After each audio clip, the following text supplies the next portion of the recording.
No, this should be muted. This should be muted.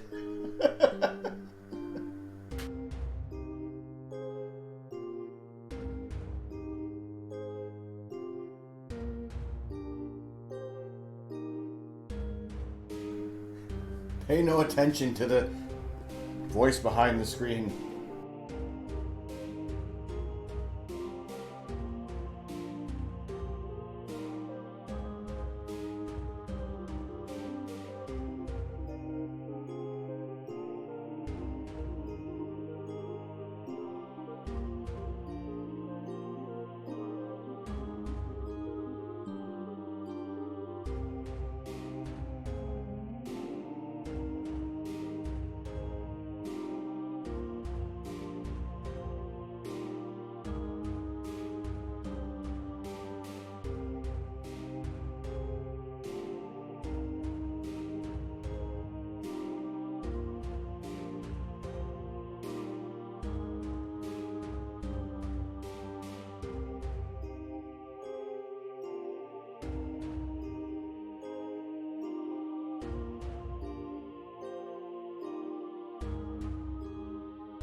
Oh, well, let's get this started, shall we?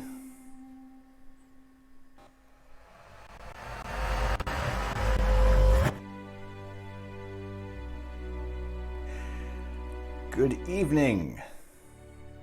Good afternoon. Good morning, wherever you are. Oh, what a start to things.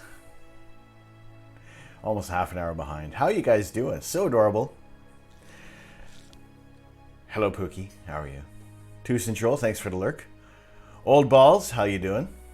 Sam Shung, good to see you in here as well. Well, here I am. Here's my face. Pook. You know when technology never works for you and you're thinking, what? Here comes some more more headaches. I was like this close to be, well, I may as well place an order for an ASI Air Pro, thinking this thing is mucking up again, but it wasn't. And there's a very simple reason, because I am Tom. I am the Astro Canuck, and I like to punch in the wrong numbers for the target that I'm looking for. So instead of looking for IC405, I went for IC1405, which is not the Flaming Star Nebula. IC1405 is actually something else. IC1405. It looks like it's out to the south. It is a spiral galaxy in Aquarius, and that is to the southwest. I cannot even see it. I saw the scope was going the wrong way, and I'm thinking it's lost where it is. It doesn't know where it's pointing anymore. Finally, after a few restarts of the ASI Air, we got it working. We got it working again. But it's just, this time it was user error. This was 100% user error because I punched in the wrong code. I saw the moon for the first time in weeks this morning. And you're streaming again. It's a good day. Hey, it's always a good day when the skies are clear, am I right? And hey, that window should be up. There we go. We have the scope is out and running. We have already I've started the exposure. It's a 16-minute exposure on the Flaming Star Nebula. I would have started much earlier, but user error, and here we are. But hey, it's good to see you guys in here. Happy to see you guys coming in. It is Saturday early evening. This is a little bit of an earlier start time than usual. Normally, it's we start around 8 o'clock Greenwich Mean Time, but because the skies are clear for at least the first couple hours, we'll do some imaging because that's what we want to do. That's what I want to do on this channel. Share the night sky with you guys as much as possible. So there's just a couple little bits of housekeeping I just need to do on here. Just reset the camera for starters. Make sure that we're pointing at a good area of the night sky.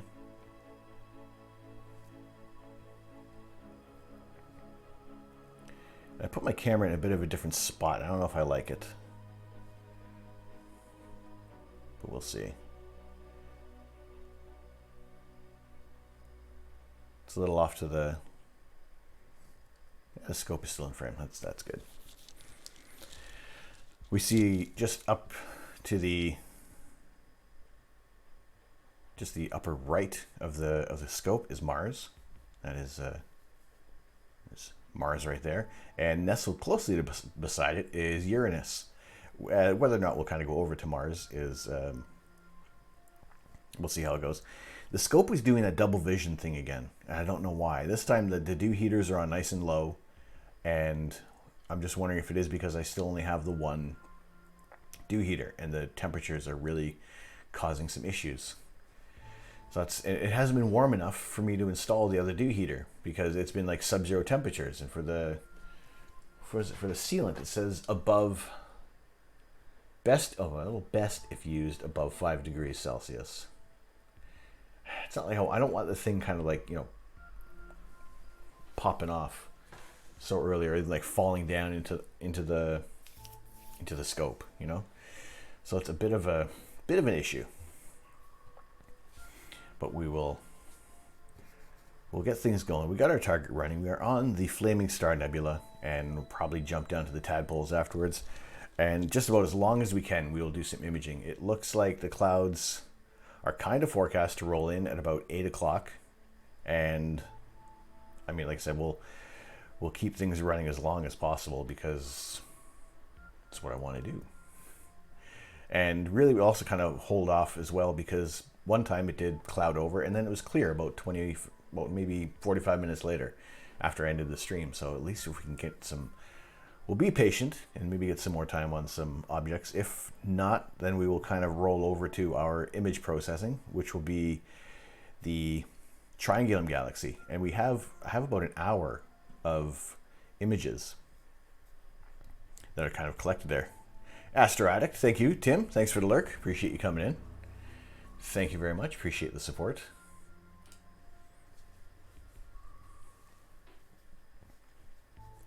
But yeah, hopefully those who are imaging tonight, you may have some clear skies as well. And if you don't, well, here we are for a couple hours, at least some clear skies.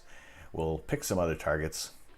And yeah, just hopefully that everything, all the tech is going to work as well as it should. And the guiding looks to be pretty good right now.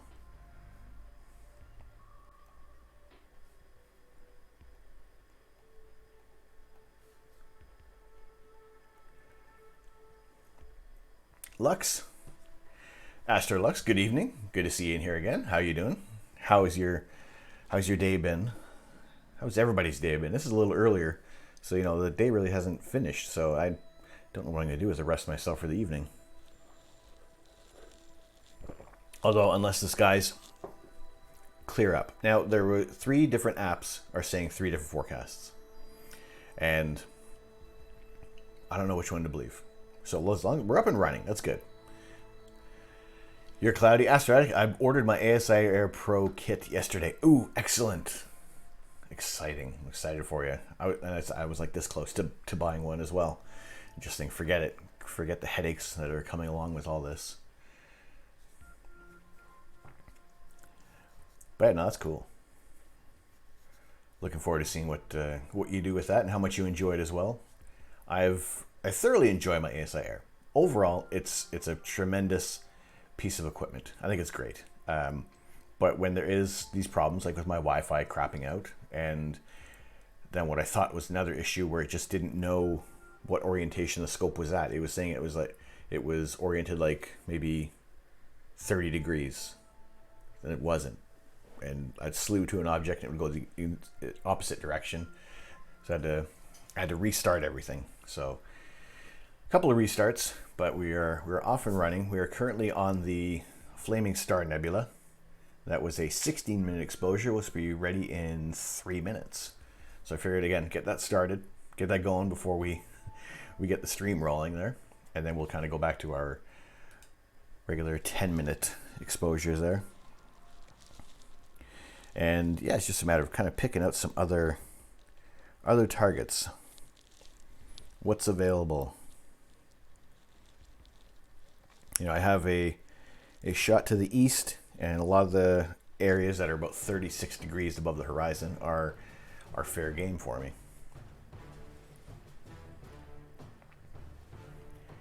So yeah, we do have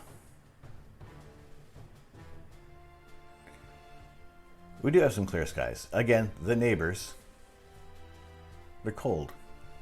I don't get it. You know, it's only -1. You know, I know it's cold.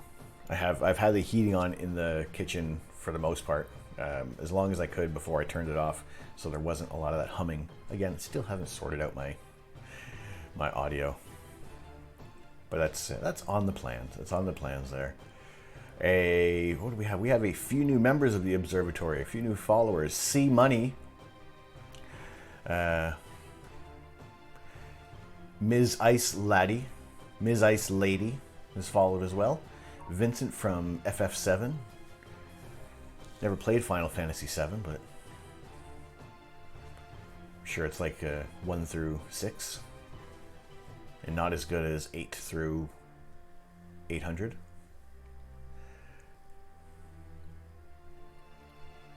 But yeah, good to see you guys in here. It's nice to be able to roll on from yesterday's stream and, you know, be able to kind of get into what we're actually doing with the thing. And we are 55 seconds out, so we'll see that sub come in right now, which is the Flaming Star Nebula. It's 16 minutes. The guiding looks like it's been pretty good, so I'm not expecting there's going to be a terrible amount of movement there. So hopefully, if guiding is nice and spot on, then we will be able to get a good view of things. And again, it's 16 minutes, so just that, you know, 6 minutes longer than what we normally image there. So hopefully, we're going to pick out some of the dimmer areas of this nebula. I know that central star is going to be fairly bright.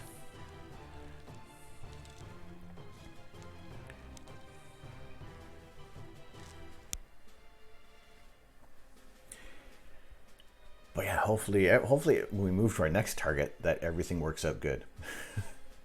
Because, you know, you don't want technology to be against you here. All right. We've had a satellite run through, but that doesn't matter. This is, for these images, it's all right. It's all right to have a satellite run through these. It's not going to take away from things. Now, what I like about this, so I'm holy moly indeed. Yes. 16 minutes. Everything from this view, stars look really nice. We do have our gradient, and that is just because the streetlights. ISO, it is it's gain 100. That is unity gain on the ASI 533, and that's just pretty much at that point where you're going to have the best signal to noise ratio, essentially. And I mean, you can go up higher, you can crank the gain up, but again, same thing as upping the ISO, you're going to start introducing more noise. And without adding any dark calibration frames for these images, it's just not going to look the best. Now, we could crank it up a bit. I did do that before on a couple images, and it just didn't, I couldn't stretch it that much because there was just too much noise overall in there. We have the camera set to -10 degrees. I have had it lower at -15, -20, and overall it doesn't do that much of a difference. What do I have on for advanced settings? Nothing. These are all just the default settings on there. So yeah, right out of the gate, this is just the auto stretch. Now if I just, here, if we reset it, now if we just looked at it from without doing any stretching, this is how the image would look coming out of the camera there. Fairly unremarkable. But yeah, with the just doing the auto stretch, and that just kind of brings those levels to an acceptable area. It's not kind of clipping anything, but we'll push it a little bit there. Does it get frost at -20? I have not experienced frost. It's been all right. I think it's mostly going to happen is when you are at high humidity levels and you're going to have any condensation building up on the sensor itself. I do have a dew band or a dew heater for the camera as well. I need to get an extension cable for that because it's not going to reach the dew heater at the position where it is right now, because we do have it. So we have here's the control box, and I guess in hindsight I probably could have put it back here, but I did want to make sure it wouldn't have fit too well on the back end. But there was enough room up at the front because I have to have that the center of gravity needs to be pushed a lot farther forwards because the heaviest part of the mirror is in the back here. So that does work as a good position for the dew controller, and I just need one because that cable that came with it is not going to reach from all the way back at the camera up to the front here. So we got that. I mean, there's a chance of getting frost when you just go a degree below zero. It's going to depend on your humidity levels, and maybe even if there's just any gaps in your imaging train where you might have a chance. And I think there's a chance for that as well because my imaging, my filter drawer is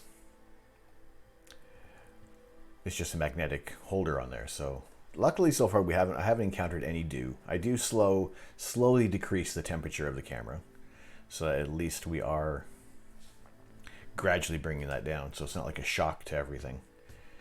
And really it was already sitting when I fired things up this evening, it was already at -5 degrees, so I didn't have to cool it down that much. The cooler's only running at 10% right now, and that's a walk in the park for this thing.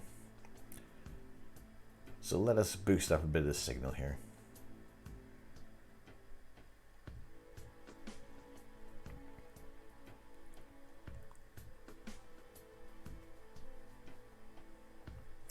And we have just pretty much reached astronomical dark right now, so even a bit of that gradient can be from the west out towards where the sun is setting there, just impacting the night sky. That lasts a little bit, so at least by now we are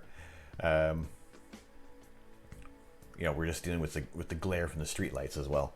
So the overall green tint comes from the filter, and because that's where the more end of the this kind of hue, this overall color cast that it has without being completely white balanced. So that's just the glare that comes over from the street lights out there. Once those turn off at 1 in the morning, pretty much it's a nice even frame, an even image on there. And fixing that with that gradient comes out easily from using Gradient Exterminator, or if you guys are using PixInsight, you can use the dynamic background extraction or the automatic background extraction, and you can clear that out fairly easily. It's not the worst thing for a single image. Yeah, it's annoying. It's this green cast that just doesn't. I was kind of hoping that would.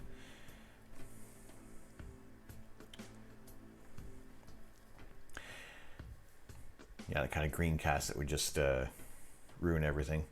Starless version of this would look good. I think it would too. I believe I have tried using the StarNet on this with the reflector telescope. It doesn't get rid of those diffraction spikes because it is trained on a refractor scope for the StarNet program there. So you're not going to be able to get rid of everything in there. You can get rid of, for the most part, you can get rid of a lot of it. And if we, later on, we do remember, when we jump into Photoshop, I do have a starless image of the Christmas tree nebula. And you can still see those diffraction spikes that are still kind of peeking through there.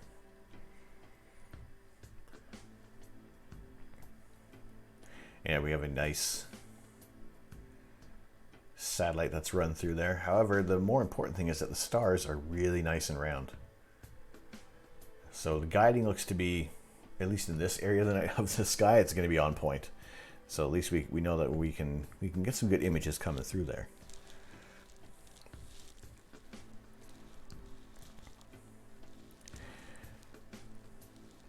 So I think one of the kind of the cooler facts about the Flaming Star Nebula is that this star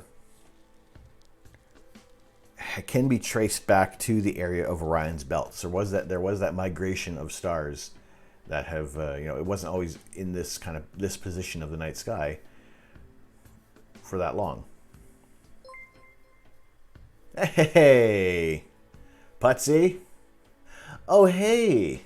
There apparently has been 3 months so far. Hope you're doing great, buddy. Hope you're doing good as well. Putsy, good to see you in here. Thank you very much for 3 months. 3 months. Holy cow. Has it been that long? Wow. That is really cool. Thank you very much. Thank you, dude. Hope you're doing well. Hope you're doing well. Good to see you back on streaming once you've kind of relaxed and all that, you know. But for now, I don't have any channel points to take your place, so I'm a poor replacement for Putsy. But yeah, for those who are unfamiliar with our friend Putsy, when you can, give him a follow, check him out.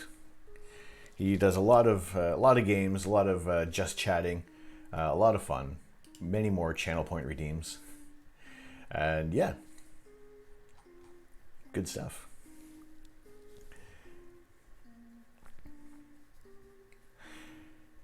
So with the star, everything is always in motion out there, and like I said before, in the span of a human lifetime, we don't really notice many of these stars changing positions over the years.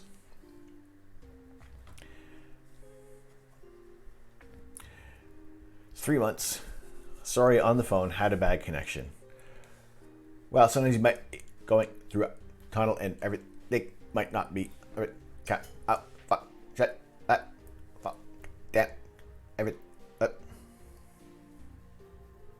Wonder if anybody buffering like crazy. Buffering like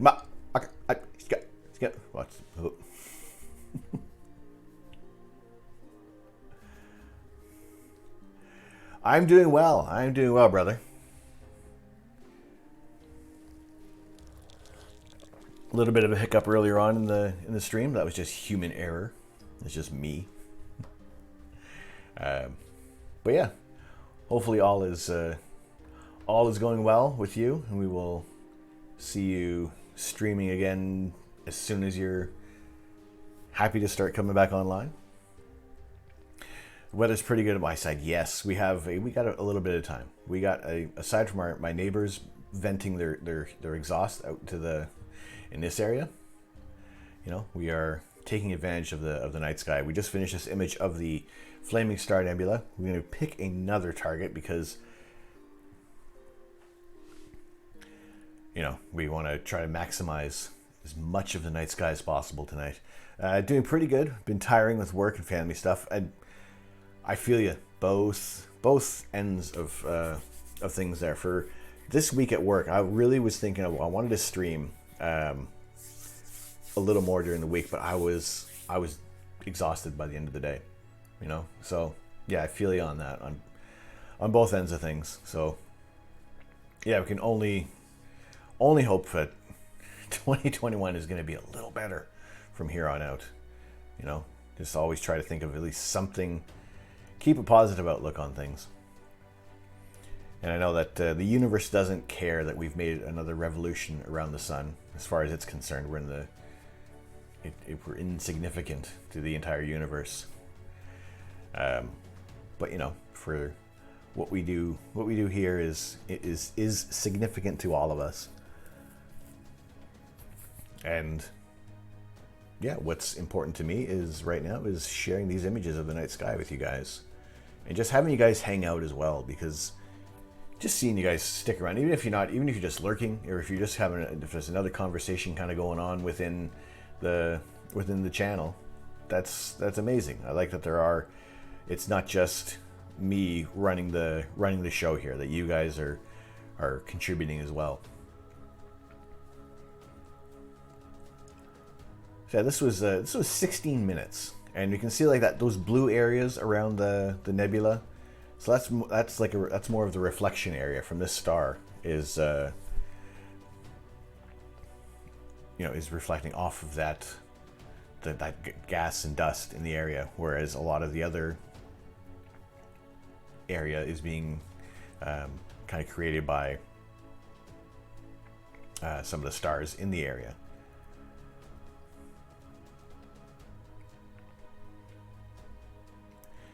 Miss all the astrophotography you used to do when I'm on the way to the market. Well, hopefully we have a run of clear skies. Like I said, I was saying earlier that the apps were telling me 3 different things. I was in 3 different forecasts. Right now, it looks like, pardon me, we may get up to about 9 o'clock my time, which is not too bad. And then it won't clear up until about 4 in the morning. And I don't know if I'm going to have that long of a gap, or at least be streaming until 4 or 5 in the morning. I mean, who am I? Putsy? Staying up all hours of the evening? I mean, I probably could, but you know, who knows? Who knows where it's going to go? There is kind of fog forecast, and it was last night before I went to bed. It was foggy as anything.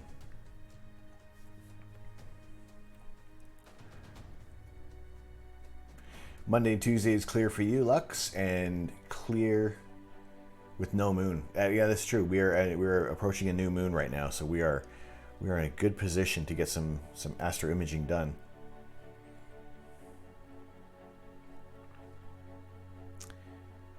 Where is my? Here we go.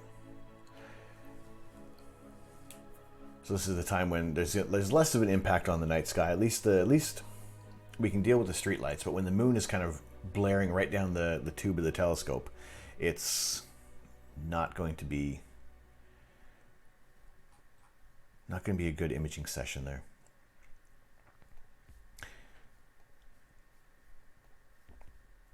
So yeah, as far as a satellite running through the image, that's all right. Stars are nice and round, so guiding is looking good. Still, actually, it's getting even better.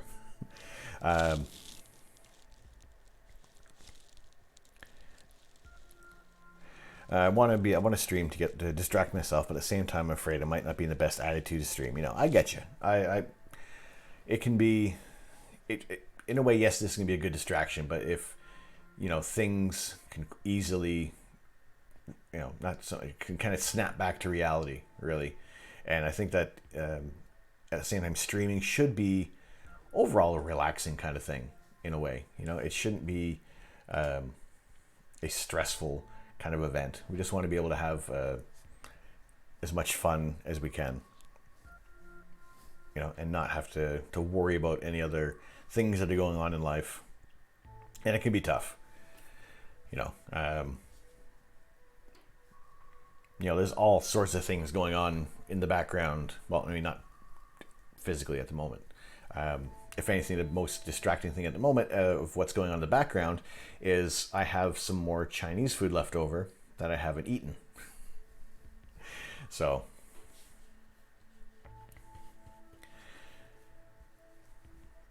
you know, that's right now maybe the most distracting thing at the moment.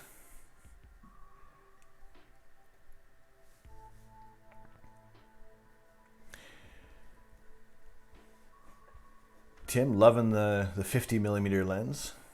Looking forward to seeing what you get on there.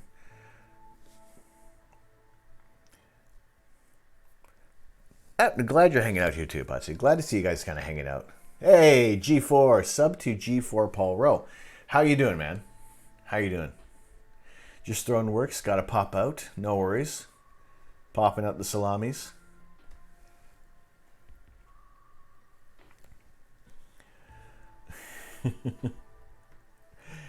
You know, we can miss each other. It's it's been hours, but you know, it can feel like an eternity sometimes.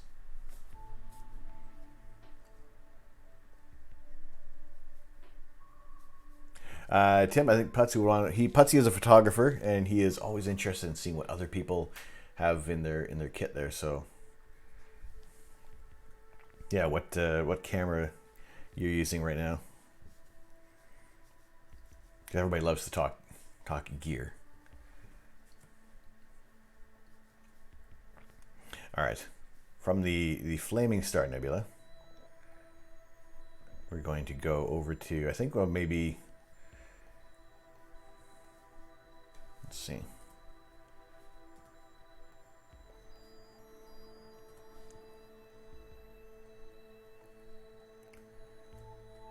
Might even just make a quick movement over to its also equally attractive neighbor of the tadpoles, which is NGC. At least where I want to have this centered on NGC 1893.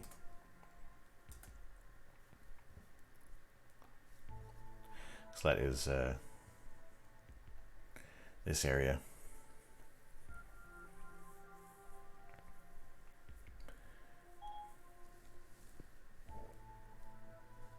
Apparently Siri is listening to me.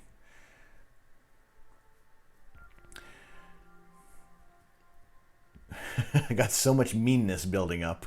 I need to get it out. I don't miss Putsy. It's like having a 2-week holiday off work when he's not streaming.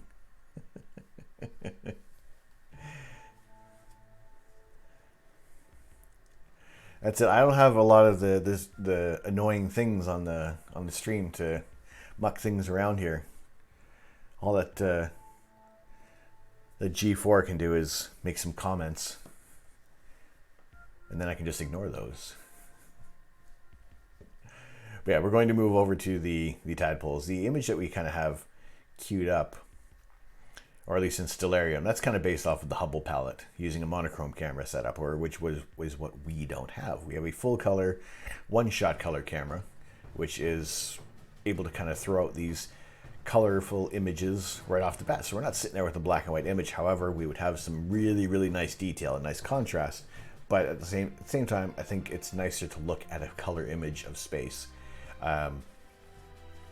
Whereas with doing like a monochrome image, that's just kind of nicer to look at afterwards, once you know exactly what's out there, what we're looking at.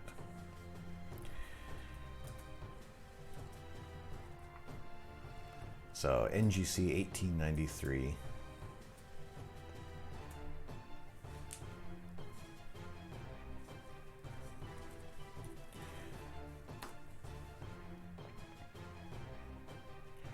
Will get us our next target, and that is correct. That is NGC 1893. I'm not going to go off on some weird direction there.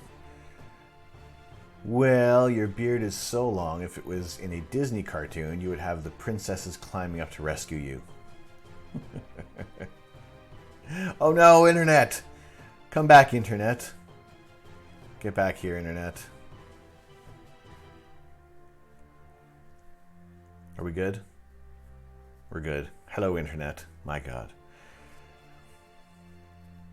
Maybe that's what I can do. You've given me an idea, G4. Although it might only work on certain scenes. Is to have a little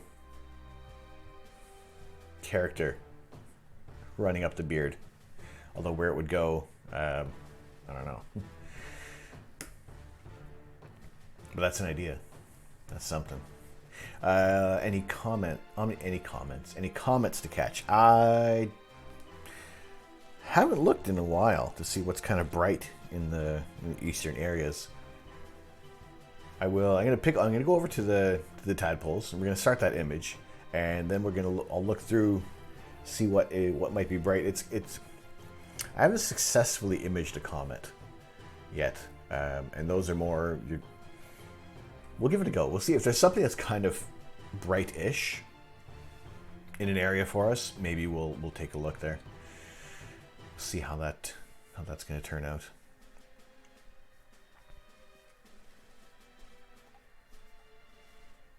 Right. Wow, guiding is getting even better. What is up with this? Not that I'm complaining. I'm not complaining at all.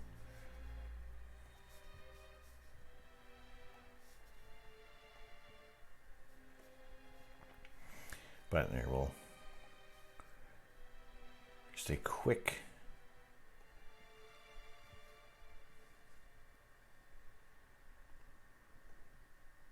movement to our new target. Not very far at all. Isn't there a comet in the flaming star? I've seen such an image on Instagram. Good question.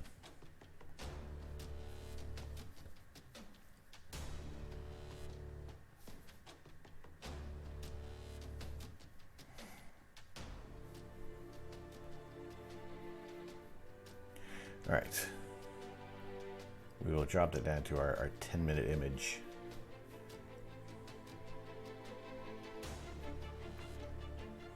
I would be interested to see if there is a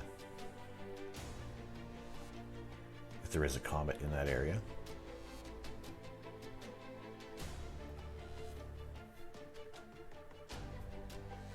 Yeah, because I never really gone for imaging one, so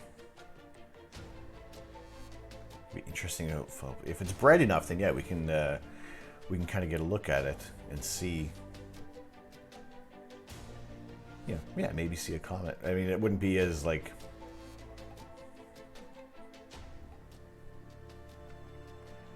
as brilliant and bright as some of a lot of the images that you see, because they are stacked up together. Do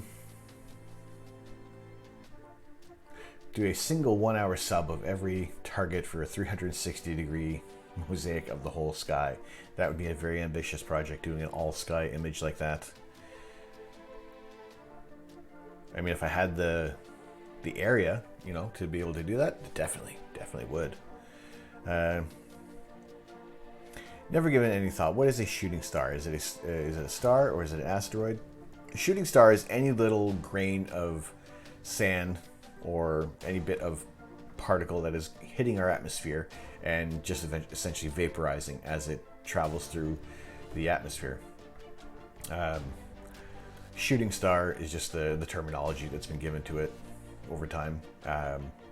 Before pretty much stars were known what exactly they were. That originally people thought it was just a bit of a cover of darkness, like this blanket.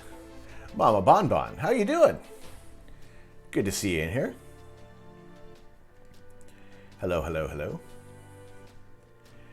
Yeah, an asteroid asteroids are mainly comprised of metal and rock, whereas a comet is mostly like ice and some dirt, all kind of clumped together there. Yeah, and a shooting star, or just a meteorite or a meteor, is just a piece of debris vaporizing, igniting in our atmosphere. If it's large enough, then a piece of it might land, and we can kind of collect the meteorites that land.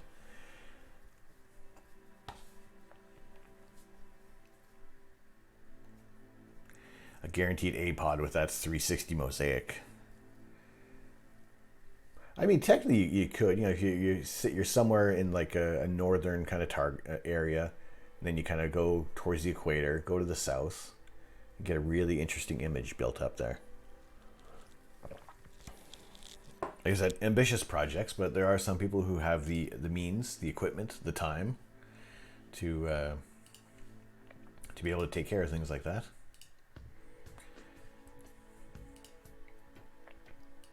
Yeah, I think those ambitious projects are well received.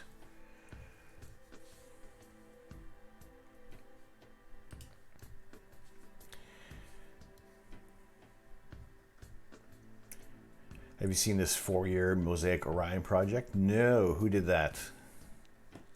I saw there was an image I have saved from what's it? The guy's name is Matt Harbinson, and he had an incredible mosaic of the Orion, like the whole Orion complex. It looked amazing. I think it was about like 100 hours or so on there, maybe more. Or maybe that was his.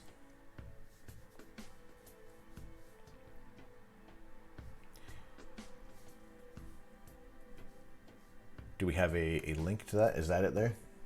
All right.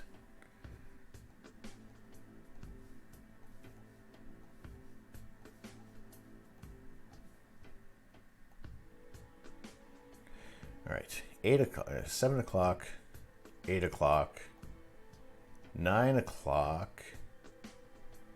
All right, looks like we might be good up until about maybe almost 10 o'clock.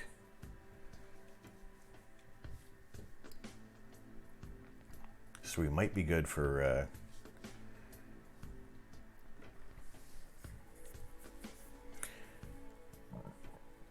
pardon me.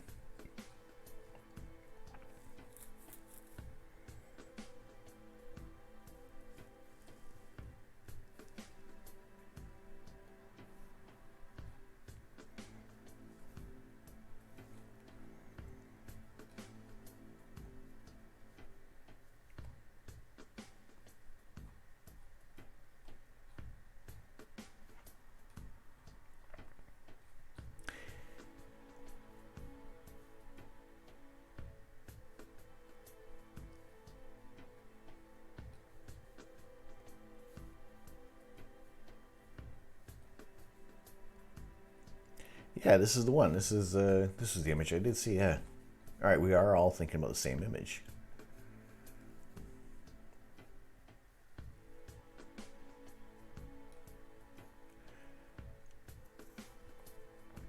Oh, you think it was a 5-year exposure? Well, I guess in a way, it's built up over 5 years.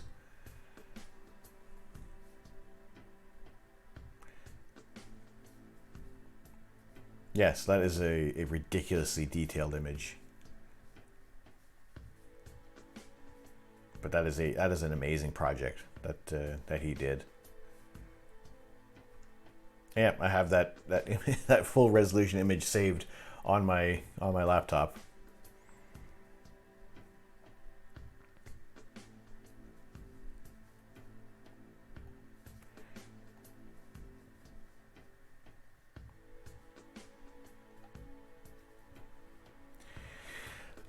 What's the resolution that I have on there? Maybe it might even be. Let's get the. Oh, where is it?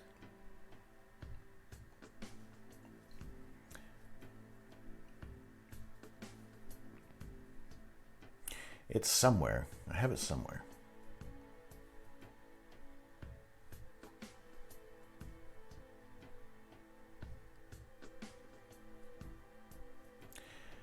It is,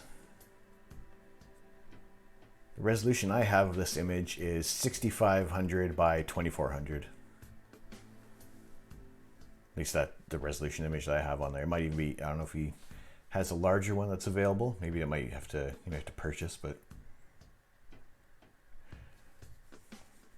yeah, but that is a tremendous image there.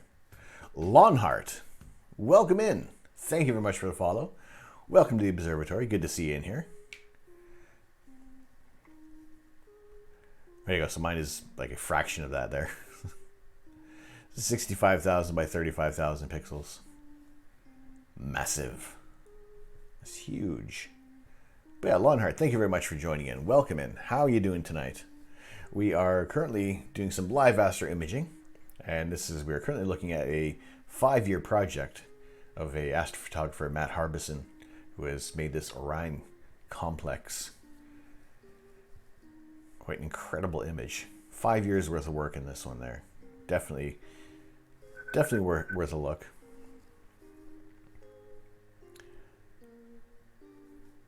R control, R Carl behave. Let's just really muck up some names there. Welcome into the observatory. Thank you very much for coming in. Glad to have you as part of the community.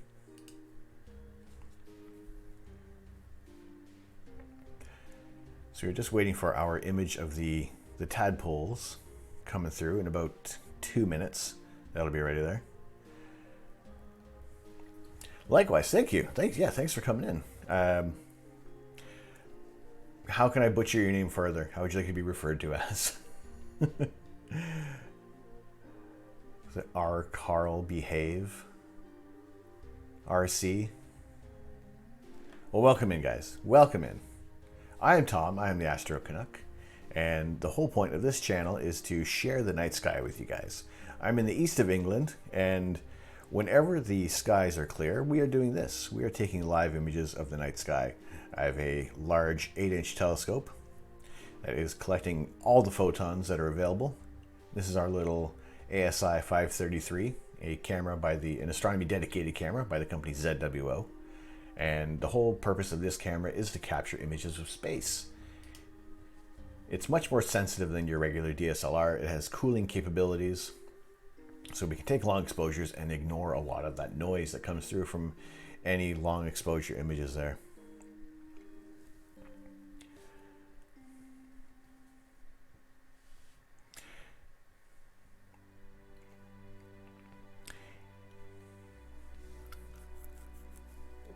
You can call me Bav, like how, but bow.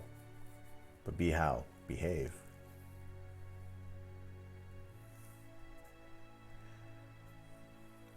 Oh, bahow. Bahow.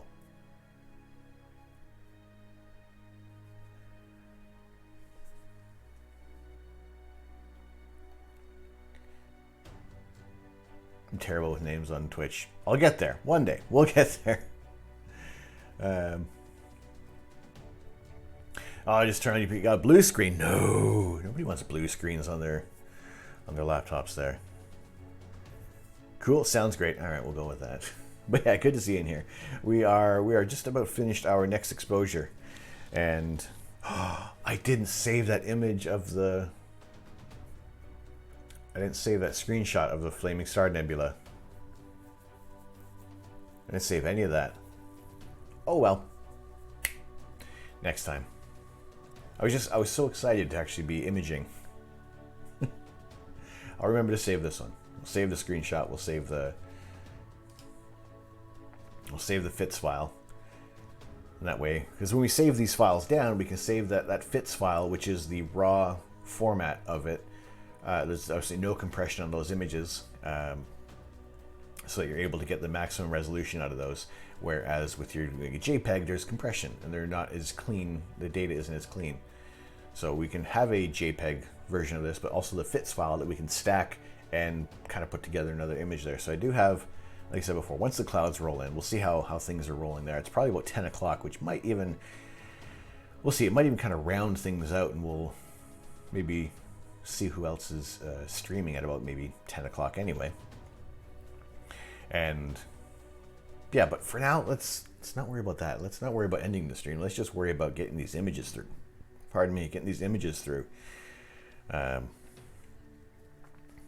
yeah, our image of the tadpoles is ready.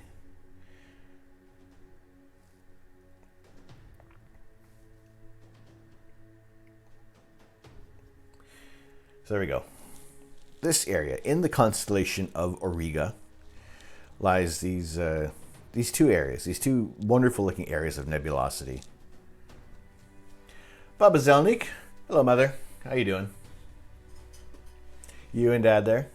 Oh, I know, the old balls was in a little earlier, said hello. Good to see you on here as well, as always.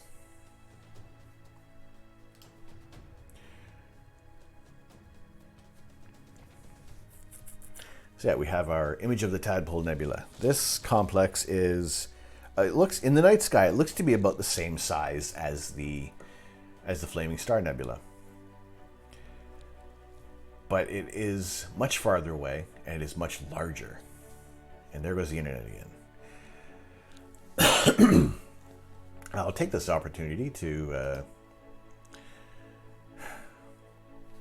figure out, I've stopped figuring out what is up with this internet. There seems to be no rhyme or reason for why the internet does this.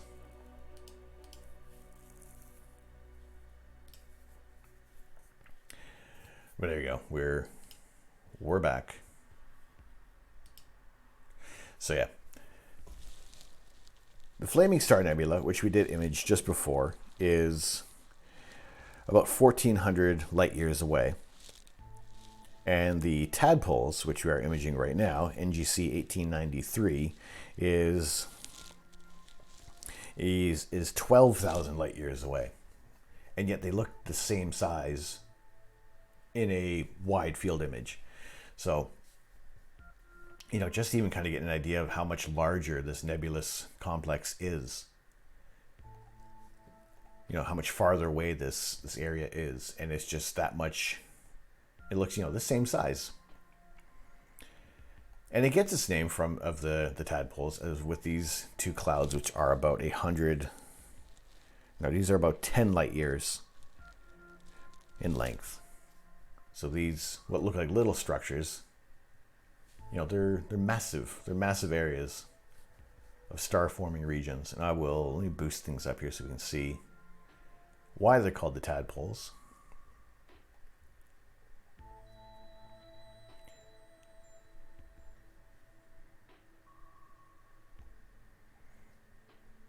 You know, because we have these two areas that look like tadpoles. Again, sometimes some of these objects in the night sky, which I do like, that they look like how they're described, what their names are, is good. I'm going to turn my heater on for a minute because it is getting chilly in here.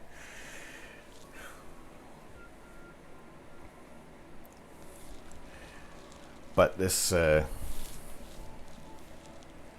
1893 resembles the Rosette Nebula in Monoceros. A medium-sized instruments show a 40 faint stars in an elongated north to south, lying within a triangle of ninth magnitude stars. The cluster is set in a very rich star field and is also embedded in the nebulosity of IC 410. Without a filter, the nebulosity is very difficult to observe. Sure, we are using the filter that we're using is a tri-band filter, and it is only getting that hydrogen alpha wavelength, the oxygen 3, and the hydrogen beta, and everything else in between on the opposite ends are all cut out. So just a very very small area of the visible spectrum. Wear a hoodie. Well, I could, but then I get too warm. It's a battle. It's a battle with the heat in here. Plus, my hoodie's boring. I need to get a more space-centric looking hoodie or something else that's just then some kind of gray thing with sports written across it. But then all the cool looking hoodies that you see online, you get them in the mail and they're absolute junk. It's hard to find something that's well made, looks like it's described, and fits right. You know, you buy something that's like extra large or a double extra large, and you know it doesn't fit worth anything. How about a vest? Astro Addict has some merch.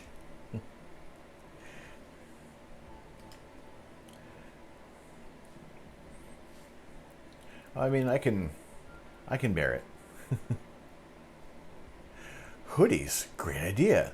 There are some awesome Astro Addict hoodies out there. Wink, wink, nudge, nudge. Am I right?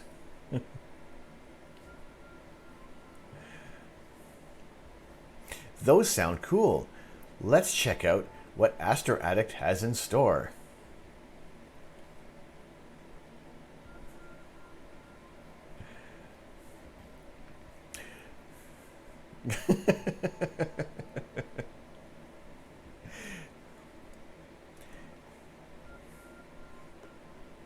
Yes, I know you sent me a hat. It's not in the same room. I'd have to get up, but I'd have to get up. I don't want to get up.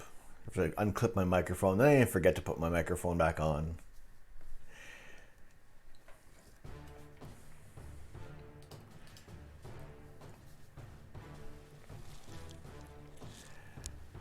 Yeah, okay, also before I go on about this area of the night sky, about this nebula, save it. Save that. Take a screenshot. There we go. All right, we're good.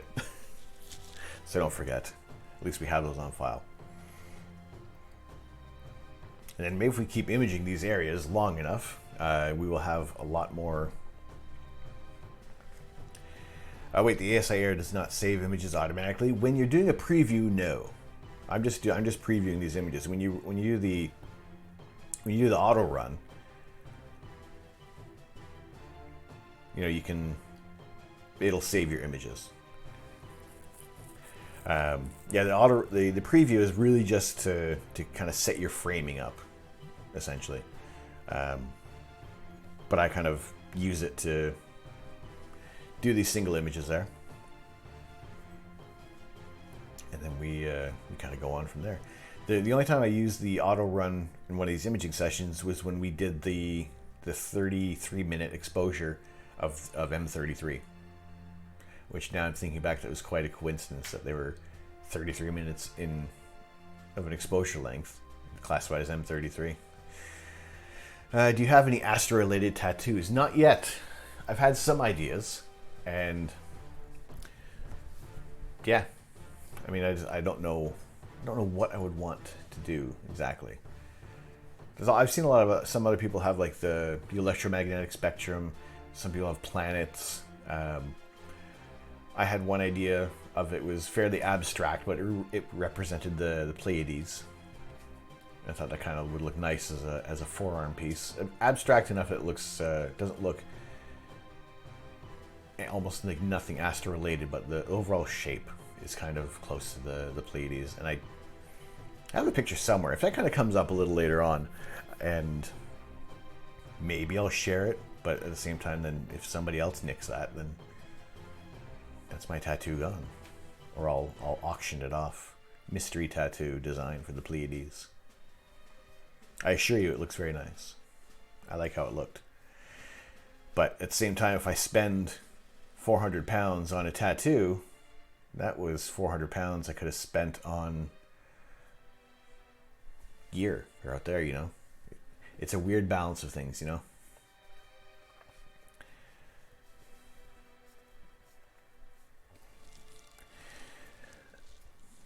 So, tadpoles. Before we move on to our next target, last little bit of a paragraph on here. IC410, or NGC 1893, lies about 12,000 light years away and is over 100 light years across. It has been sculpted by stellar winds and radiation from the embedded open star cluster NGC 1893. Formed in the interstellar cloud a mere 4 million years ago, the radiation from these hot stars pushes the gas away from them and creates a dark tadpoles, trailing away from the nebula's central regions. These streamers of denser gas resist the erosive radiation from the hot stars. The tails have grown to 10 light years in length and are potentially the sites of ongoing star formation. So it's these areas that kind of get its name, that tadpoles.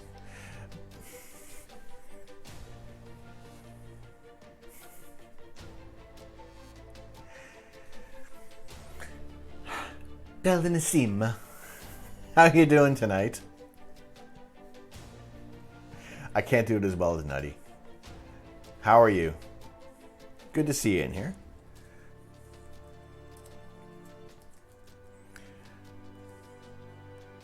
For those not familiar with Bella Nassima, she loves when you eat food. Always a good time on her stream. Very chilled, very fun time. If you like some good conversation, some hilarious lewd comments from time to time, check out Belly's stream. It's always fun.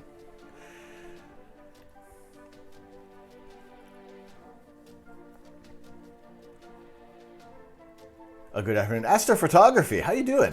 Good to see you in here. How's it going? Another space astronomy, science and tech streamer.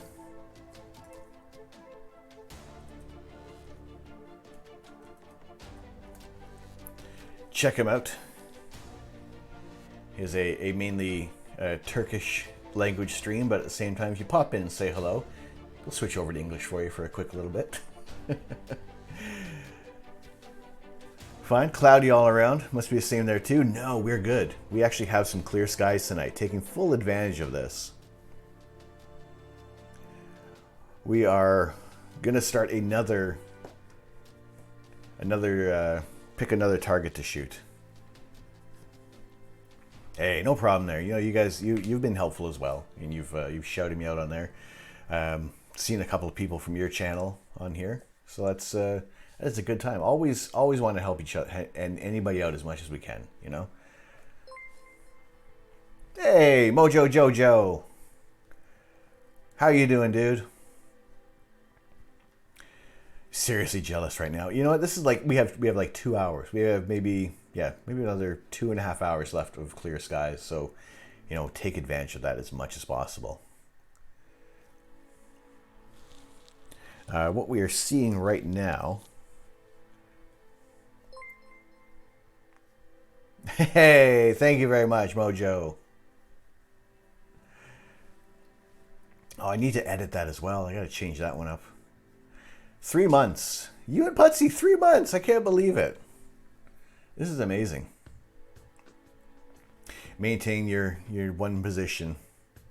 That's that's true. I saw last night that James Vade, he did donate. He did drop 103 bits. I thought it was a little funny to see 103 bits, and then I noticed he overtook you. That was just to put him one up above there. I appreciate the bits. Thank you very much.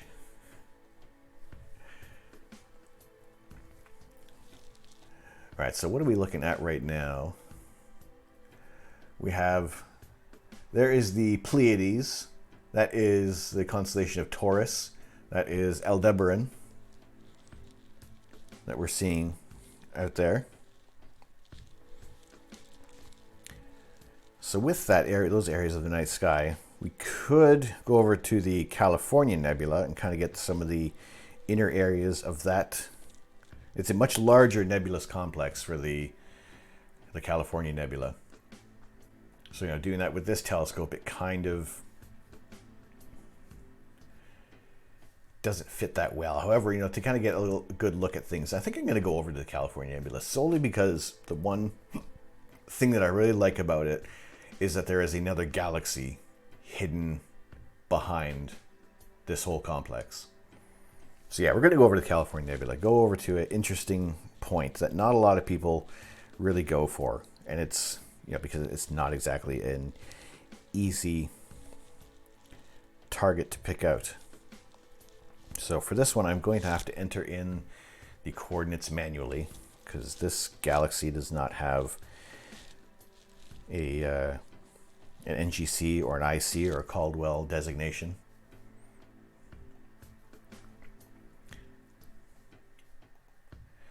So we got that saved. We're good. We have the tadpoles. Wonderful looking nebula. We'll move on over to of course it blanks. I don't know why it does that. I gotta go through things and fix that up. Anyway. So enter in the target manually. So PGC 14168 has a right ascension of 1 hour, 41 minutes. That's going to be approximate to that there. By the way, how's your German coming along? You need to practice for our next stream. Very poorly. I should brush up on it. I really should. And I had fun. I had fun doing that stream as well. Hopefully it was well received on your end. You know, always looking forward to doing any kind of bit of a collaboration. That was fun to do that there. All right. No, wait, sorry, not 1 hour. That's the current time. 3 hours. My gosh, I apologize. 59 minutes. And 2 seconds. Or sorry, 1 second. And declination of 36 degrees. So it's not too far off from where we are right now.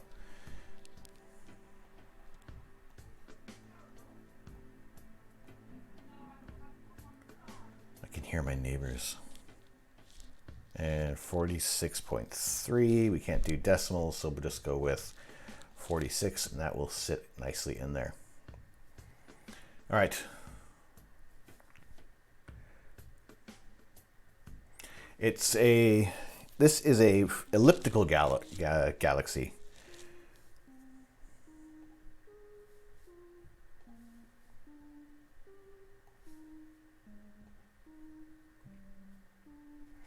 So hopefully everything works out. It knows where it is, because we did have issues before with the scope. And looks like we are good.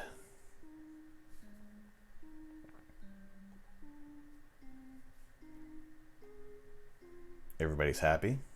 Now, essentially, this is going to be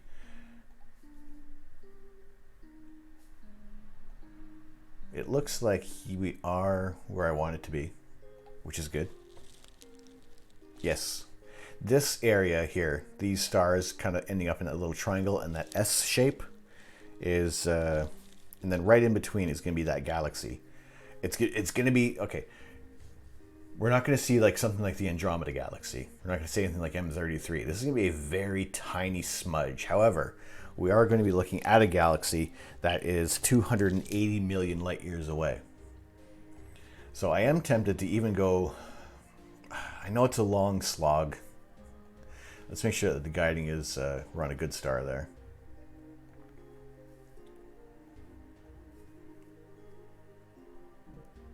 I'm tempted to do a longer exposure on this one, just because we want to be able to get as much of this detail as possible, because it's going to be faint.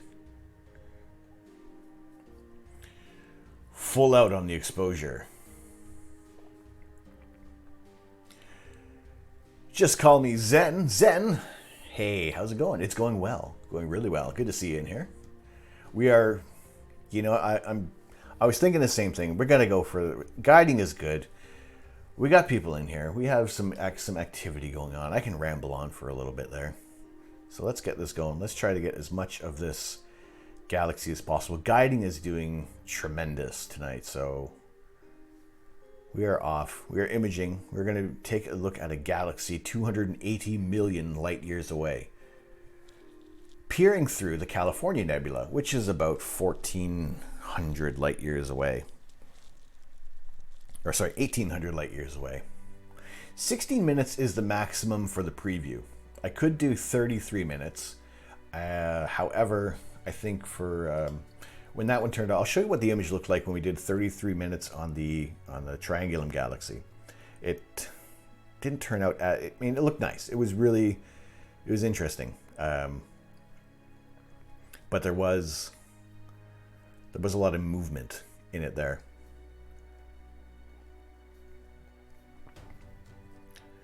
And where was that one? That's not it.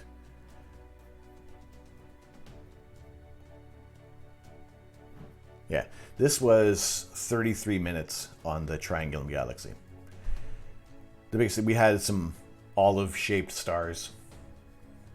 And overall, for 33 minutes, that's not too bad. I just wanted to see exactly what we could get. If you cancel the exposure halfway, will it save the image up to that point? On the preview, no. It just abandons. I think it just abandons everything. With the when you're doing the auto run, then it will give that last image. It'll kind of just drop out what's been taken.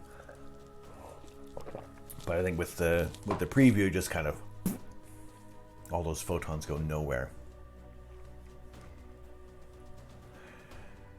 Hey, Misfit Act, how you doing?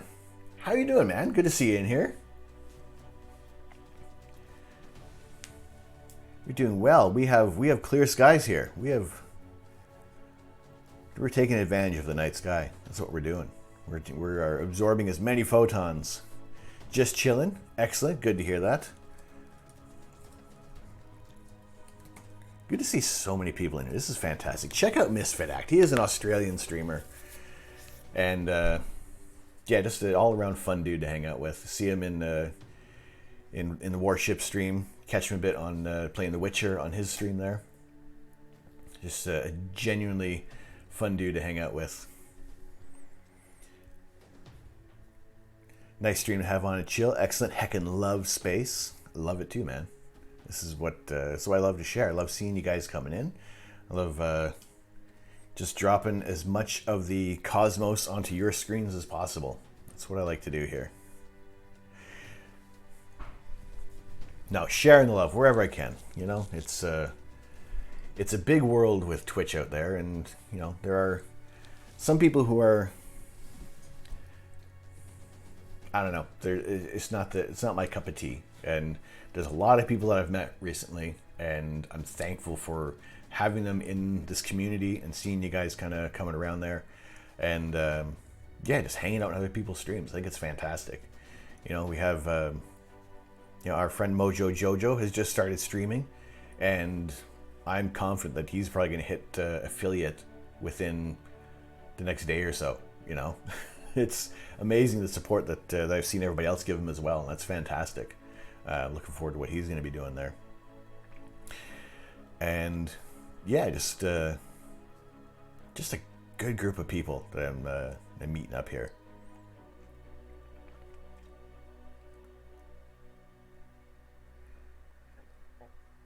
Just checking out what emotes I have. There's a lot of people on here.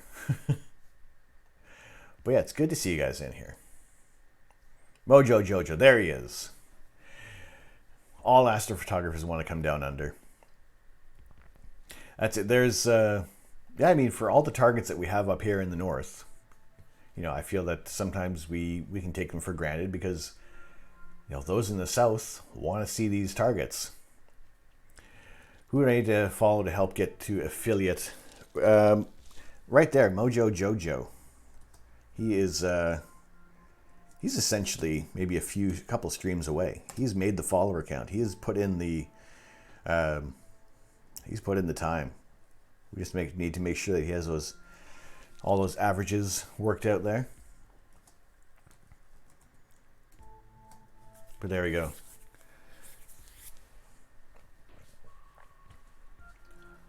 For those of you new to the stream, drop Mojo Jojo a follow if you can. Check him out when he is streaming. Really chill dude. He's so on the ball. Mojo Jojo is so on the ball that he has channel rewards without being an affiliate yet. He has kind of worked the system to be able to do that. Aha, already following. Perfect. Excellent. Followed both. Thank you, Astrophotography. Thank you guys so much for the support. Like I said, I like the model that the warship has, where you want to share love as much as possible. We need the check mark next to your name, dude. That's a little ways off. However, it is an aspiration to be able to do that with for science and technology, for space, to be able to do that there. Thanks, Ma. And yes, Bubba Zelnik, that is my mother. The Old Balls is my father. I love seeing them in the stream. I love the support that we get from all of you, from my parents, from my family. And yeah, it's just, it has been a fantastic time doing this. And just being able to have this outlet, to be able to share space with you guys. It's one thing to be sharing an image on Instagram that I've spent a few hours I say a few hours, like many hours, a couple of days even, to kind of share that you guys see the end result. I think what's special about this is that we're here waiting for these photons to be collected. We're here while there's any issues kind of going on with the telescope. Pardon me. You thought it was a joke. No, genuinely IRL. Bubba Zelnik is my mom. The Old Balls is my dad.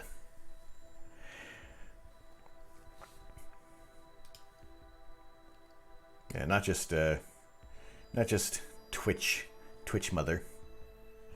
You know, so we are getting these images coming in together. You know, you're experiencing the gremlins that I would as well. You know, we all have these problems together, and it's, I think, just seeing that image come out at the end, it just makes it that little more special. I am not here, having not woken up to this type of lurk and then not heading straight back to sleep. I also do not love you, minus all the knots. Warship, how you doing, brother? Good to see you in here, man. And there you go. There is another inspiration of mine. Speaking of, if you're not following the Warship, give him a follow. Absolutely fun time on his stream, top to bottom, and you know he's done a lot to help me out, and I like to pass that along to as many people as possible there. So much love to you, man. Had to come to support, but now I do need to go back to sleep. No worries, get some rest, dude. Get some snooze time in there. But thank you very much for coming in, dropping the lurk, saying hello. Appreciate that very much. We have some main continents here right now. We got Canada. We have Europe. We have well, I'm the UK now. I'm not Europe. We're gone. United Kingdom, Europe, Australia. It's good to see you guys in here. I love it. It's just the community that's kind of built up here. It's wonderful to see. And for the patience, we're over halfway through our image right now.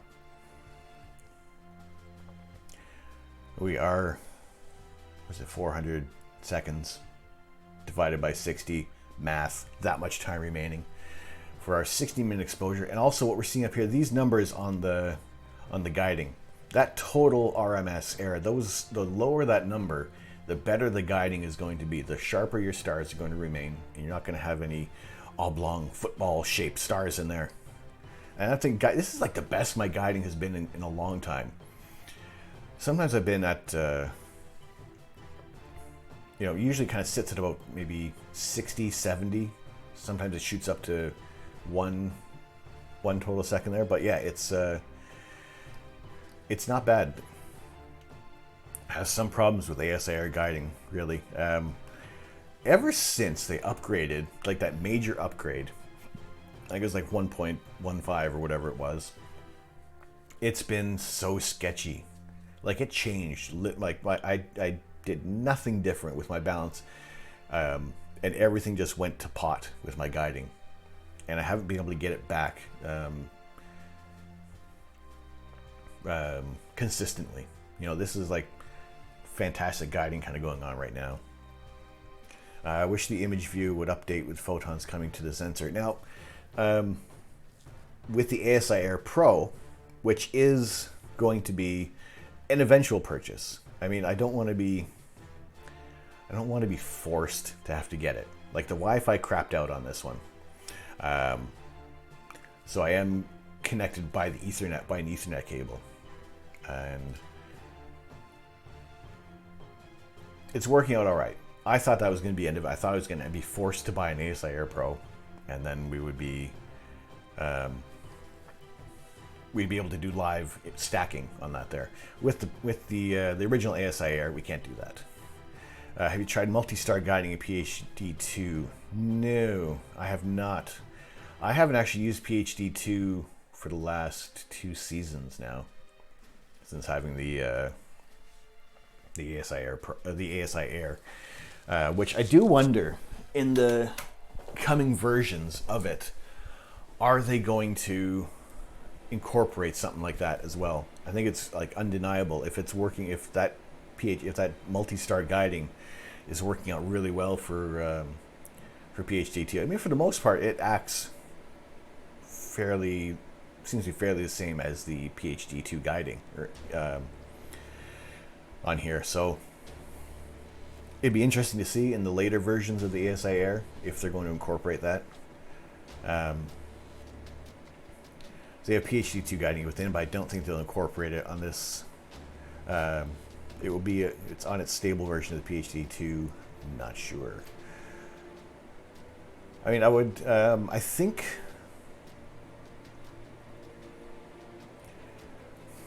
who has used the multi-star guiding? I think it might have been, I don't know if Astro Addict has been doing that, or if it was Astrophotography was talking about using that as well. And still, again, having some positive results for that.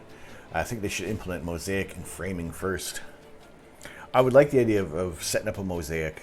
I know if you're using like the Stellar Mate, that there are more options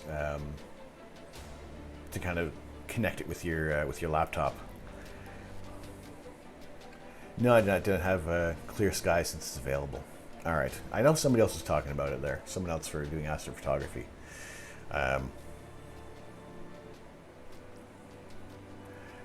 This is for you in the future. Oh, sorry, you dropped that link earlier, didn't you? I neglected to click on it there.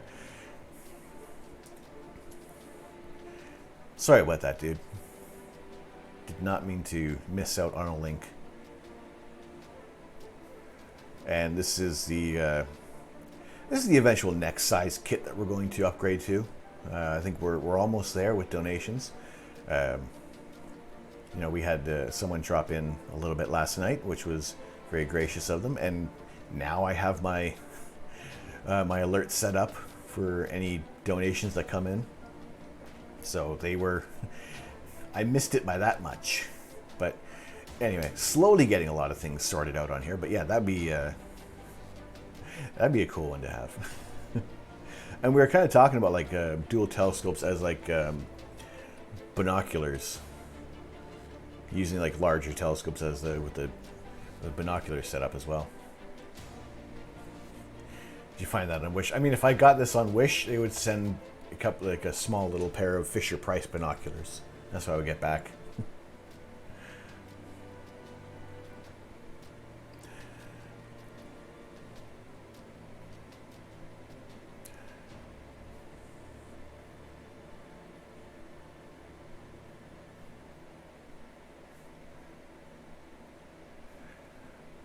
What's that? 58 out of 60 farewell to 20. Oh, that was a sub counter for 2020. I thought I got it off of everywhere. We are, I said before, I'm like about 15 away from the 50, so you know, it's one of those things that we'll get there eventually. I do have the idea of, like I was saying last night, of the Heart Nebula is going to be our heart emote. You know, that's the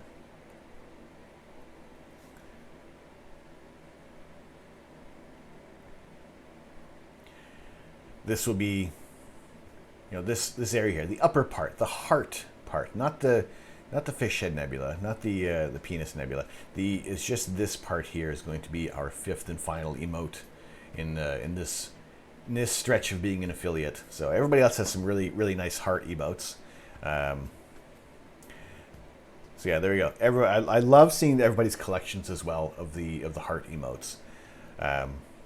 So you know, drop them in there right now in the chat if you have some really fun looking heart emotes. Let me see them, because I always like getting ideas. I do have a birthday coming up, not for like another 2 months, but you know, I just started on a 2x2 frame of this. Excellent. This was a 2.5 hours worth of exposures with a with my 72 ED, and kind of the interesting part that kind of came out of this was running it through StarNet to get that starless image out of there. I thought that was really cool to kind of see that come through. That's a cute one.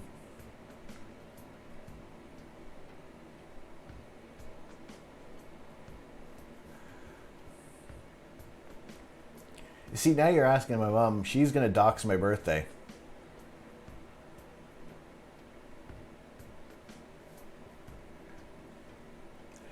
Yeah, that's with the 72 ED.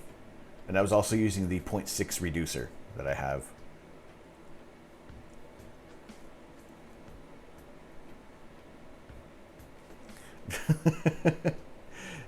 No!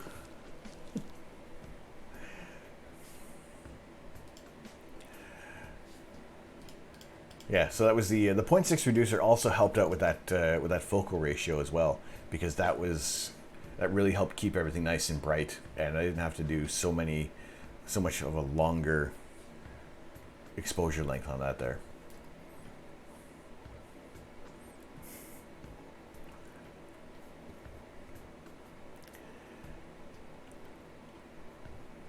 So we are having my birthday month exposed. Anyway, the image is ready for the California Nebula and a galaxy 280 million light years away. Some modern mom you have using Twitch.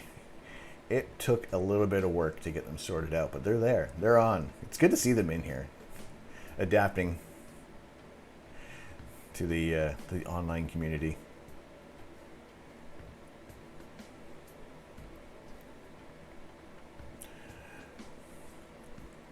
All right.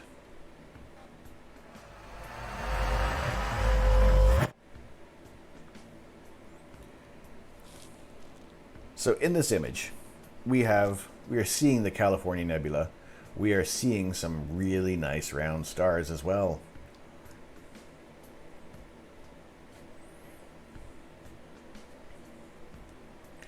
You see there, all the wonderful heart emotes. Those are so cute. I love them. So I figured I have to join in the fracas and have a space-based image. All right, so California Nebula. Stars are very nice. That's the whole point of all this. We want to brighten this up. We're probably going to get that little bit of a green tint.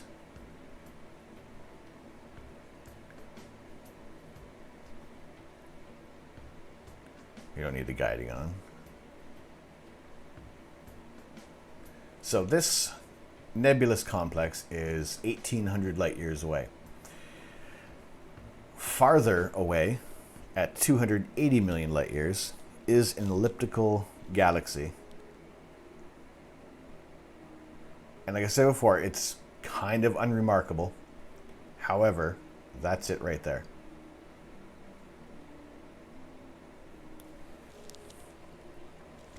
That is classified as PGC 14168.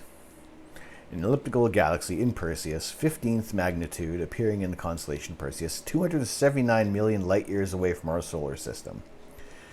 Has a appearance roughly 0.3 by 0.2 arc minutes in size, corresponding to a physical diameter of 27,079 light years across. It's an elliptical galaxy of morphological type E, and is receding at 5,828 kilometers per second, about 1.9% the speed of light. So yeah, it's, in a way, it can seem rather unremarkable. However, we are looking at another immensely far galaxy. Like the Andromeda galaxy is 2.5 million light years away. This is over 100 times farther than Andromeda.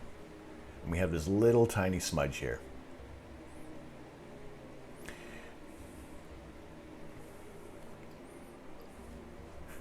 If I ever see my mom tune into my stream, I just might cry.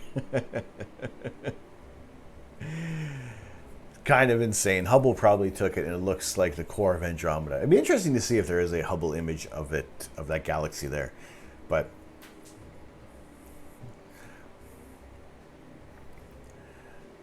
you know, to be able to get this, when I imaged the California Nebula for the first time, you know, I liked the overall shape of it. You know, I wanted to, I've seen other people take it, and I wanted to have my own.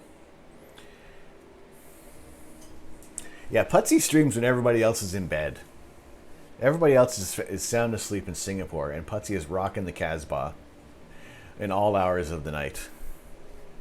Steknitz Astro, how you doing? Good to see you in here.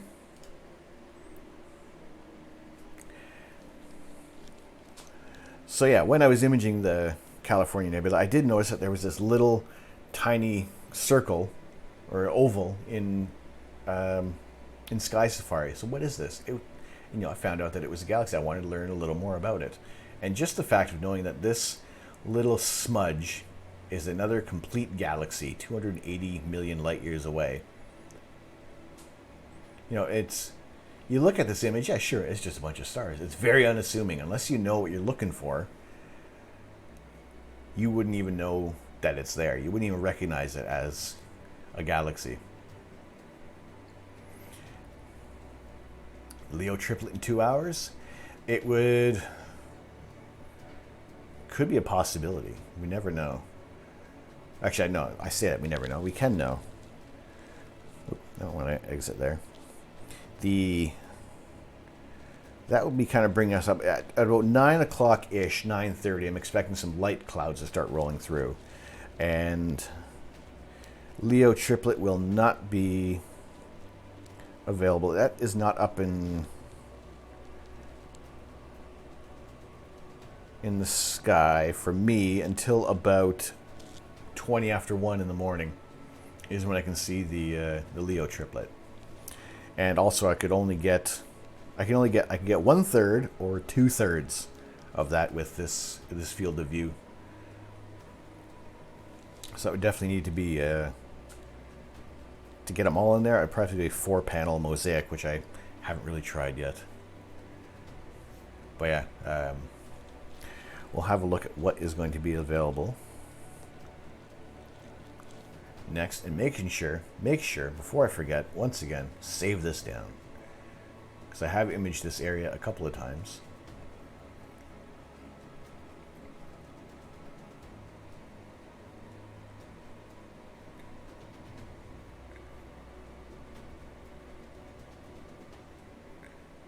I will.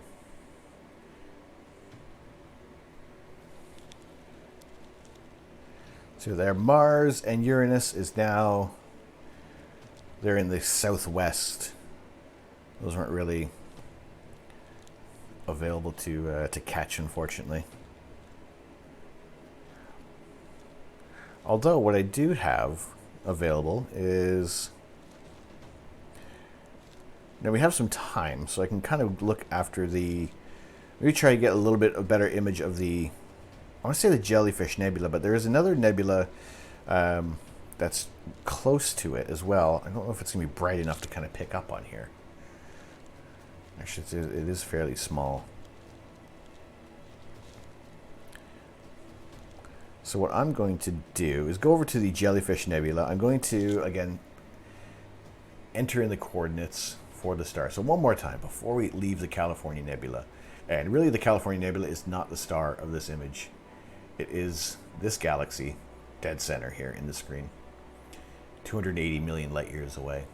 If you didn't know, you just think it's another star without looking too closely. And also, here's a testament to how well the guiding is. You know, we have round stars after a 16-minute exposure. I'm happy with that. Very, very happy with that. The horse head is possible. But that is, what time is that going to be available? The clouds might be rolling in by the time Horsehead is available. If anything, let's see, 9:30. Possibly at about maybe 8:30, we can start on the Christmas tree cluster. Yeah, the Horsehead is really low. It's also with the roof line, I have to wait till an object is about 35, 36 degrees above the horizon. Hey, Savvy, how you doing? Good to see you in here. This is part of the California Nebula, but again, the interesting thing about this is this galaxy. This is an elliptical galaxy, 280 million light years away. It's kind of a bit of a treasure within this nebulous complex. So that was one of those things as I was kind of researching images. I found that extra little bit there. Good, doing really good, especially when there's a clear sky. I have clear skies. I have leftover Chinese food waiting. Happy as Larry right now. Have you guys in here as well? You know, love seeing you guys in here. Really, really do.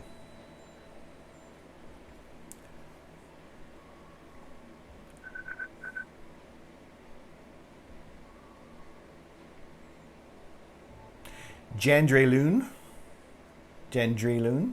Let me muck up your name again.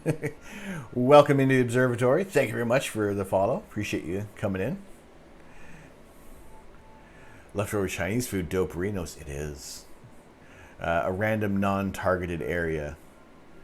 Just like any area of the night sky, because we're at such a long focal length, we definitely not have the greatest success with some of the with picking. If it was like a wide field image in the Milky Way, definitely would. And also, we did talk about piggybacking the 72 ED on top of the scope to do some imaging.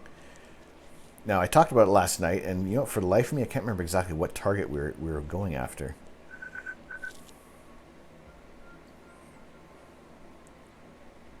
Manon is live, and in person. Manon, welcome into the observatory. Thank you very much for joining the community. Good to have you in here. How are you doing tonight? For those of you who are new to the channel, I appreciate you guys coming in. Very happy to see you in here. We are doing live astro imaging. That is a blank screen. Not the transition I was hoping for, but I am Tom. I am the Astro Canuck. These are live images coming from this telescope down there. We are in the east of England. And we are taking live images as well as we can. We have maybe a couple hours, maybe an hour and a half more of some clear skies to go, so there are more targets to look at. And UGC 3089. Let me have a look. I'm going to go over to the Jellyfish Nebula, get started on that image right now, so we can have that come through. And Belly, how are you doing? How are things? What is the most? What have you eaten recently? What's the most delicious thing that you have crunched on? And yes, how is your OBS going? Have you got that all sorted out there? You don't have to manually start doing the nutty.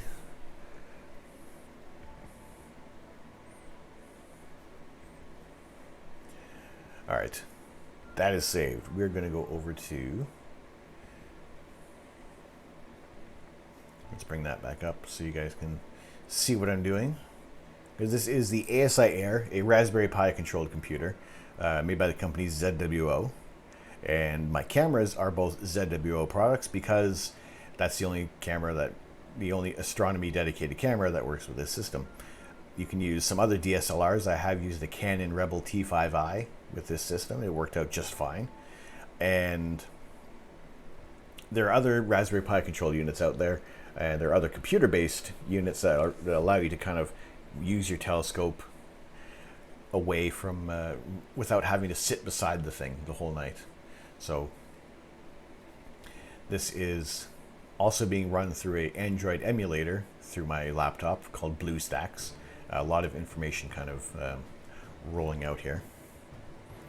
But yeah, to say a quick little rundown of what we do, how we're able to control things here. So we're going to go over to the Jellyfish Nebula, and I'm going to pick the target, a star that kind of sits in the center, which has a designation of HD 43582.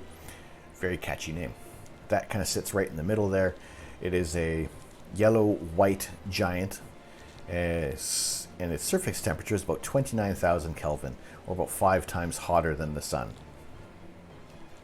And it's about 5.8 times the sun's diameter in size, so this is much more massive object. And we'll have to see if we can kind of pull up any star in Universe Sandbox and just kind of plunk that, pardon me, in the sun's position.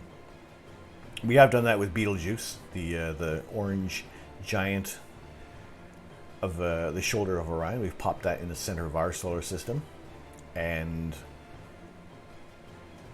it eventually absorbed Jupiter and Saturn, and it quickly absorbed Mercury, Venus, and us, along with Mars. But let's stop clicking the wrong button. We have to manually enter in the coordinates for this, just because it doesn't, the way how the targets frame up with the ASI Air, and I'm still not really familiar with how the Jellyfish sits, so it is not.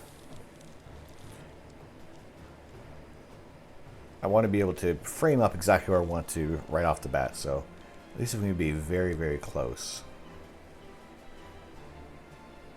And also the scrolling thing here is not as fast. So it's 6 hours, 19 minutes, 15.5 seconds. Round up to 16.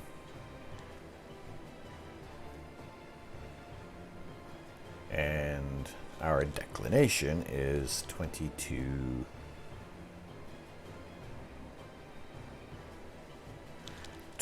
degrees, 38 minutes, 57 seconds. 38, 57.7, let's go 58 seconds. All right, those are our coordinates. That should take us exactly where we want to go.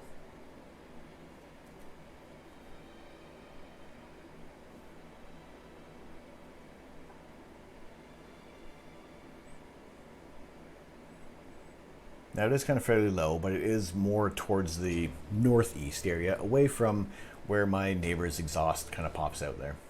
And you can see a little bit of a light dome. And there is a chance of fog kind of rolling in at about 8:30, 9 o'clock. So that might start to impede things a little bit. However, we'll make of it as much as we can.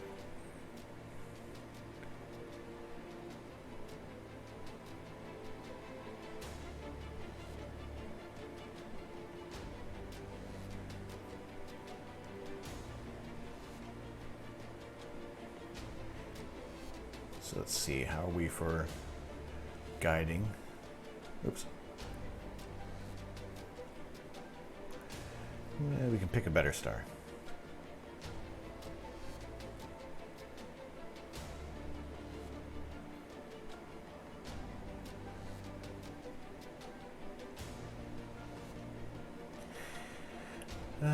Maybe not. There's 2 stars in that box. I might get confused.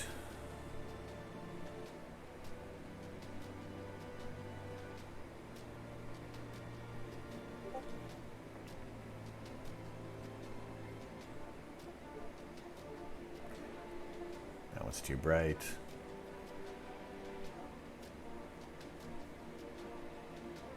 We'll see how that one goes. Let's go with that star. And we won't do the 16-minute exposure. We will do 10 minutes on there. Make sure that the guiding is settled. And yeah, we'll get started on this image of the Jellyfish Nebula, which is also classified as IC443. And it is a supernova remnant requiring an O3 filter, which we do have the O3 transmission line coming through here, which will get some better images of this nebula rather than using a broadband filter. Because we're going to cut out a lot of those city lights, a lot of the light pollution that we're going to be dealing with there. And we are off in imaging on that there. 10 minutes on this target. Now, this is the original ASI Air that I am running.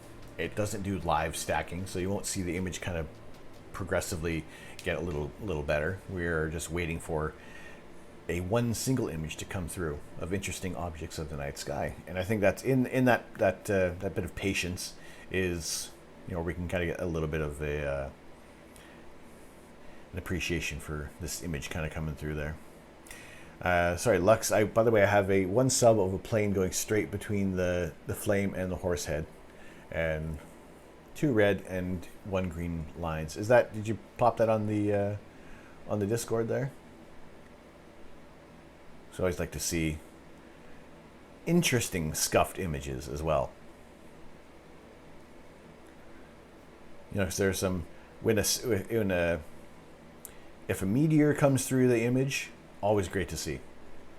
If a Sharky has joined and Dev Nelson are on the Discord as well. Appreciate you guys dropping in there as well, being able to share some images. Be able to talk about space and whatnot. I think I need to have like a very general talk about anything section on here.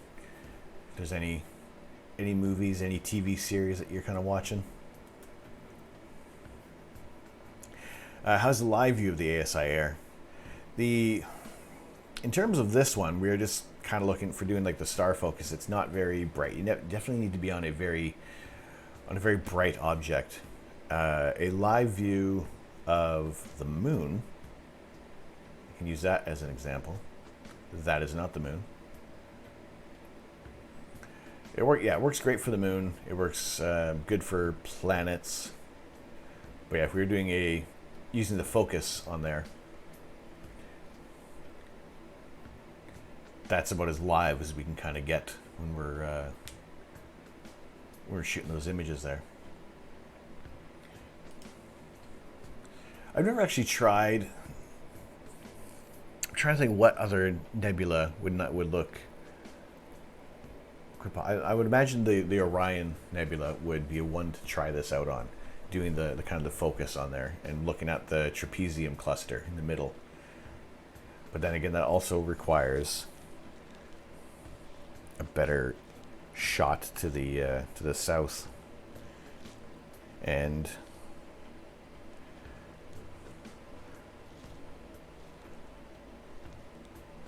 the Orion Nebula gets about 29 degrees. It's about as high as it kind of gets for me out towards the east.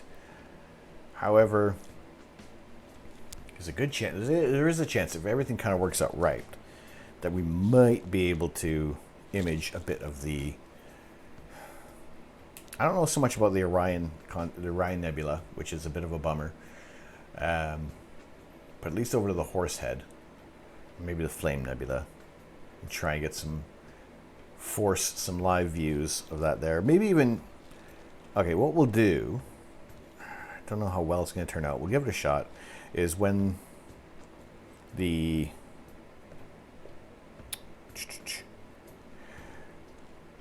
Rosette Nebula, this is probably going to be like right near the end of the night, is we can maybe see what it looks like putting the focus view on the Rosette Nebula, just seeing what we can get out of there. Because right now, being on the jellyfish, that is very, very faint. So I don't know how well we're going to be able to see that there. But for now, I'll give you a quick view of what we're looking at right now. For those, actually I say that, but it does Stellarium have a view of the Jellyfish Nebula? And it does. So this is part of the target that we're going to be looking at.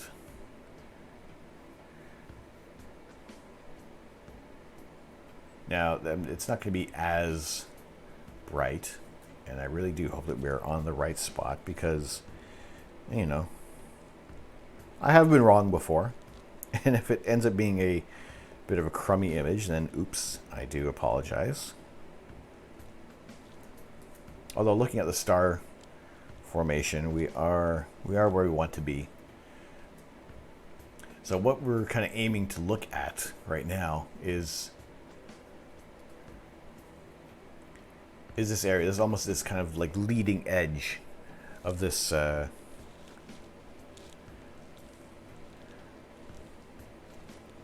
supernova remnant, which is kind of brighter in that northeastern section. And, you know, being able to pull out some of these details, you know, the star Propus it's really bright. So even kind of, we might even get some glare from that. We did see it in the guiding as well. Just that one bright star is that brighter star Propus there.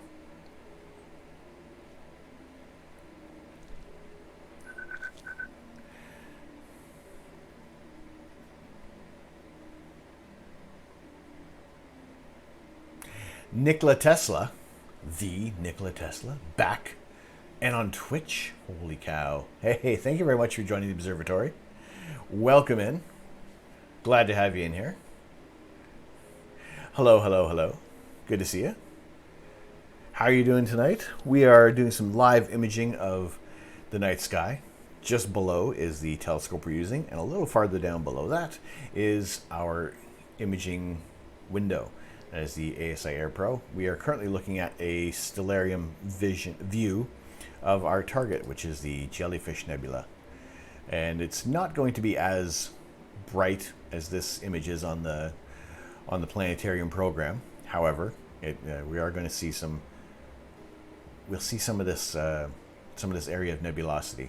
This is a supernova remnant, so we will catch some interesting views. We are using a filter that is better suited for this area, so we can kind of catch those transmission lines. And yeah, we'll see what's going to come out in about maybe 5-ish minutes or so. Fine, how are you? Good to hear that you're good. Thank you for coming in there. We are good.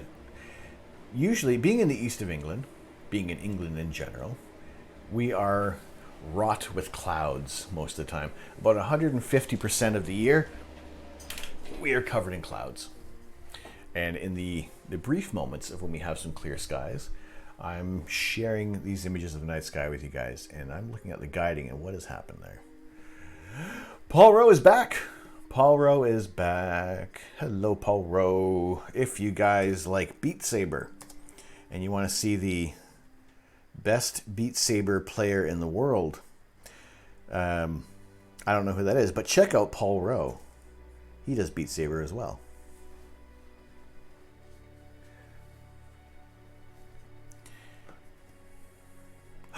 You brought sweets. You are so kind. Thank you. It's not Jaffa cakes, is it? Because you can keep those. You can hang on to the Jaffa cakes.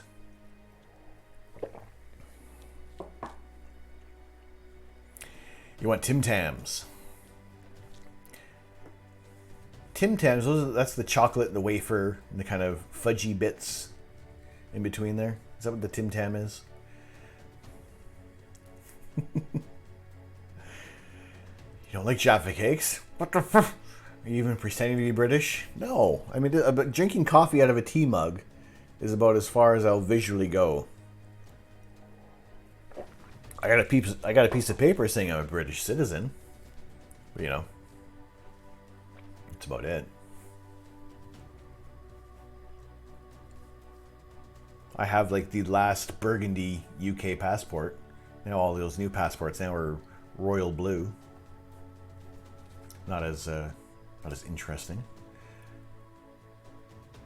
Where's the pink on the mug? No pink on here. I have coffee in a tea mug. Cadbury mini eggs. Pinky. Oh, this. What this? Happy? Gotta be fancy and all.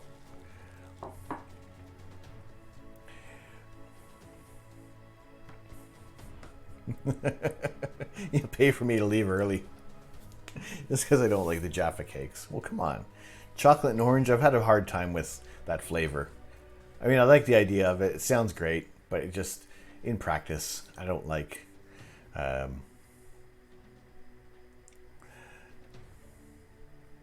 don't like chocolate and orange together. The sub is done. Good eye. Good eye, man.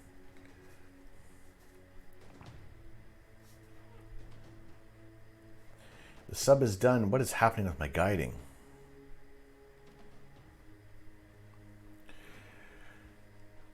What do you like that other people usually don't? That is a good question. Bet you're a coconut lover. Yeah. Yeah, I like a Bounty chocolate bar. Although, my hangover food, and it's still even a non-hangover food, is a tuna sub from Subway, and get jalapenos, pickles, black olives, a little bit of lettuce, onions, on just plain white Italian loaf. I don't know if that's disgusting to other people, but heavy on the black olives as well. Yes, this one, I mean, right out of the gate, that's looking all right. Let me see what's up with my guiding. What did it do? Why is it jumping around? It's probably, I'm thinking the guiding is actually kind of off because I'm so close to the edge. I don't need to worry about guiding so much. And that bright star we're seeing, that's that Propus. That star that would give us a headache if we were going to be imaging anywhere closer to that there. And we'll continue guiding on that, that's fine.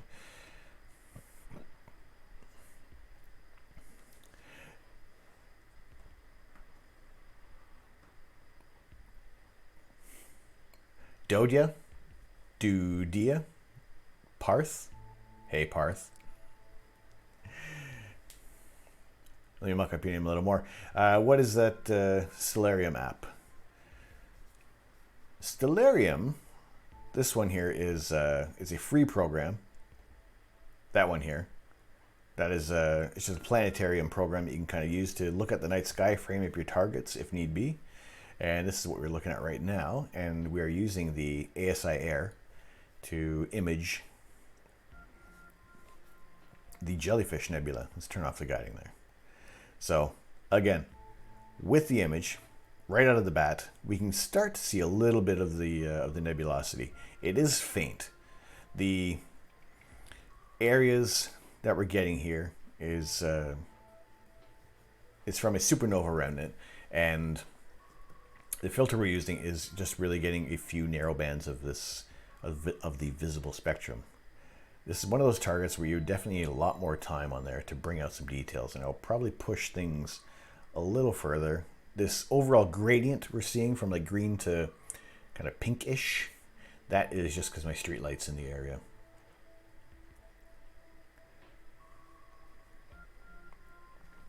But it's centered.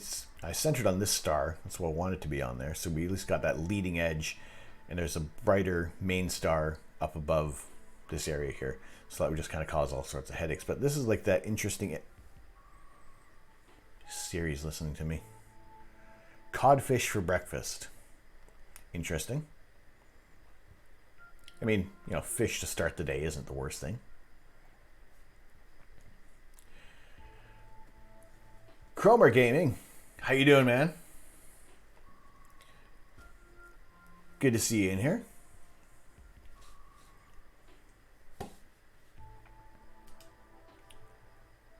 How are you doing tonight? We are currently looking at the Jellyfish Nebula. This is a supernova remnant, which I need some more information on.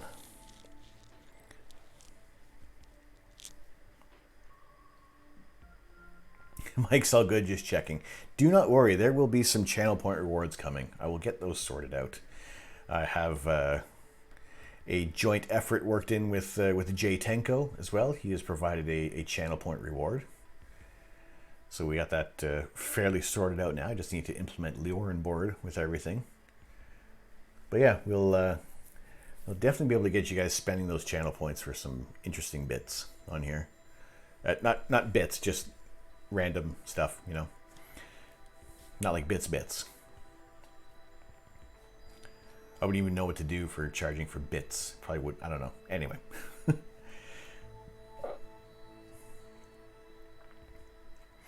But yeah, the Jellyfish Nebula, again, one of those other targets that we just want to be able to have some more detail, more time on this target, because it's dim.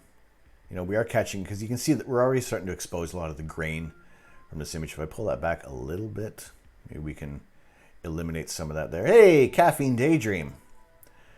How you doing? Good to see you in here. I'm going to Dodiah Parth 999 999. How? Hey, let's muck up this. Welcome. Welcome into the observatory. Thank you very much for joining our community. Appreciate you doing that.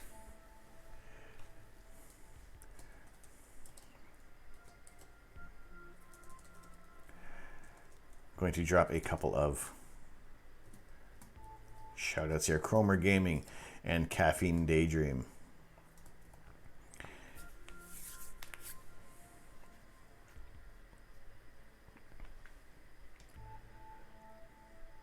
Is it possible to do off-axis imaging with 2 Astro cameras?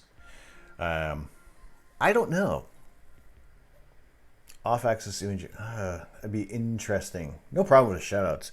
Like I said before, I always like to introduce people to some new and exciting streamers that they may not know are on Twitch, because discoverability can be hard. So that's why I really enjoy the inter-communities kind of coming together, and and seeing how many people know each other from other streams. It's really cool to see everybody else hanging around, even if it is just a lurk, just to know that you guys are just having a bit of an interest, and maybe something will kind of catch your ear, catch your eye. You never know. We have Nutty as a central point for most of us. Yeah, it seems to be. He is like the crux of a lot of us coming together there. Having a great day. We started off nice and early. Usually we don't kind of get kicked off until about this point now, but we had clear skies. We got clear skies right now, and just taking advantage of it. Yeah, he is this weird little squirrel that hides away in a tiny little hovel, mostly in the southern hemisphere. But every now and then he kind of pops up on this this whole community. It's weird.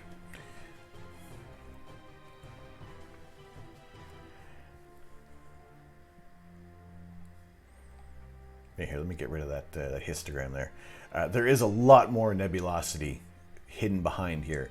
And with astrophotos, doing a 10-minute image on certain objects, it's not, you're not always going to see like everything out there. This leading edge of the supernova remnant is the more kind of detailed things.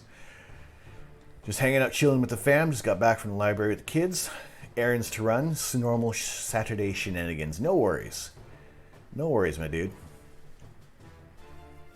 Glad to see you in here, Caffeine.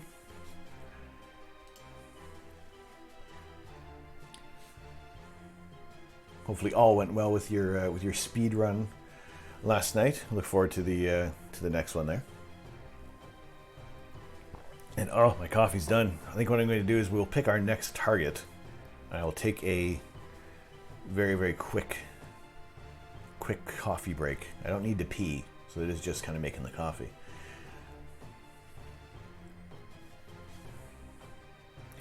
I can't remember if I gave a shout out to Putsy. I must have, but I'll do it again while I'm thinking about it. If you guys aren't following Putsy, what is wrong with you?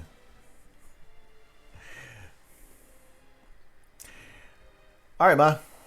Thank you very much for hanging in there. Enjoy lunch. Enjoy to make soup. What is in the soup?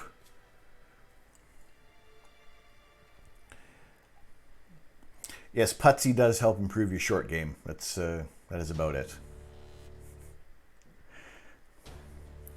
Imagine following and watching Putsy. My God, crazy stuff.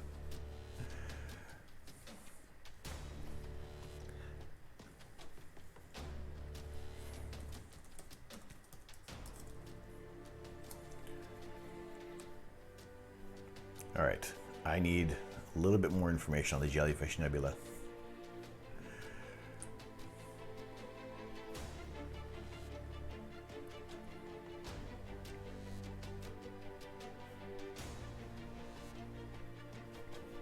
Now there is more of a nebulous complex surrounding like the Jellyfish Nebula, but I'm not sure how bright it was. And we're at such a long focal length that I wouldn't be able to get all of this in there. And I think it's a more of an interesting area of the night sky that would be almost better suited to using the shorter, the wider view with the smaller scope there.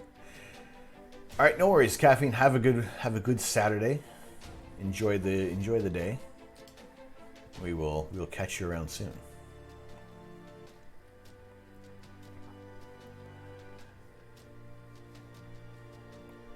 So this, the remains of a supernova that occurred possibly 3,000 to 30,000 years ago. Now it is kind of tough sometimes to measure exactly, what's studied on some of these objects in space, because there's a lot of space out in space. There's only so much money being devoted to research. Now, apparently, recent Chandra and XMM Newton observations identified another nebula close to the southern rim of the Jellyfish Nebula. I would definitely want to pick that out to be able to see what it is we're looking at there. But at least this area that we're looking at of the Jellyfish Nebula is kind of that brighter hydrogen alpha rich area of the supernova remnant. And that is what the whole filter that we're using is designed for, to catch the more interesting, everything that's kind of, you see mostly red in these images, is in that 656 nanometer range for the hydrogen alpha.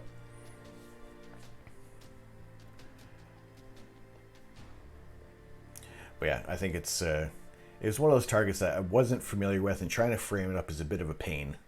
But at least kind of picking that star in the center to use as a reference point is a pretty good bet to make sure that we're going to see at least the most interesting areas.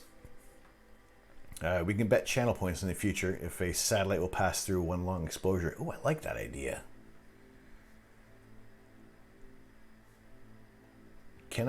How do we do that? How do we set up a channel points bet? Or at least we can drop a poll as well. Kind of get that together. But yeah, we will. I like that idea. I do like that idea. Also, you did suggest another target there, Lux. Was it UGC? Which one was it there? I was going to look at it as I was imaging the jellyfish.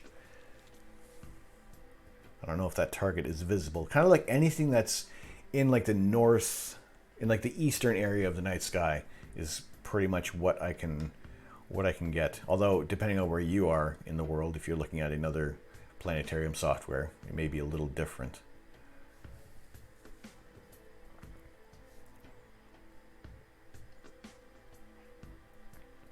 But we will pick another target.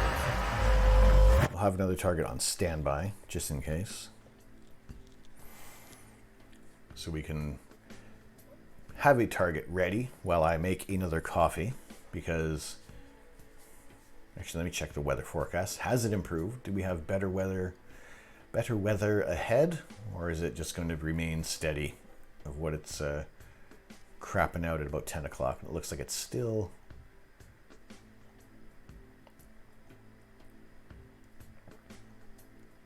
11 o'clock, we are, the clouds, it looks like they will have rolled in by then, and 10 o'clock doesn't look too bad. Looks like, well, if we can extend the session, I'm happy to do that. Happy to do that with more imaging.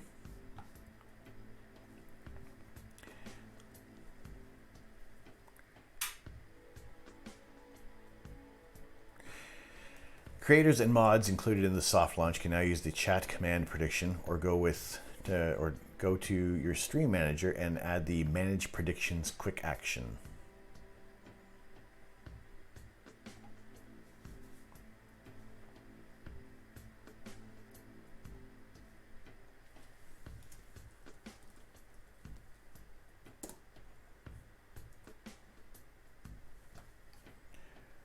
Aha.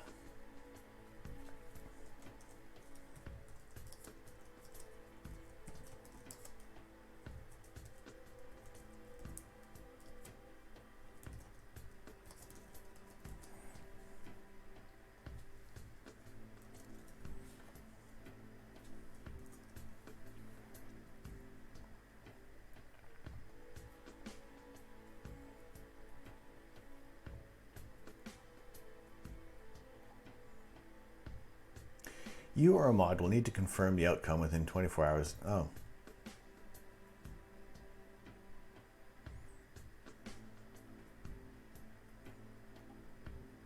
All right, well. We'll pick a target, and I don't know. I mean, we'll see. We'll give this a go. Let's I mean, right now there isn't a lot to redeem channel points on, and if you have probably a lot of people have a bunch of them, so why not give it a go? Let's have some fun there. So let's pick our target, and now that I said I didn't have to pee, I do have to pee. So let's go to a favorite, because I want to also collect this for some more imaging purposes later. We're going to do the Crab Nebula. We're going to go from one supernova remnant to another. And we will do the, let's see. Let's get that going. Let's go to M1. Let's save this image, because that was a good one of the jellyfish.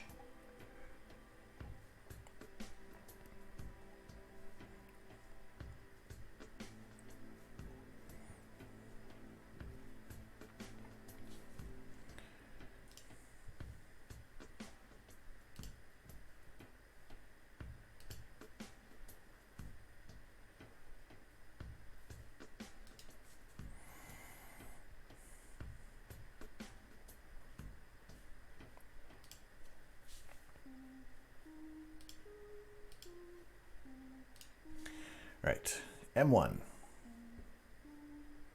M1. Excuse me. Easiest one to remember.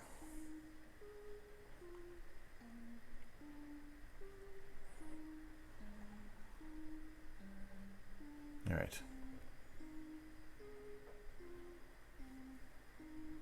OBS using all my resources at the moment.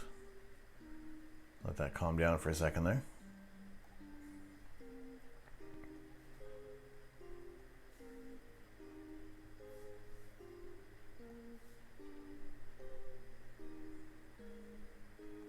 Not a far jump from the Crab Nebula, to the Crab Nebula from the Jellyfish Nebula. Both very close visually in the night sky. Crab Nebula is about 6,400 light years away. And the Jellyfish Nebula is unconfirmed at the moment. All right, that is fine, that is good. Now, because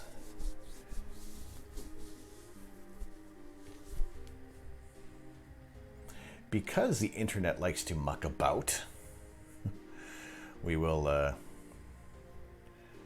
going to do another long exposure on this one. We're going to chance it. We're going to risk, will we get satellite or not? We're going for the maximum risk, maximum reward on this one here.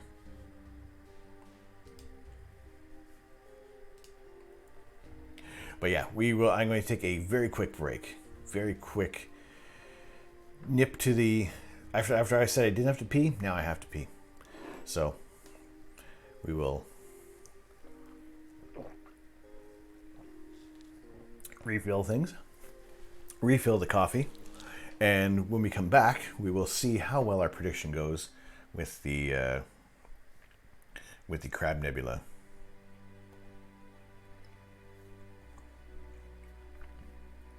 And guiding, probably would want to pick a better guide star maybe. Ooh.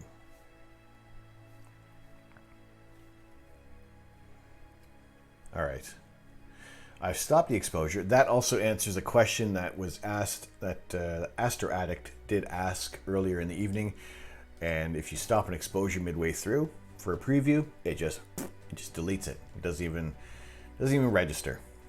So that is good to know. I get +5 if I win. Not exactly high reward. No, okay, fine. High risk, very little reward. The reward is that we see some cool images of space.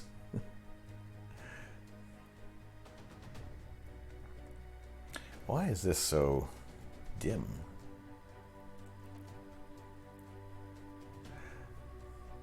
I don't know what I get if I win some more channel points. Eventually there will be more rewards on here. I do promise you guys that.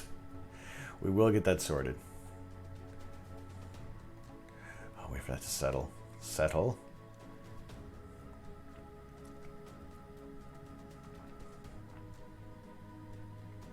All right.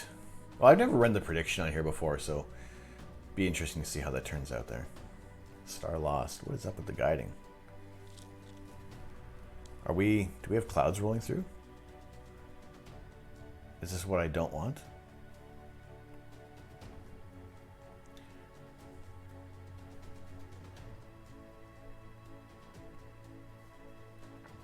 No, it looks clear. Why am I having poor guiding at the moment?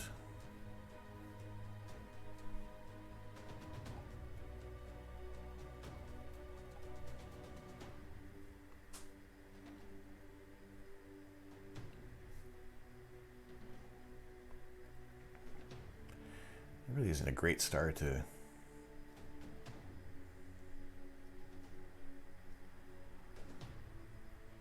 guide with in this area.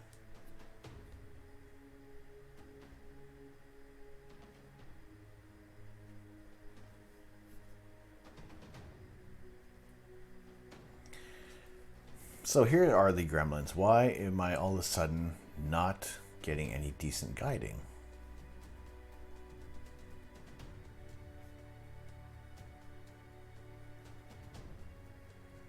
How come everybody, like, I have the dew heater on. There really isn't much condensation going on at the moment. So why?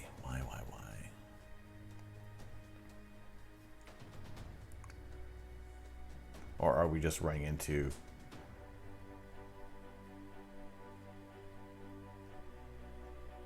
Is it just getting a little foggy out? All right, let's see. Neighbor vapes. Oh, they probably do. No, these ones don't. These neighbors are old.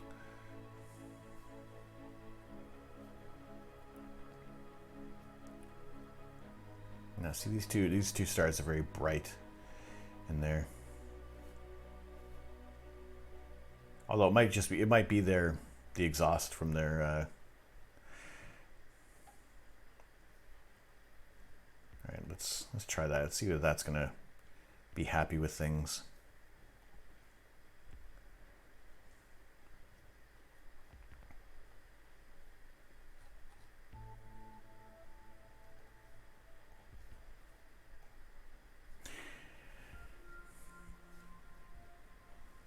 Beard gang. Vapes from the chimney. Yeah, you know, I get you. All right. We're off to the races on guiding. Let's start that exposure. Let's flip over to the outdoor camera shot.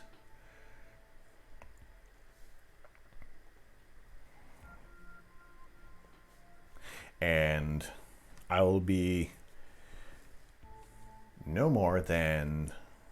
try to be no more than 3 minutes. If anybody does come in, welcome them in with open arms, and I'll be back after a quick coffee break. I just gotta boil the kettle, really, and have a quick nip to the loo. You'll see the light. No, you won't turn on. I have the blinds closed. Nobody watches me when I pee. Give you too much information there. All right, BRB.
coffee. I love coffee. Who doesn't love coffee? Is it you? Hello. I missed you. I only missed you. I didn't think of you. That'd just be weird.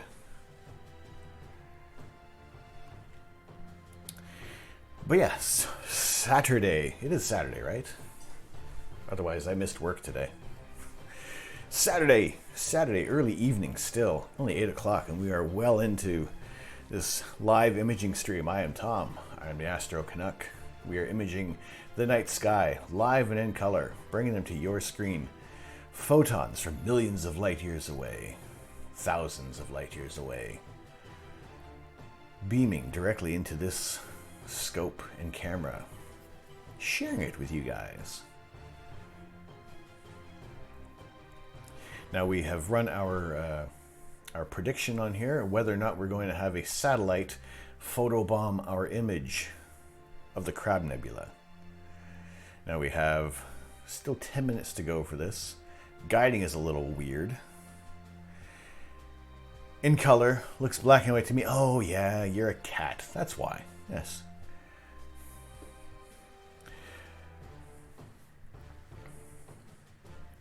An adorable cat whose only sustenance is subs. It's a weird kind of diet, but you know, to each their own.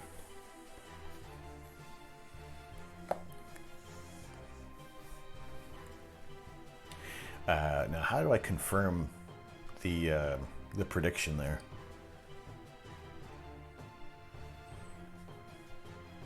I don't know how that works. It said something, well, you need to confirm within 24 hours. I'm like, okay, I'll be able to confirm within 10 minutes of whether or not we have a satellite rolling through this next image coming through there. We'll see. So far we've had, what, one image where we've had a satellite photobomb. Now I say satellite in the prediction. It can be anything. It could be if it was an airplane, or unless it's a meteor. That'd be really cool. But there's nothing at the height of things right now. But we'll see what comes through there. Wait, that's not fair. All right, fine. Just satellite? Just a satellite. If it's an airplane, I should have been more specific. I guess we have a better chance of a satellite going through than an airplane. Says satellite. Fine, satellite. Satellite.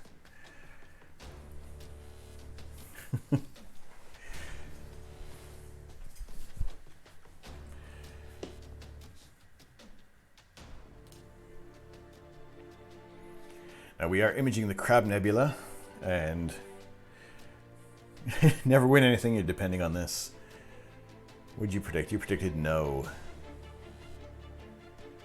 How do I confirm a prediction? Mama Bon Bon, ISS is out of range? I do believe so. Yes.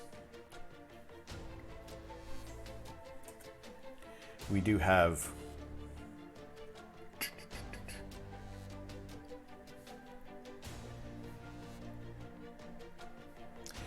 on the, oh, here we go. That's farewell to 2020. Yeah.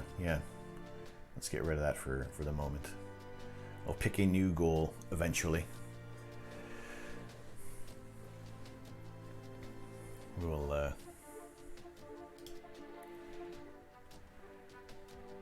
we are quite a way, about, oh gosh, what is it? I don't know, 15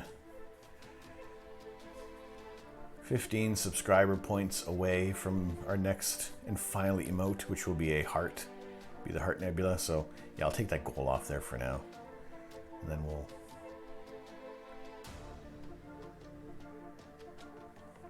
I'm gonna push things exactly towards that. Where are we? Yeah, no, sorry, 14 subscriber points away. That's That's fine. That is an eventual goal. We'll get there for our final emote slot.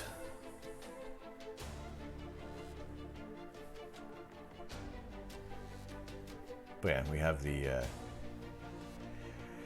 in this Clear Outside app is that we know when the ISS is passing over. There is that little slot there that's going to tell us when we can expect it, and then within that there is another program that I have that will let me know when the International Space Station is going to be overhead, or at least in view of things. And that is an app called, there's a bunch of them. There is Heavens Above will work, ISS Detector, and that kind of works as you'll hold your phone up and it'll tell you exactly where you're going to be looking to see the International Space Station flying over. Am I late to the stream? Technically yes, but no. How you doing? No, lol. Good to see you in here. We are currently imaging the Crab Nebula right now.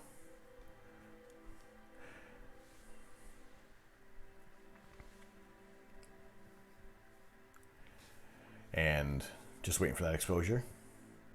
It is I use Spot the Station. Okay, cool. Yeah, for something like that, there's got to be like tons of apps that are going to be recording. There's other programs, other websites you can use to know when the International Space Station is going to transit the sun or even the moon, so you can get an interesting photo of that. I haven't tried that yet.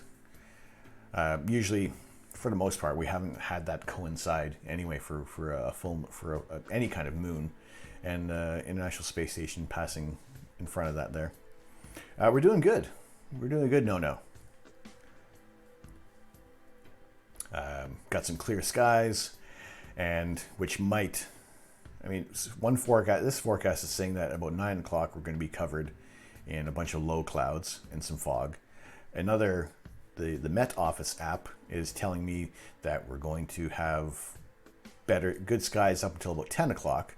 So, we're going for a maximum exposure length on a lot of these targets there to get the most detail out of things tonight, because we want to get some cool images, some really interesting objects out there.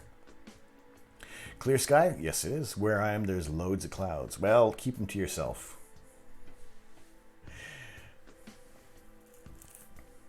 We're hoping for some decent skies. We're hoping that these clouds are going to hold off for at least another hour or so. That'd be favorable, because it's been so long since we've had a clear sky. We are about three minutes or so away from our 60-minute exposure of the Crab Nebula, and the guiding is not too bad. It's looking to be all right. I don't know what was up with guiding before, but we are on track. And even in this single exposure, this 5-second exposure of the Crab Nebula, we're already starting to see some details coming through there.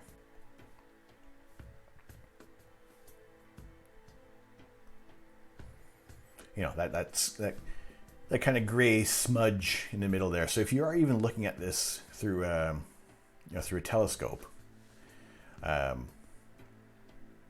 expect to see almost something like this. Not as colorful and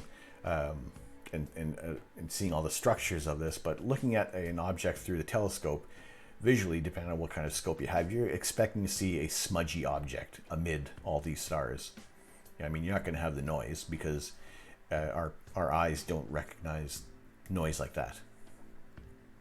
So at least in that regard, you'll see a flat black sky and the little smudgy gray area of the Crab Nebula. I've been doing some dream fan art. Have you now? Interesting. Speaking of, I was going to say drop that in the Discord and things. There was an image that went through from Lux. I'm so sorry. Didn't mean to.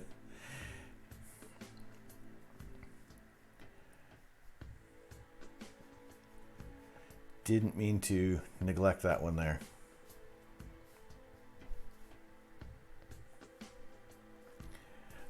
Also, speaking of Discord,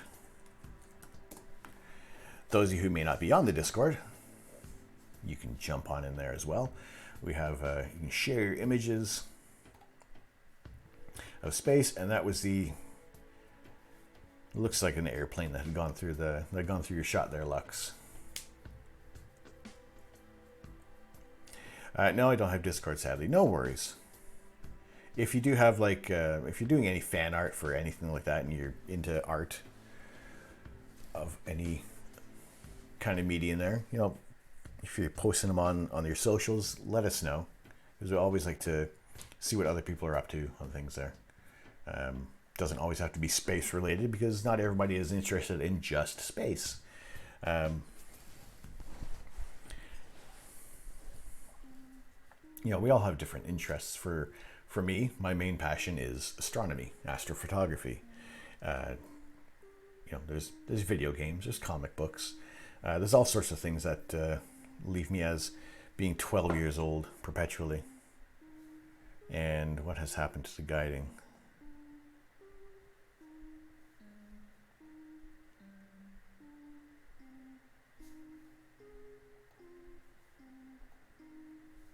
What happened here?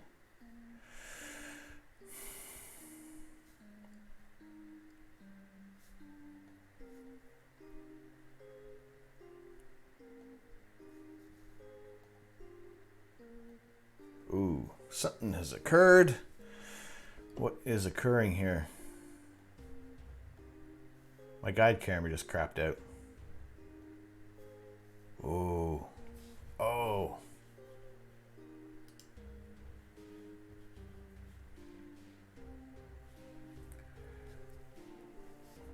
What happened here? Where did my guiding go? Right at the last second.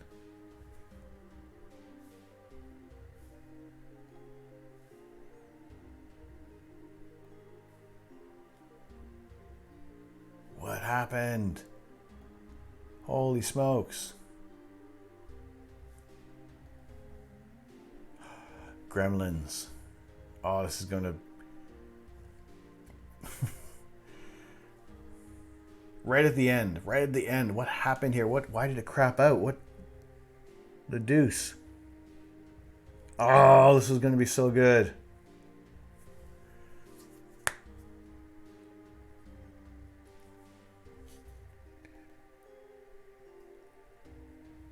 You can see the stars that we have. I mean, you've got the structure of the Crab Nebula there. It's not bad, but oh, this would have been so good. No.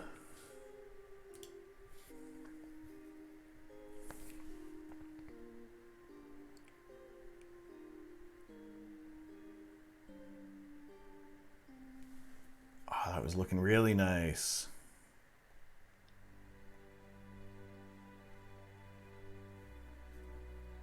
I mean, overall, it still looks kind of cool, but there's a bit of movement. Okay, you know what? Forget it. This does look cool. It still looks cool.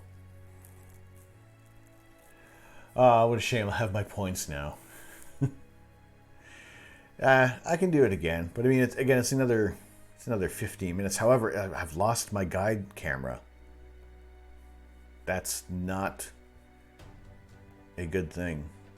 Although, you know, the Crab Nebula looked good. I like it. Aside from the guide cam crapping out. It didn't impact it too much. So that last 30 seconds where everything just kind of went... So yeah, the Crab Nebula is well documented since 1054 AD, when it was first discovered as a guest star in the night sky. That we saw this occur.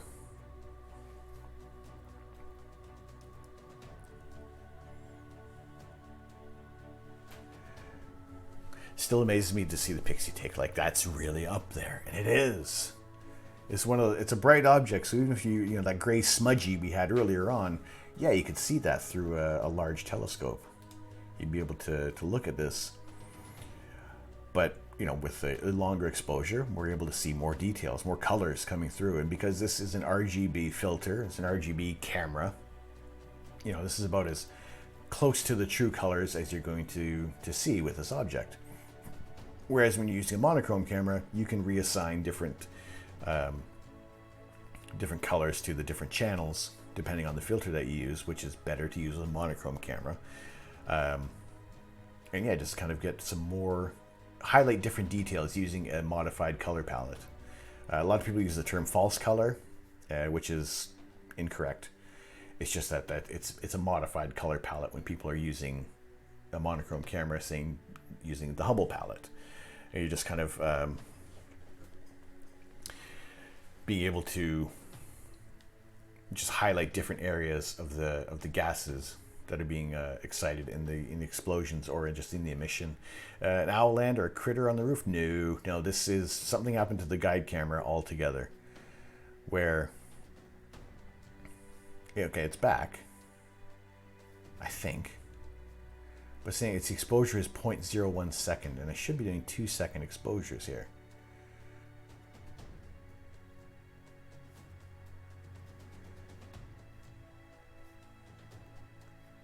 But I'm not seeing anything occurring.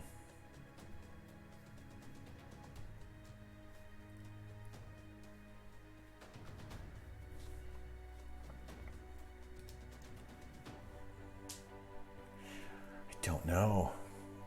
Again, this is this occurrence, this gremlin is pleading the case to upgrade, which I don't want to have to be forced to do. I want to be able to have that I've saved this money. I've put this money aside for the ASI Air Pro. It's not an expense that I want to have. Anyway, aside from that, at the center of this nebula, we can see it right here. This little point here is a neutron star rotating 30.2 times per second.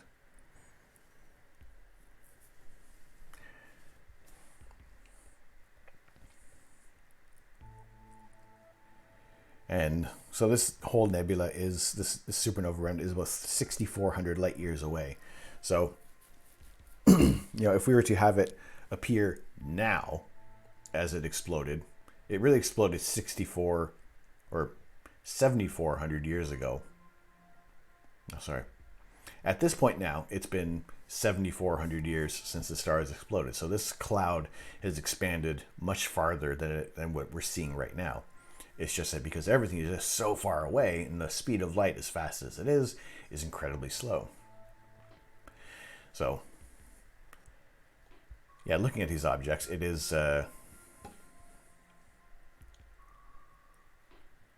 kind of tough to sometimes gauge the distance of things. Any photobombs? All right, let's see. Now, we did have an issue with the guiding where it just crapped out on me. And hopefully it's, I mean, if it's the guide camera, that's not too terrible. Not to say that it's again, another expense that I want, but it looks like we are clear of satellites.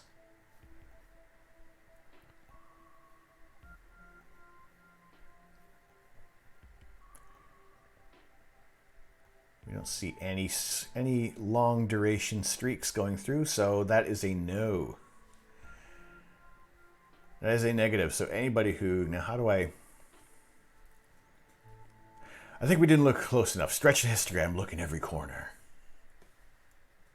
James Bate, how you doing, dude? Good to see you in here.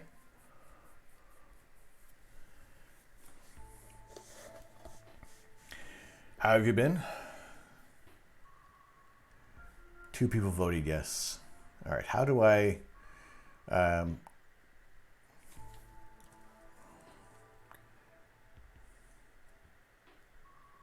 to create and manage a prediction? All right, just type out prediction.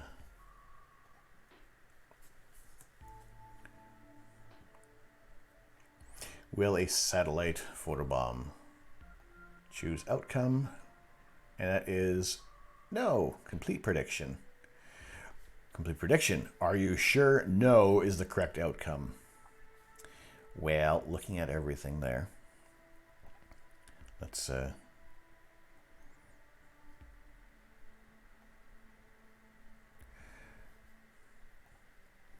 Just really have a good look and make sure. We have had images before where we had a satellite roll through, very easy to see, and it looks like I'm confident there is nothing.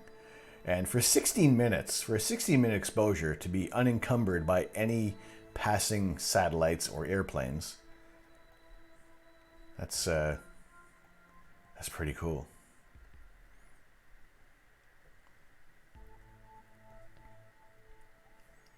All right, so yes, no is the complete prediction. There were no satellites photobombing. Here we go. Prediction results is no.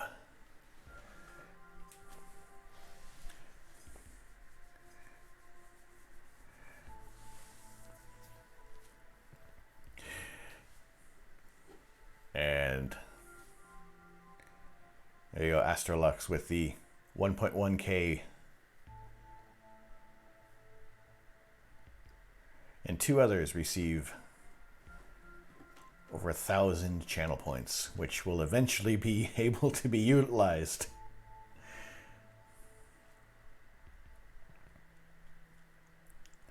Well, that was kind of fun. That was interesting. We'll keep that in mind for the next time there. And yeah, I think I might need to have some other mods added on here.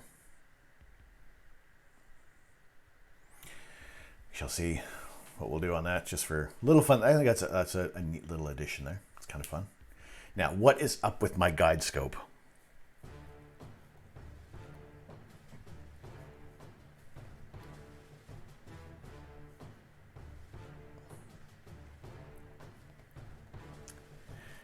All right, let me save this image down first.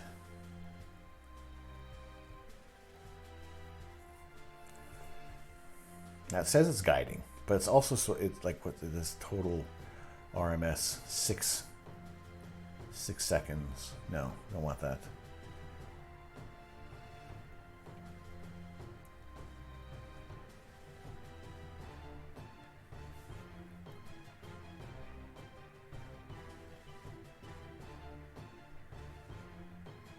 $1 billion points to use my scope.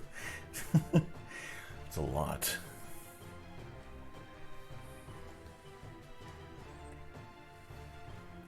It's quite a few points there. That is dedication.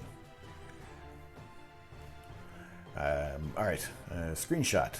16 minutes on the Crab Nebula, which went to hell right at the last second there. Last 30 seconds, it just craps out there. Okay. That's saved. What is up with this? Guide camera not responding. Like, I can't even turn it on. That's working all right. You can see that.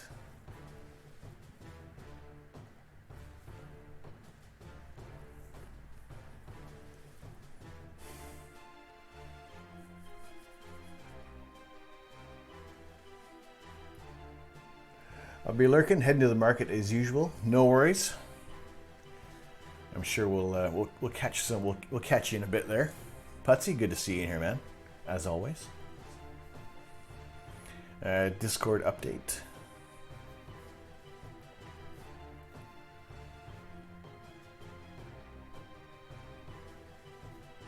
Or is it a Discord update, or are you saying an update on?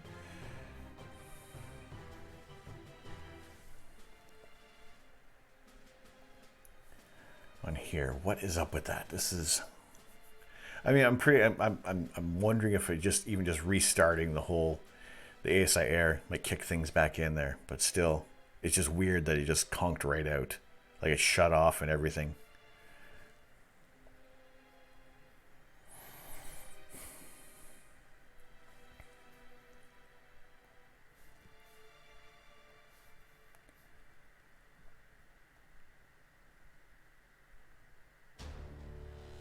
Nothing would have nudged it or anything like that.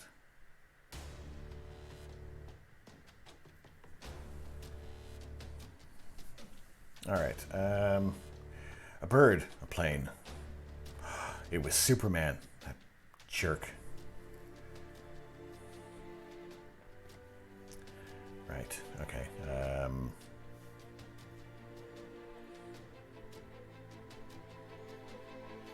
What is the temperature? Cooler is running 8%, minus 10 degrees. But everything else is working fine. Everybody else is doing what they are meant to do. So I'm thinking, is it... Okay, I say that now, all of a sudden this is asking to reconnect.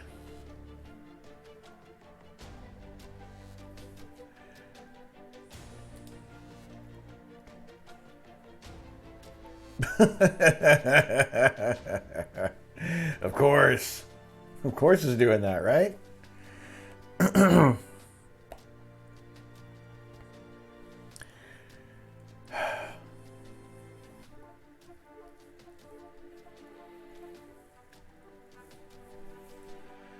All right, let's...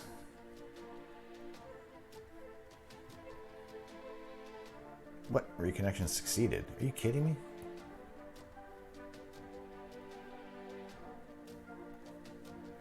All right. Here's what we're going to do. We're going to switch back over here. What is up with it? Really thinking this little bit of kit might have had it. I don't want it to. I don't want it to crap out on me here. Come on, please. Please, will you work?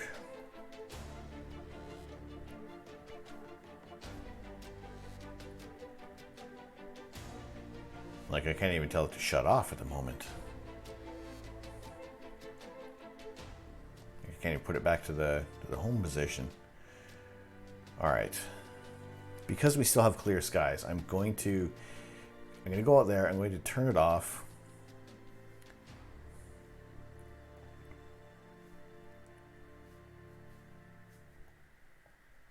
I'm going to turn it back on. Stop it. Stop it. Turn it off and on again.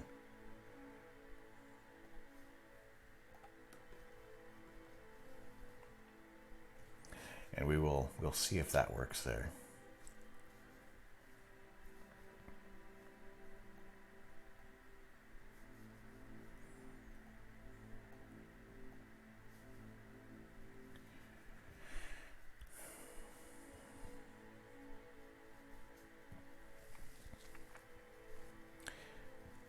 And then if it happens again, or if it doesn't boot up properly, then I know. Actually, no, I won't know, because if all the cameras work again, then yeah, that's fine. If everything works again, but the camera doesn't work, then I'm pretty sure that something will have happened to my ASI 120mm. Again, not ideal to have to replace a bit of equipment, but if I have to replace that cheaper bit of equipment, connector come loose, it might be. So yeah, ASI Air, that's all shut down. So I'm going to quickly pop outside. Press Alt F4. Yeah, that'll fix everything. Oh boy. Okay. You will see me appear in the camera down there. But we'll be back. I mean, right here. If I turn the volume up on there, I don't have the sound on there. All right. We restart everything over there, and we will reconvene in like...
All right.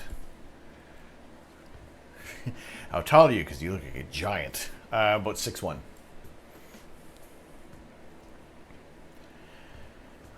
I don't know what that is in centimeters. I've always just measured myself in feet and inches.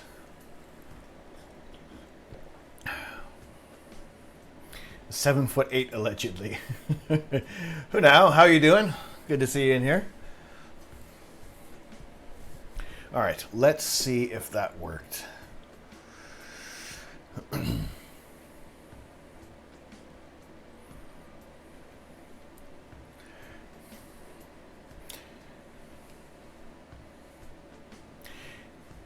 You're 6'5", 6'9". Hey, Pico Nico, how you doing? Good to see you in here.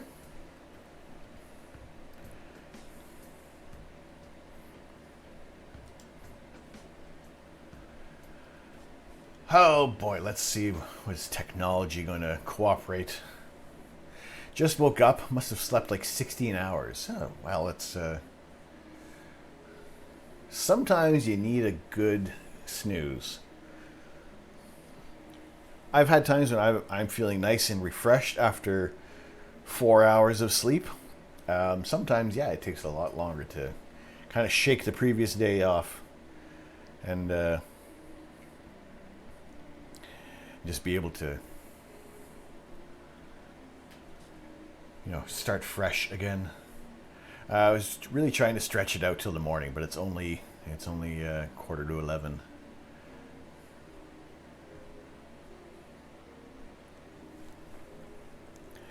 Well, good to have you awake and alert with us right now. We're just trying to troubleshoot what is up with my ASI Air.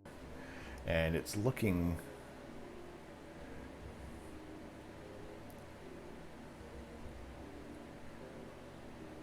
Things look to be all right now. Everybody's back online. Everybody's back online.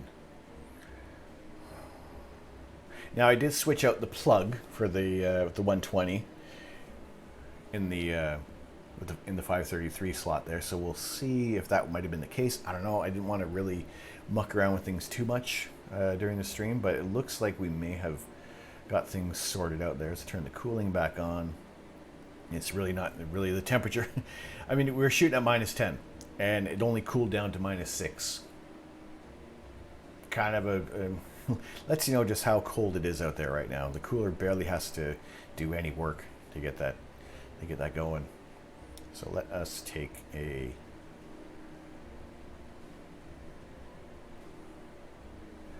there you go. Make sure the scope knows where it is. And we will pick another target. Actually, I'm going to just pick a star to look at, and just make sure that the scope is happy with things.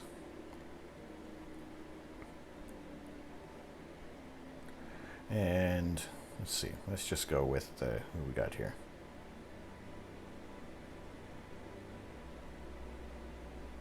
All right, we're also going to look at another planetary nebula because, I mean, the last one we shot worked out really well. So that is NGC 2731.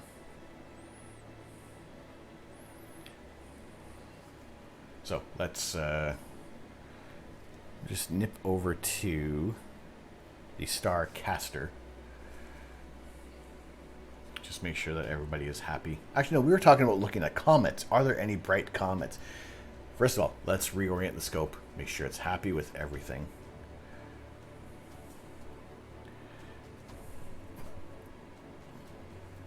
We have previously looked at Castor before, so let's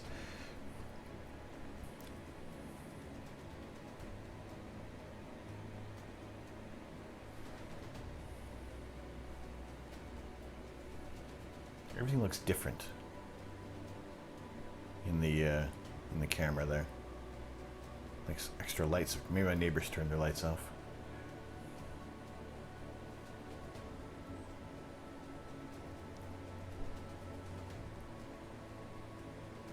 See, there wasn't any real jostling with the scope to what I would have thought would have plugged the guide scope any bit there. So I don't know what would have happened. I mean, it wouldn't have been, the scope wouldn't have been moving fast enough to really muck about with the cabling. So we'll see things.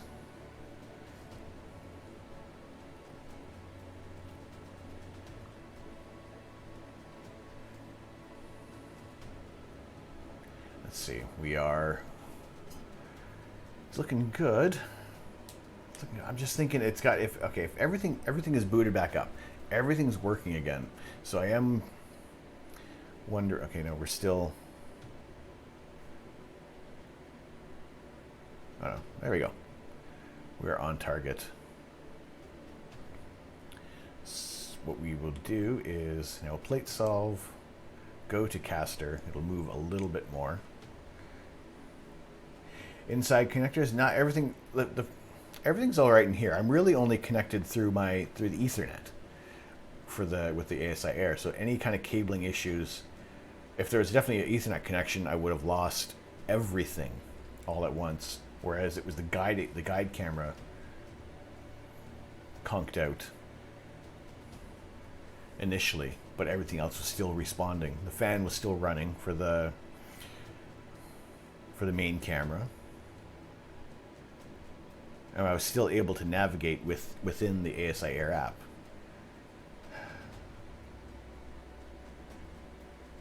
I mean, like I said before, ever since that time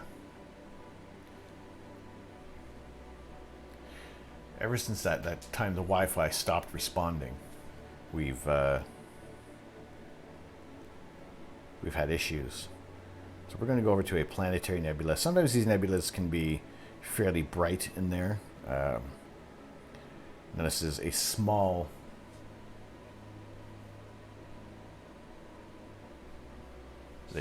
object. I mean, it looks small in the viewfinder, but I get a relative size of this thing. But yeah, the sky right now looks nice and clear, really good. So we're going to take advantage of these kind of dimmer targets as well, and try and get some more time on these, and hopefully everything works. So, NGC 2371 is our target.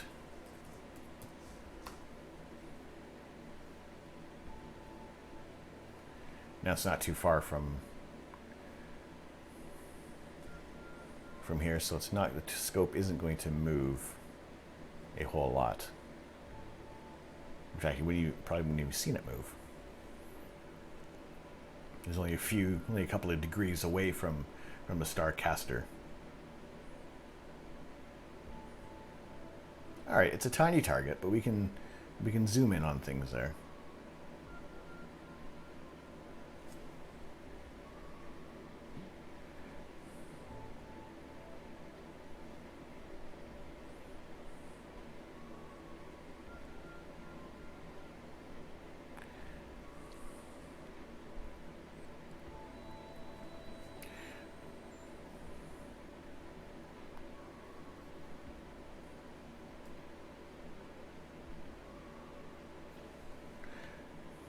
Without GoTo, it's impossible. All right.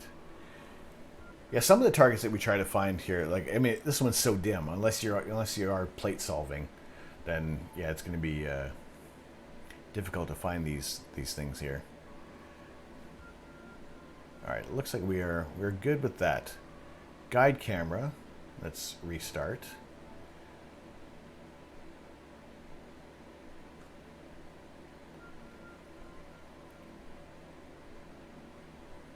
Seems to be all right. Pick that. We can probably drop back down to 2 seconds for the exposure. And have that star a little more favorable. There we go. Have a guide on there. All right. Like I said, I have switched out on the back of the ASI 533. There are 2 more USB slots, so you can daisy chain the cameras together. And the one, when I pulled this one out of the other slot, it was, I don't want to say it was loose, but I don't know, when I plugged this one into the other top slot, it just kind of seemed a little more firm. So maybe there was a little wobble for some reason. But I mean, yeah, I've consistently been having issues with the ASI Air.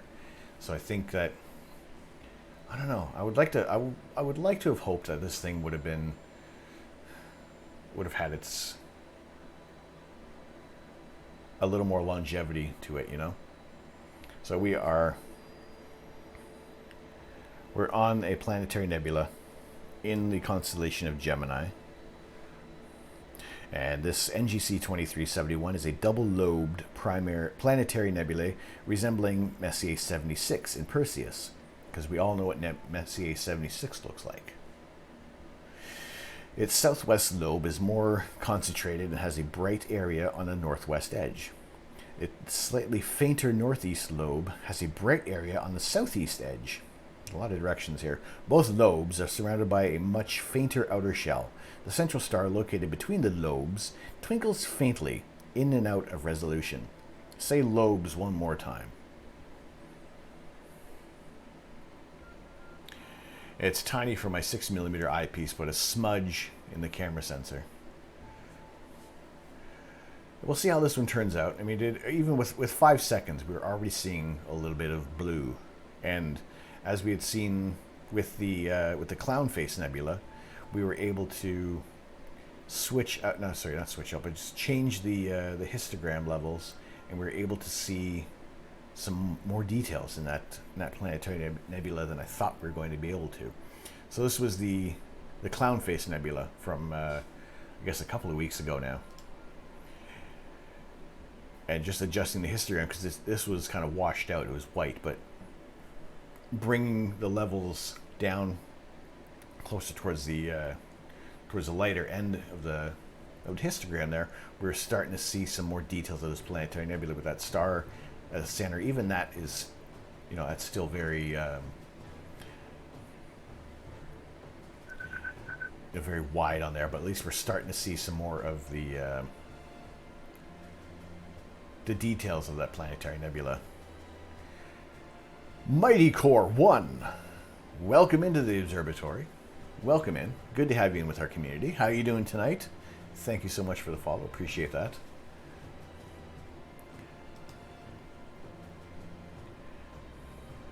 Now, for those who are not familiar with that sound that you're hearing, it just may sound like a default noise. That is there's another example of it there.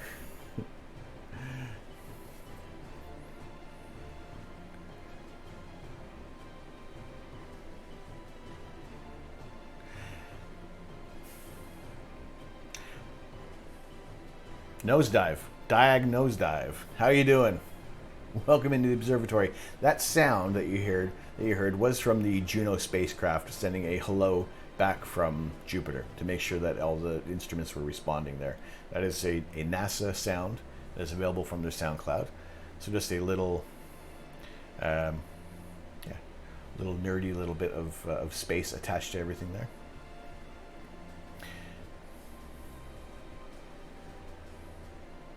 Another one, Team Jupiter or Team Saturn badge.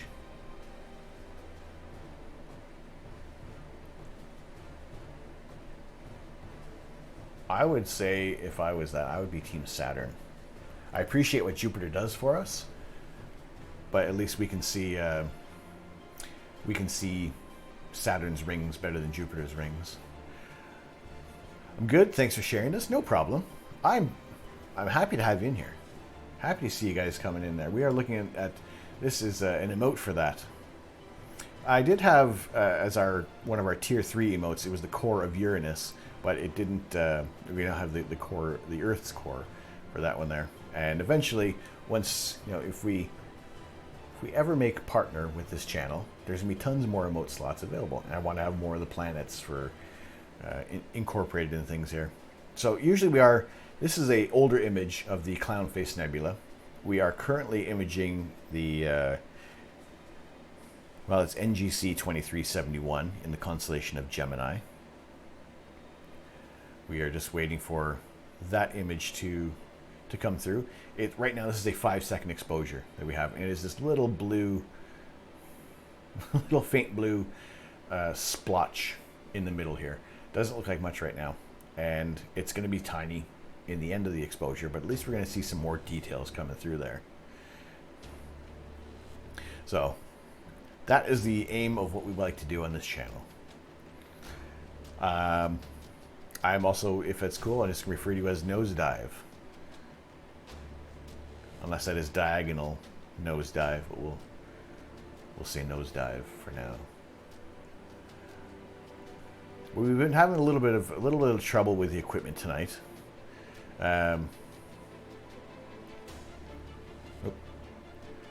So hopefully everything is going to go well for this image. We are doing a 10-minute exposure. Am I doing a 10-minute exposure or did I do 16 minutes? Did a 10-minute exposure.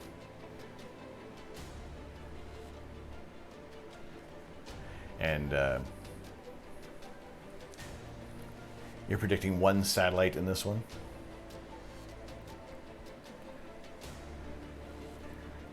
I don't know. I think things overall have been very quiet. I don't know if it's just the area of the night sky that I'm imaging, but it just, for me, I haven't had a lot of a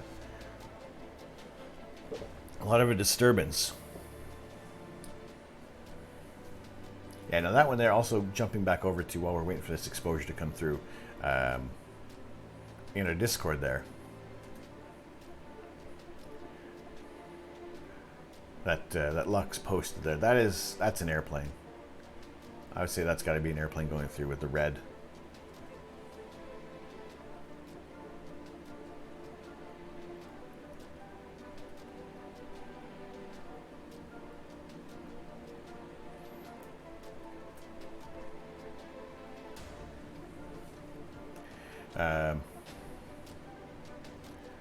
One satellite, this one for the richest man on Earth private object.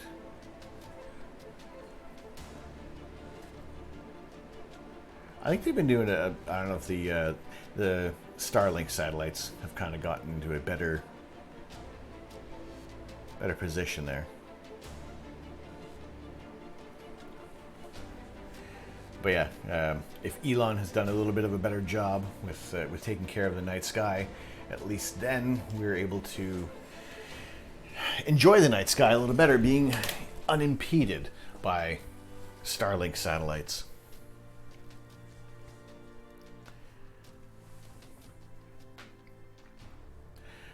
I saw the airplane coming and I purposely imaged it. All right, cool, excellent. At least if that was your goal, then mission accomplished. Fantastic. There are many times when I see a plane coming, I'm thinking, just don't go through my shot. Don't go through my shot. Don't go through, and it goes through the shot. They don't listen. Airplanes do not listen to you, no matter what.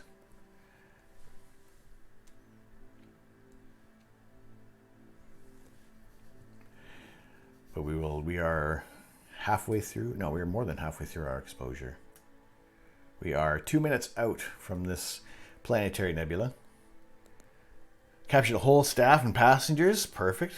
What were they? Were they at the dinner service? Was it chicken, fish? What was the veggie option?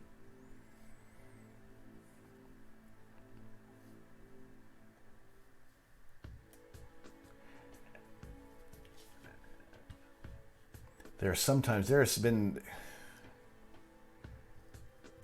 some really good. There's been some really good food on airplanes, and there's been some really disappointing food on airplanes. I think some of the best there's been. If I've flown back to Canada, there used to be this kind of for the lunchtime. There's like a pizza. It was just cheese and sauce and pizza crust. It was delicious. I don't know if it was just because of the long haul flight, and you're just hoping for anything to to enjoy something in there. But yeah, I love that. It's a very simple pizza. Eating caviar in first class to Dubai. Ooh, fancy stuff. Never been on an airplane. Oh no. I mean, there's lots of people who've, air travel may not be for them. May not be an option. It's a very slim option at the moment. It's very subjective sometimes. You've never been in space. Me neither. I wonder what that's like.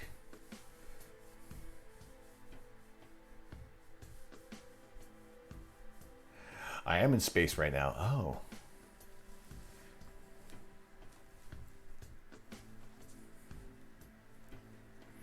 Never been to the Earth's core. I tried once. I didn't get too far. I was able to dig down about 3.5 feet before my mom yelled at me in the backyard and had me fill in the hole in the back garden.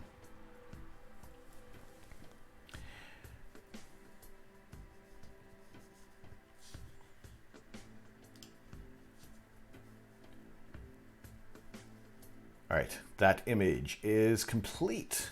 There we go. All right. NGC 2371, planetary nebula in the constellation of Gemini.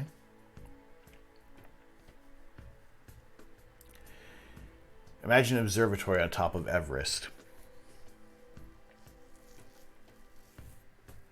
You would have some fairly calm skies. Although at that point, you know, just go for the space telescope.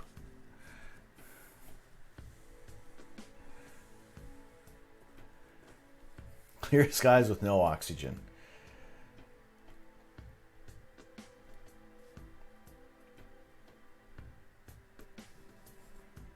The views would be absolutely breathtaking.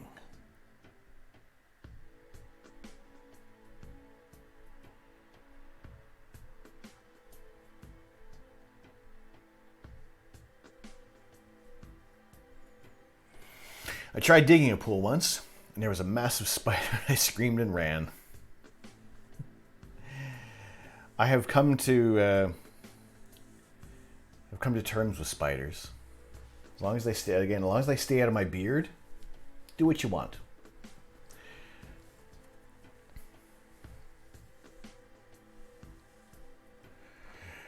I do love that warp, not gonna lie. I like it too. I think it's really neat. It's fun. It's a little more interesting than the old little tech stinger. Needs more dragons. There's no dragons in space. No, you guys don't need to. No reason to be disclosing ages. How do I know there's no dragons in space? It's a good question. We can't even confirm there's vampires in space either. You know, we use mirrors to detect things as well with most telescopes. Space vampires. Right. Ooh, I like this. I'm liking this. Holy smokes, I really like this. It is like a candy wrapper.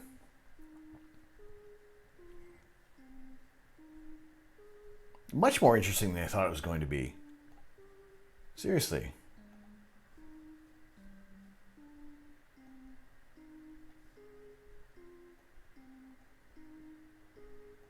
We're going to go the other way with this one.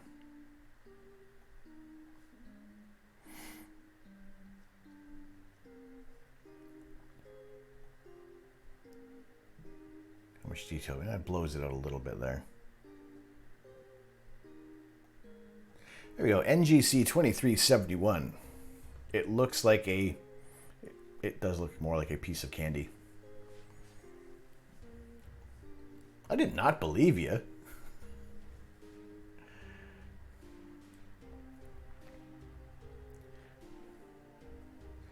But this one genuinely looks like a wrapped boiled sweet. All right, what other information can I get on this object there? Because you know, just knowing that the lobes are concentrated and bright on different sides, that's not enough. Excuse me, 3.5 million light years away. No, that's not right.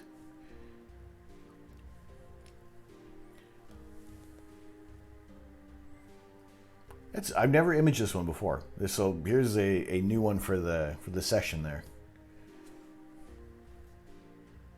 NGC 2371.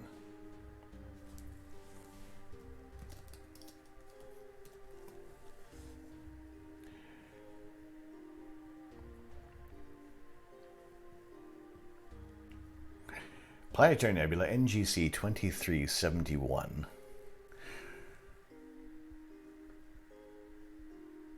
Lies about 4,300 light years away in the constellation of Gemini. It's a planetary nebula, the growing remains of a sun-like star. The remnant star visible at the center is the superhot core of the former red giant, now stripped of its outer layers. Its surface temperature is a scorching 240,000 degrees Fahrenheit. Hubble images reveal several remarkable features, most notably the prominent clouds lying on the opposite sides of the central star. This color indicates that they are relatively cool and dense compared to the rest of the gas in the nebula. Now, we are not able to see these kind of colors from Hubble because we do not have the resolution of Hubble. This planetary nebula is an expanding cloud of gas ejected from a star that is nearing the end of its life. The nebula glows because of ultraviolet radiation from the hot remnant star at its center. And there are also hot young stars in your area today. In only a few thousand years, the nebula will dissipate into space. The central star will then gradually cool down, eventually becoming a white dwarf, the final stage of evolution for nearly all stars. Well, that is pretty interesting with this one. One of those targets that is, we never shot this one before. So it's really cool to see.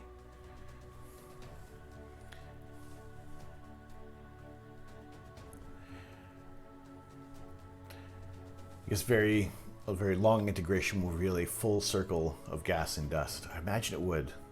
I mean, looking at the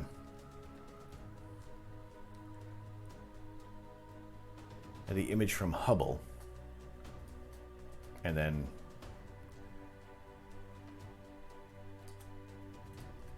okay, let me pull this up here. Internet, come here. So there is the,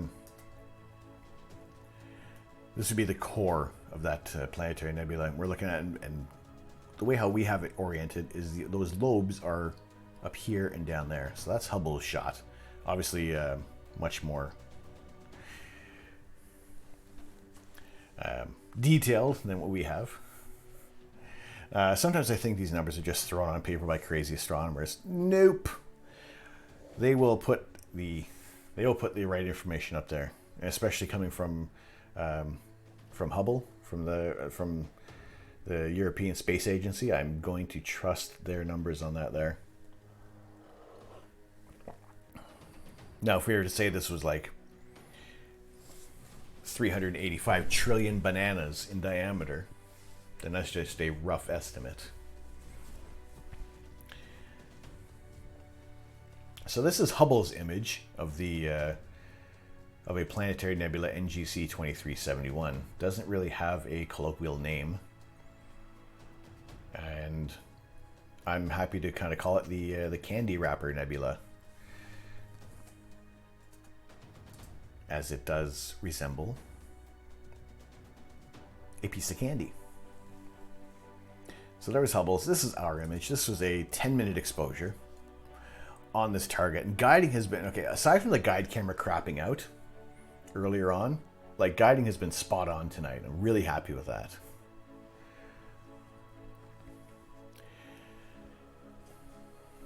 Astronomicon, good to see you in here.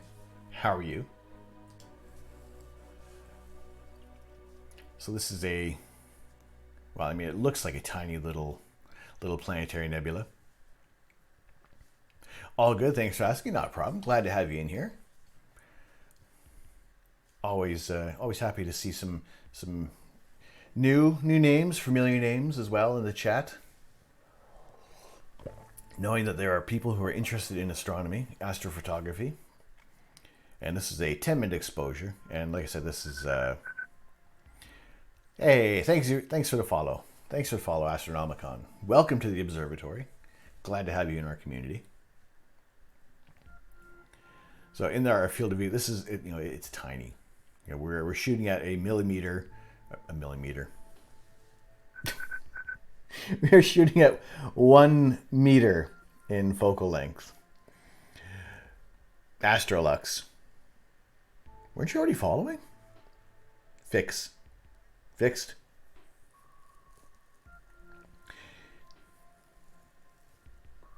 It's a bug. Who's a bug? You're a bug. Is there issues going on with Twitch at the moment?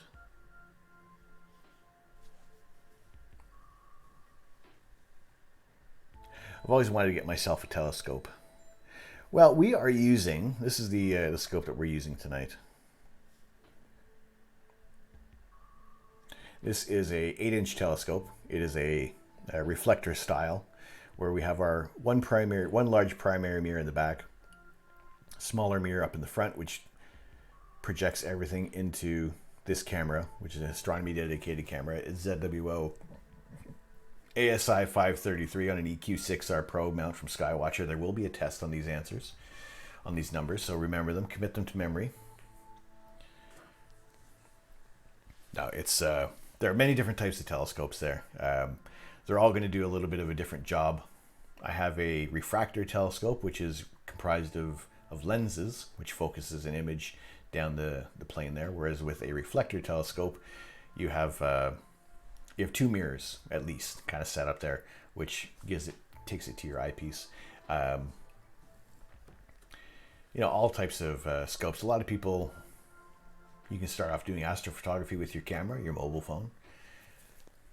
And I think we are in a golden age of astronomy right now, and being able to have all this tech available to us professionally and in the amateur ranks of things, and just to be able to get these pictures, to be able to share this. Here's a planetary nebula that you would not be able to look through a small telescope with the eyepiece and be able to see it. It's faint, it's tiny. So.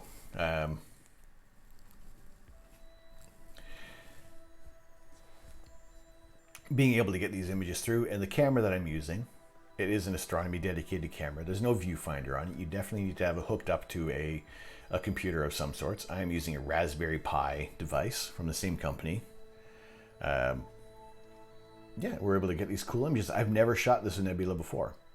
There's always tons of new targets out there that we're able to capture. And when the skies are clear here in the east of England, this is what I'm doing. I'm sharing images of the night sky with you guys as much as possible, because I like to be able to share this, because it's just, for me, visual astronomy, it's cool, it's great, it's a really interesting to look at, but at the same time, it's just you. Visual astronomy is very personal, and everybody's going to have their own unique experience with that.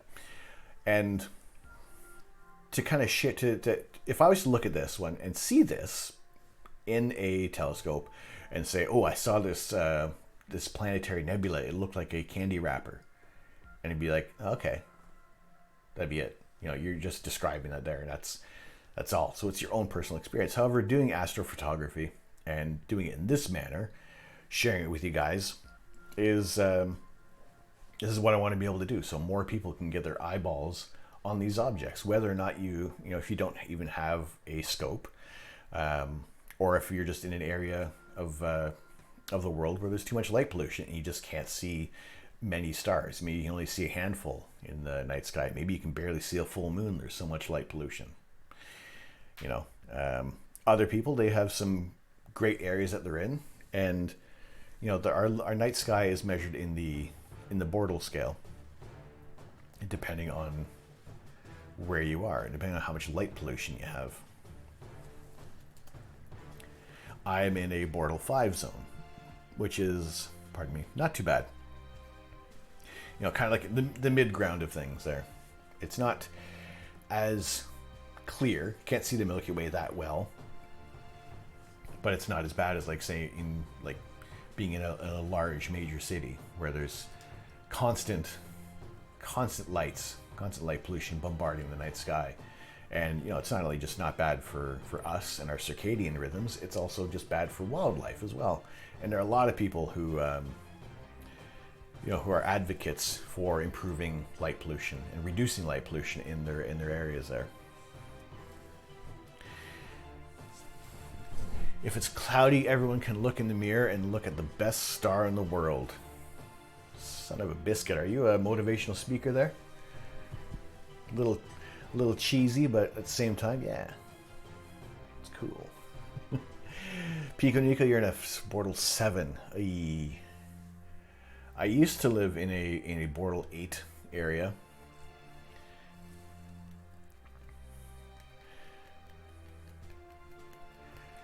I have a forest out back, so I always stargaze when I'm smoking some stuff.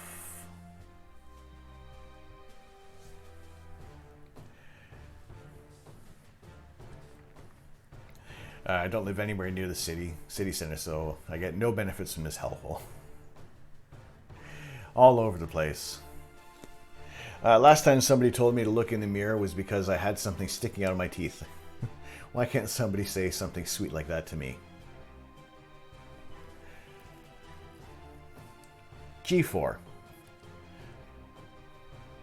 Sub to G4, Paul Rowe. You're adorable. You're a wonderful person to listen to. We've never seen your real face. I'm pretty sure it is just a cat anyway. Just working technology. You moved to a 4.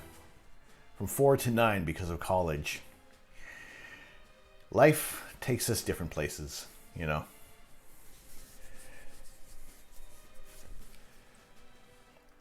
Amazing pictures on Instagram. Thank you.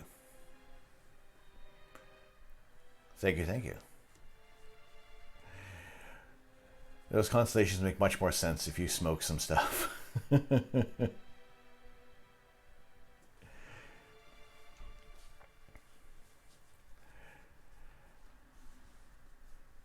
I'm going to add a little more perspective, I guess. Heavy duty. What kind of seeing do you get? My seeing is, it varies. For the most part, it's probably maybe within, around like 2 and like 5 arc seconds for the most part, if that makes sense to some people in here.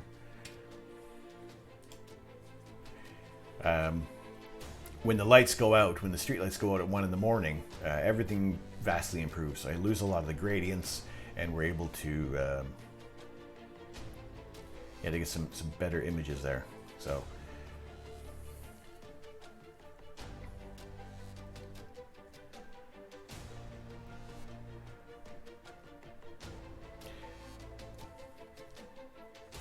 and you have to leave your scope at 4. I mean, I've traveled to areas that are like Bortle 2 with my scope, and there was clouds. I brought the clouds along with me there.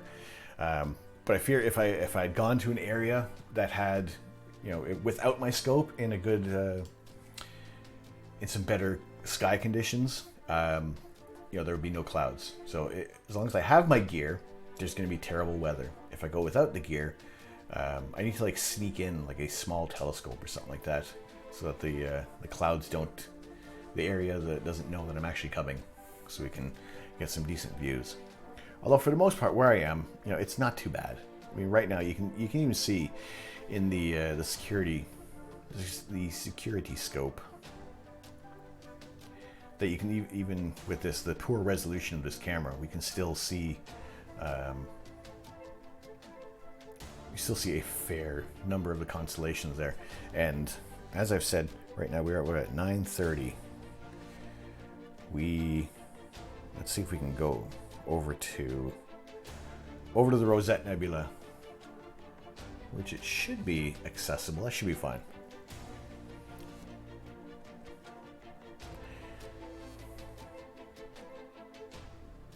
When I'm busy in Bortle 9, I just hacked Hubble. Well, I mean, there are images from Hubble that we can process. you know, hacking notwithstanding for the scope. And we are also eagerly and anxiously awaiting the launch of the successor to Hubble in hopefully on the 31st of October of this year. We're kind of getting within a few months of the launch date, and it hasn't been pushed back yet. So as long as we don't mention the Voldemort scope, then we will not delay it any further.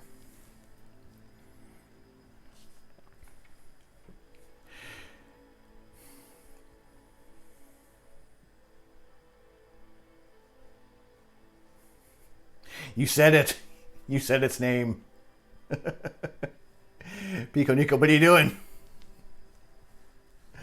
This thing is never going to launch. All right, so let's go over to the Rosette Nebula, because that is beautiful. And wonderful to look at. And it is 38 degrees above the horizon, so it is within view. I think the Horsehead Nebula is behind the trees. Go for the cheetah in the Rosette. Yes. Let's go for that. Let's pick that region. Yeah, we'll do that. We'll. I'm going to get that central part of the nebula. I'm going to kind of aim that down to the lower right, and that way we'll get some of those interesting filaments in the kind of the upper left area visually on the camera here. So let's go over to the Rosette Nebula, because that is a beautiful target to look at. And even at 16 minutes, it's tremendous. At 10 minutes, it still looks great. So we'll go with that 10-minute exposure on there, and we will. Let me save everything for the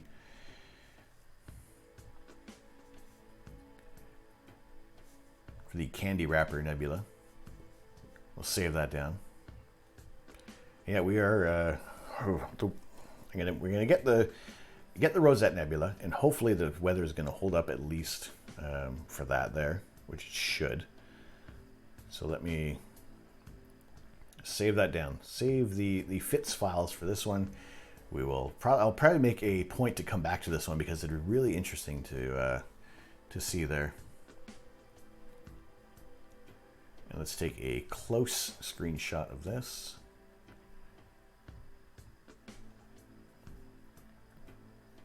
Thank you. And we'll do a wide.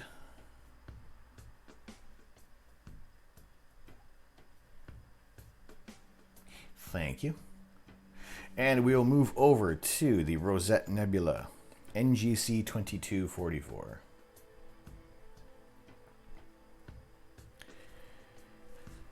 Not Messier.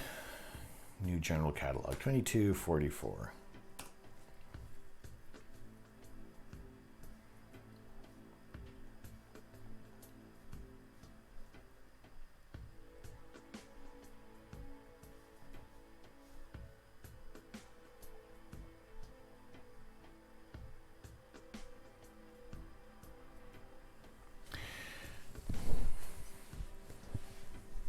There we go. When everything works, it's good. I'm happy when it works. And when it doesn't work, well, that's been you've seen the case tonight. Hey, Dusty, how you doing, man? How are you tonight? Good to see you in here, dude.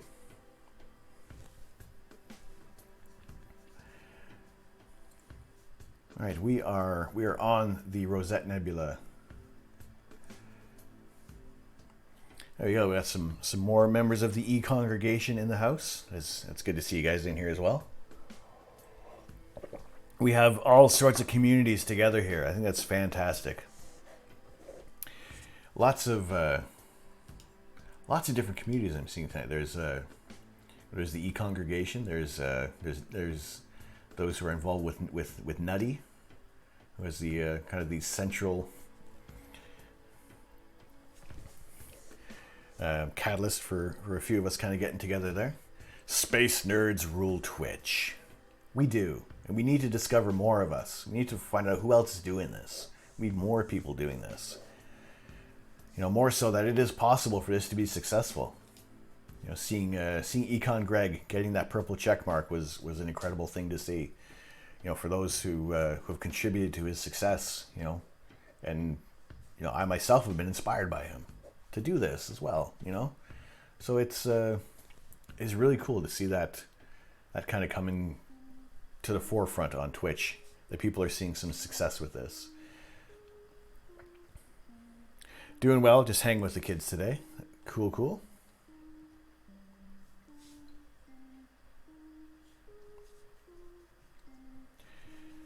No worries. We are taking full advantage of the night sky right now, because it could cloud over at any minute, and I'm really happy with. Originally it was going to be maybe 2 hours of clear skies, and I got to stop rambling on about this and get our target going.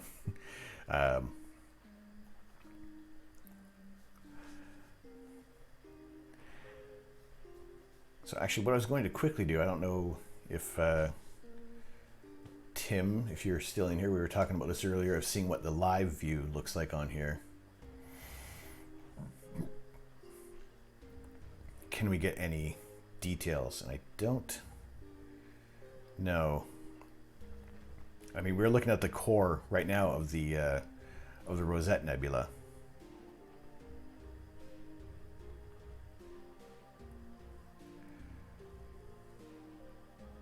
As far as getting any details, I don't think that's going to be.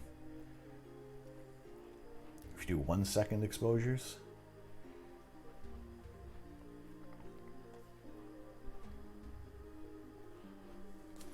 Because this area that I'm looking at, there is some nebulosity around here.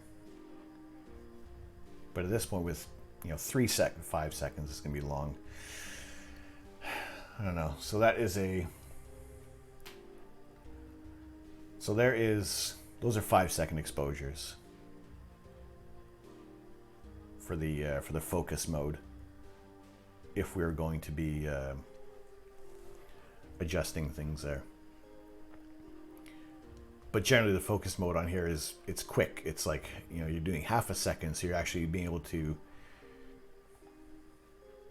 see any bit there. For being able to focus with the Batinoff mask, to be able to pick those details out there. So that live view is better than the one of APT then, eh? We need more people like this. I would love to see a lot more people doing this, and I think it's beneficial because there's interesting stuff out there. It's really cool to see what is out there in space. There's more than just the stars that we're looking at. There's, even if you were to look at this area of the night sky with a telescope, we're not going to be able to get any detail beyond the focusing here. But hey, at least we see what it looks like. Now you got a better idea of what we're looking at there. All right, so we are going to frame this up because we want to look at those kind of like those animals within the.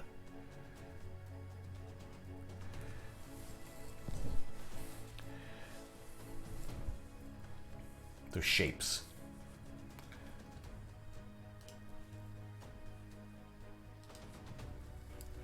All right, Rosette Nebula. All right, so I want this main section of stars here to be kind of down in this area, because there's some really interesting stuff. So what I'm looking for is, I think,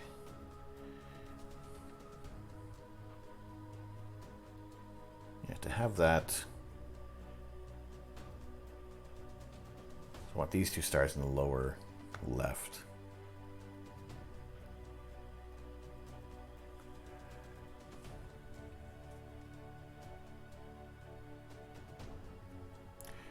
But I don't see the aim. This is it right here. This is what we're doing here. That go-to function. So if you long press on the screen, and then you choose your target there.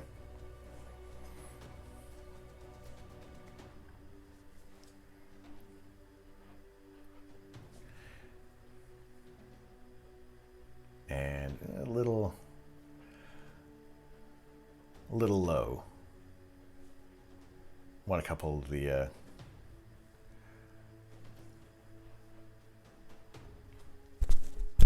yes, we're good. Let me move my microphone as well. There we go. Better? Good? Good quality, good sound. All right.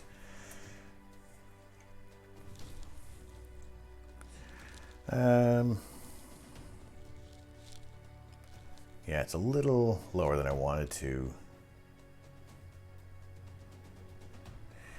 Did anyone know how to log out of Twitch on a laptop?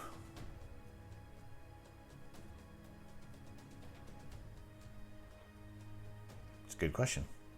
Without touching any buttons? I don't know. Maybe someone else who is on here. Are you switching accounts, or you should just be able to kind of click on your profile picture in the upper right.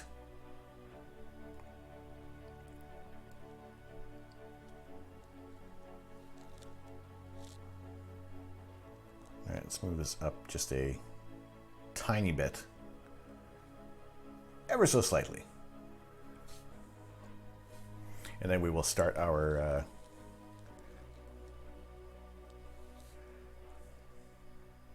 exposure on here. I know, burn your laptop.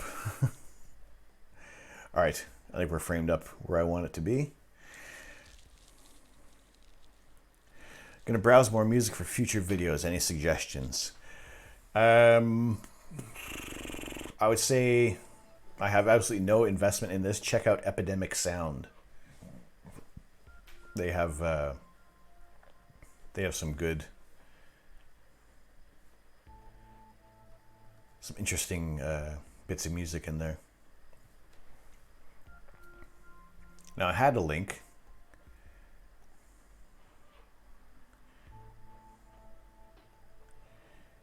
I don't even know where it is at the moment. It's not even my link. I think it's actually Nutty's link.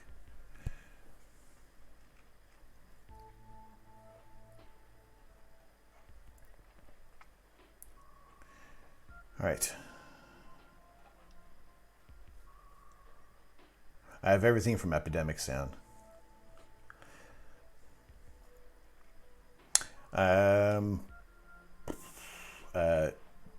Ben Sound. I don't think it's so much, they're not always free, but that's might be another place to check out there. All right, we're guiding. We're on the Rosette Nebula. We have the core offset, so we can get some of those interesting tendrils in there.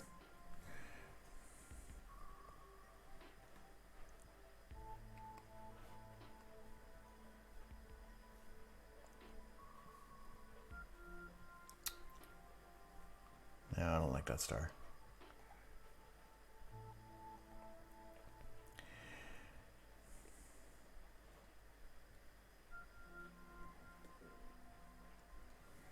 So, well, genres, not both sites. All right. No, like Nordic music, perhaps.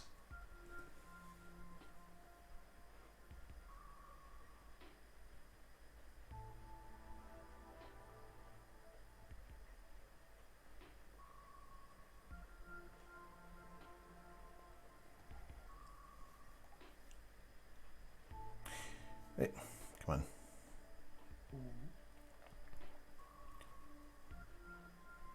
All right, let's go with that guide star there.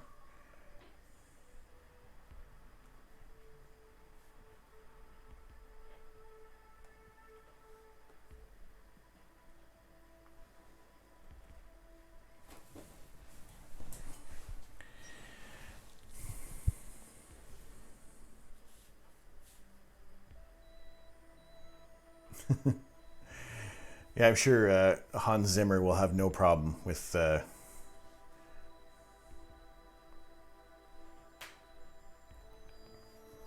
will have you utilizing some of those music for a cheap price there.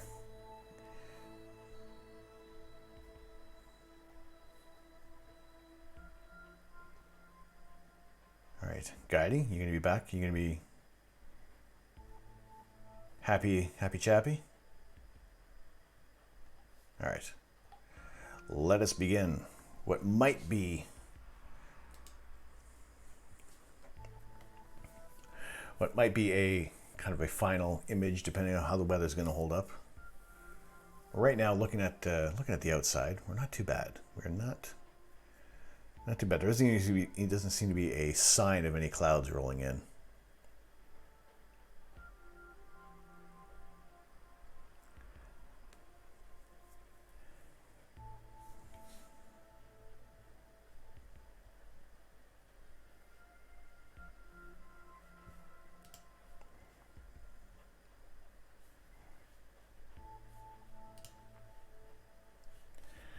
All right, hopefully no lol has sorted out their logging out fiasco.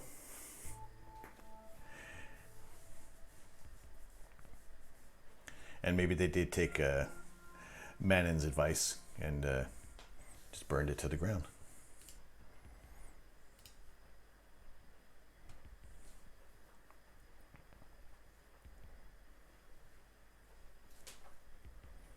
No, I'm off my laptop now. All right, if you got that sorted out, perfect, excellent. Right, we have no clouds at the moment. It's looking good. Let me check what the weather is looking like. We are imaging the Rosette Nebula. Dragon dust. Hello, how are you? Good to see you in here. How are you this evening?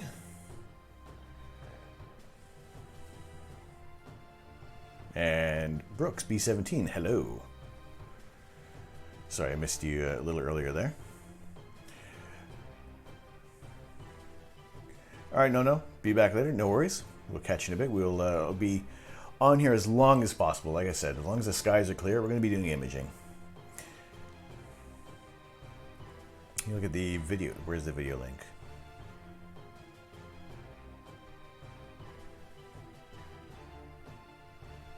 Did you drop a link there, Lux?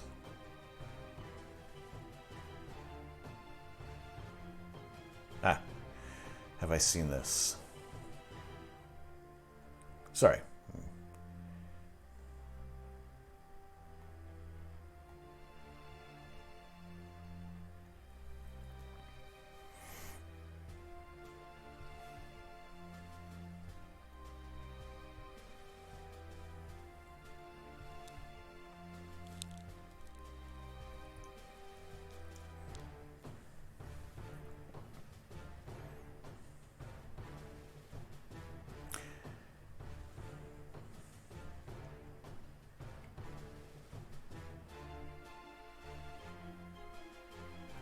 I have not seen that video of people reacting to the moon. Drop that in the Discord as well, because I think other people should see that as well. I'm going to have a look at that there. Your equipment looks interesting. Thank you. This is a Skywatcher EQ6R Pro and a 8-inch Ritchie Chrétien telescope with an astronomy dedicated camera from ZWO on the back there. This is in my back garden. I am in the east of England. I am Tom. I am the Astro Canuck. Thank you guys for coming into the channel. Thank you guys for sticking around here. We are taking live images of outer space. Yeah, always happy to share the night sky with you guys as much as possible.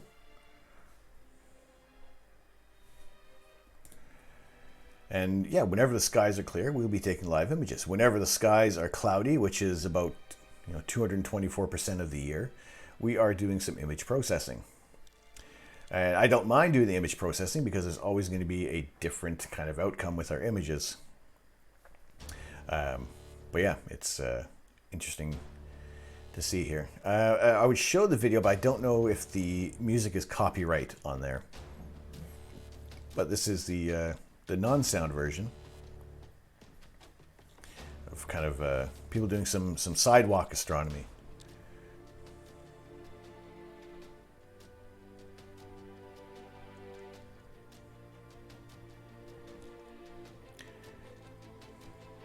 This isn't, that's not Jupiter Joe, is it?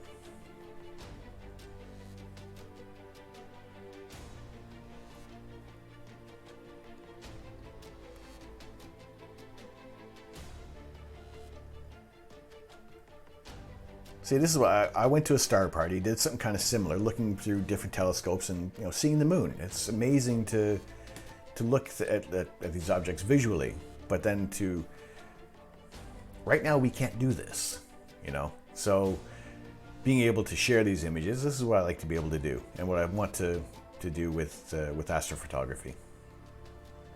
But yeah, seeing people's reactions to getting a close-up look at our nearest satellite, it's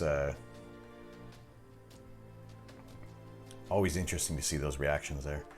I'll check that video out definitely with the sound on when I'm off stream. But yeah, it's definitely the wonderful reactions looking like they're coming from people there.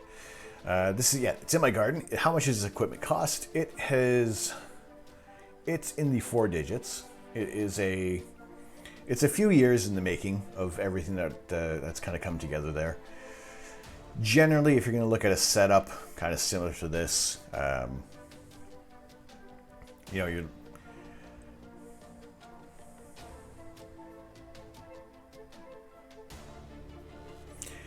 to look to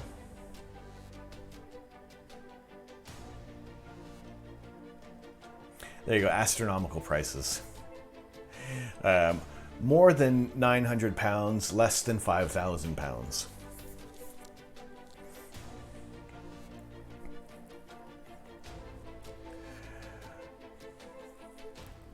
You open that site, I regret to. What site? Fulminate, how you doing anyway? Good to see you in here. Why are you a dumbass?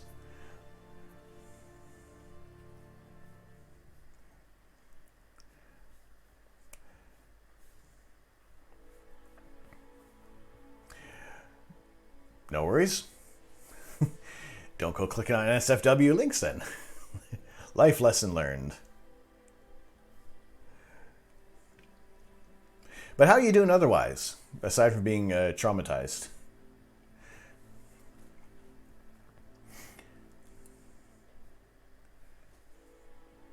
Yeah, there's tons of memes and things that don't need to be searched upon. We will leave those nameless as other objects. Doing really good otherwise.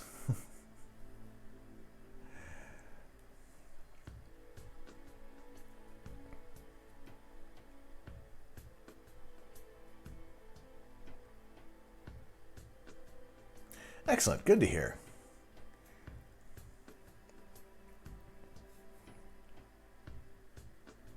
Read what slowly? Did I miss something?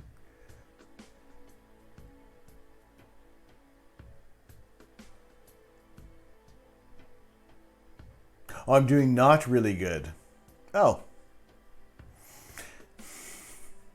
Reading too fast. You're not doing really good right now because of that link, but otherwise you are Gucci. Right? Yeah?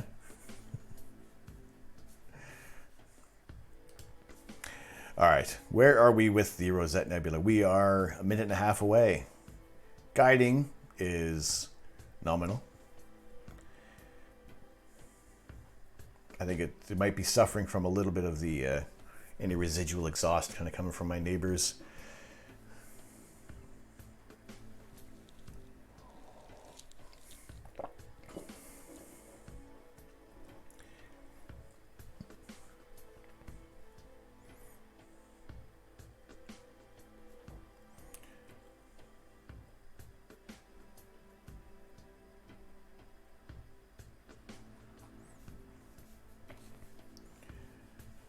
All right.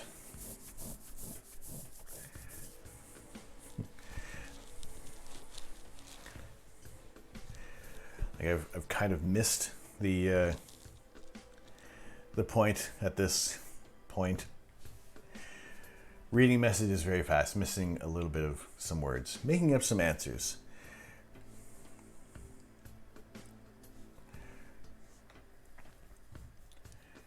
All right.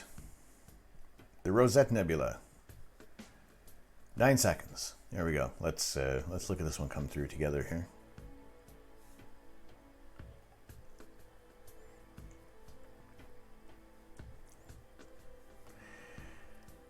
No worries. Appreciate the lurking. We should have done a...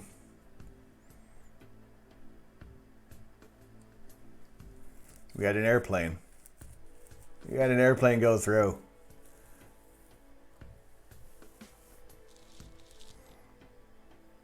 It's all right. It's off. It's away from the...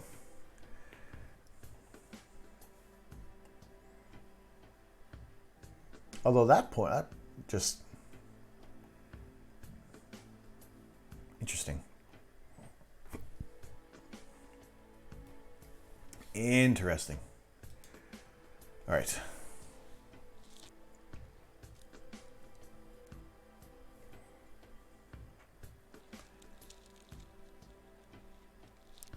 I don't know why I like this star right here. Don't know what it is about it. Just kind of stands out there. Very interesting to look at. So here we are in the Rosette Nebula. This is a very large nebulous complex. It is much larger than the sensor can hold at the moment there, and you know, we're just kind of looking at the center portion of it. That this empty area, this void, is about 30 light years in diameter, or 30 light years across. Nebula contains around 10,000 solar masses, and the whole nebula itself is about 130 light years wide, and we only have a little tiny portion of it there. Full frame on the scope would be insane. I would wonder if there, I guess there wouldn't be any vignetting, because it would be, it's still a fairly wide, I mean the sensor is only 1 inch, a 1 inch diagonal sensor there, so it's still small. But yeah, it'd be interesting to see how much more, how different things would look with a full frame sensor on this. Would it work though? Would I get a lot of vignetting? We'll see. But we could upgrade to a 3 inch barrel on this.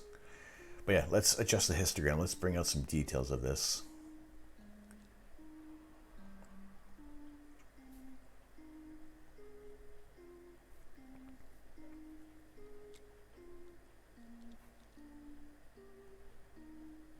It looks like there was some haze kind of coming through from the neighbors, but come on, look at this.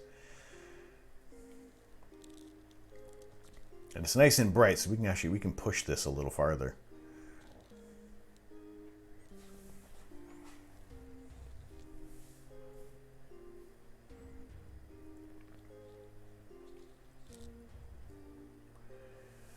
The Rosette Nebula has yet to disappoint. Single subs on this look tremendous, and it's even better when their neighbors are not. When my neighbors are not running their heat. But just like this area, the highlights in the clouds there. And we said before, I'm sorry who I missed, who had mentioned the cheetah. It's upside down, but you can see like the shape here, the body, the head, the front legs kind of kicking out. You know, there is some pareidolia within objects as well. Maybe cut their power for one night. That'd be a very selective power cut. There was one night, I think it was Wednesday night, I was thinking about streaming, and we ended up having like a power cut in the area. So that was a little tough. All right, must say, I have a very nice rosette there, but I'm going to go to bed. Have a lot of studying tomorrow. Also want to read more of The Witcher. All right, Astro Addict Tim, thank you very much for popping in. Appreciate you hanging out with us tonight. Those of you who are not familiar with Tim, Astro Addict on YouTube and on Twitter and Instagram, check him out. He has some tremendous work with astrophotography and some amazing videos and lots of great insight on things. So if you're on YouTube, check him out. Tim, we will see you soon.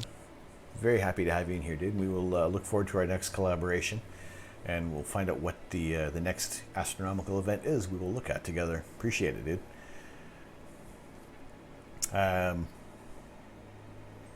someone had asked, and I do apologize, I just remembered now, that someone was asking about the Saturn and Jupiter conjunction, which I did not capture. Astro Addict and I were doing a co-stream. He was on YouTube, I was on Twitch, and we did look at the conjunction from Telescope Live's view, and yeah, we just had a little discussion on that there. There was lots of people who were kind of covering that there, so I wasn't too bummed about not seeing it live. I just knew that it wasn't going to be a possibility just for my location and just you know, not having any good views. Also clouds. The cloud junction, yes.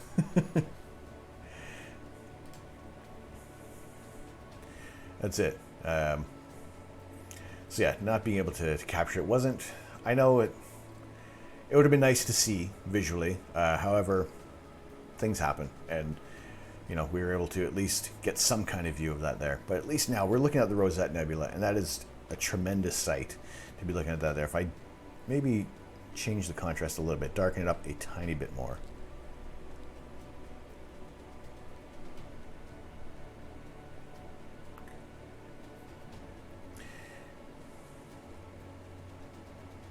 Back that off a little bit so we're not amplifying the noise.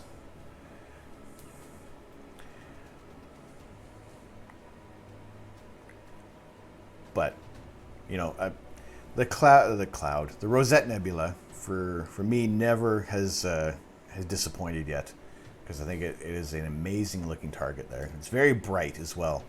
You know, this, I said before, 30 light years in diameter. If you can even try to fathom that distance, you know, our closest star is 4 light years away, and within this area you have the whole nebula has about 10,000 solar masses.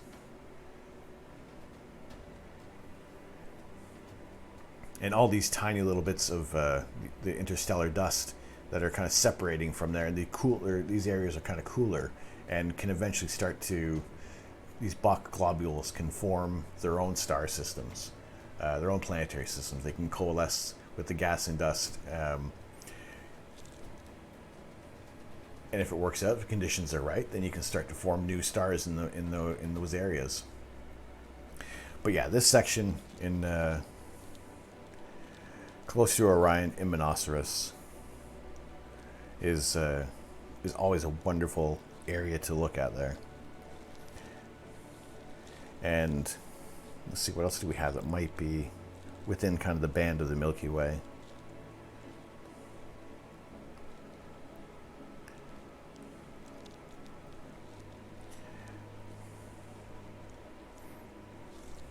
Maybe we can probably go on up to the Christmas Tree Nebula, perhaps. Get a shot of that. Let me see. Actually, well, it's tough to kind of shoot now over this way because of it's winter. My neighbors have the heat on.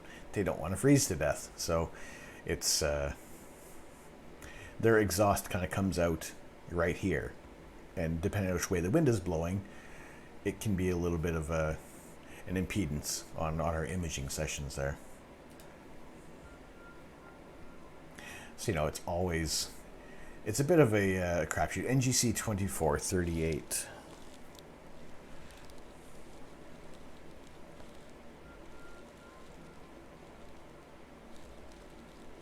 No, we had, I know Third Rock Astronomy was mentioning about that as well. That one is 16 degrees above the horizon, which unfortunately is down here. There's this wall and fence in the way, unfortunately. That is one I do want to check out. That might be available later on, say, looking at its position there, it might still be too low.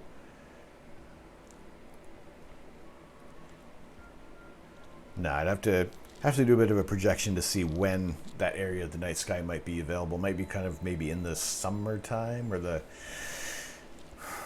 although just looking where it is now, it might end up being too low to the south, unfortunately.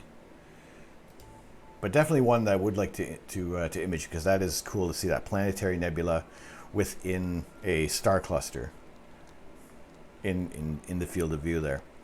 It's like that one, that would be pretty interesting to see.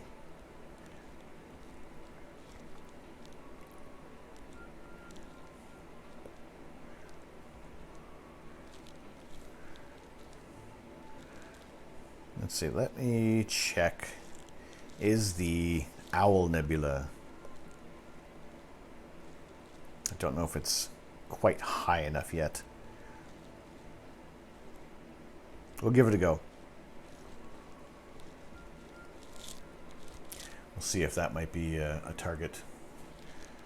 Or what's kind of to the east. Now, we're kind of, where we're looking out here, towards the, out to the east, is kind of, I guess, above the Milky Way. The whole band of the Milky Way is kind of going around towards the southeast right now. There's very few targets that I have a clear shot of. We did look at the Medusa Nebula last week, or no, I guess it was last week. We had a shot of that, and that was pretty interesting to look at. M108.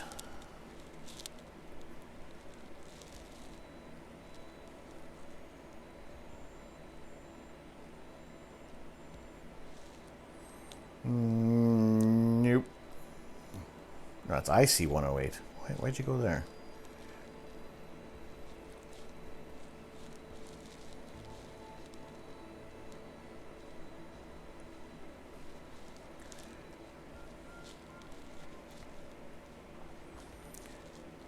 That's the Surfboard Galaxy, which is just above the Owl Nebula.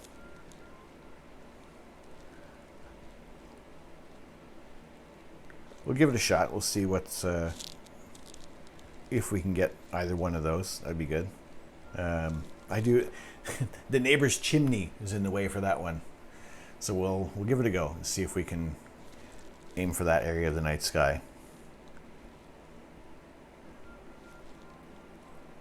So first, we'll try for the Owl Nebula first, which is M97, and that way, if we we can get that one there, then that way we'll know for sure that we can get the Surfboard Galaxy and hopefully avoid any incoming clouds at the moment.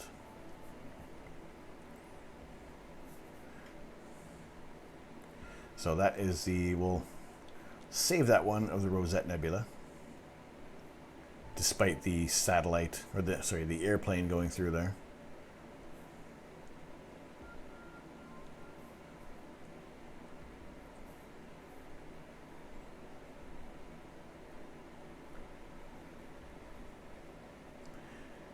But there we go. We're kind of almost slowly building up a mosaic of the Rosette Nebula. The colors may not all match, but we can fix that in post.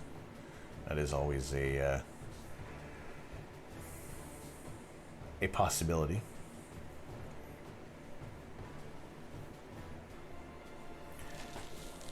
Let me turn off the heater. Warm enough in here. Improve the sound a bit. And yeah, let's pick out M97, the Owl Nebula. Hopefully that is going to be high enough. All right, so we save that. Let's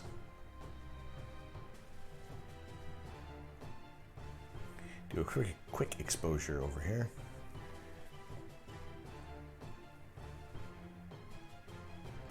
Just so that the scope's going to know where it is. We'll plate solve.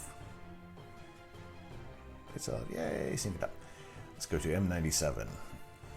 And that way I know it's going to be pointing. Oh, right, we were talking about comets. What is...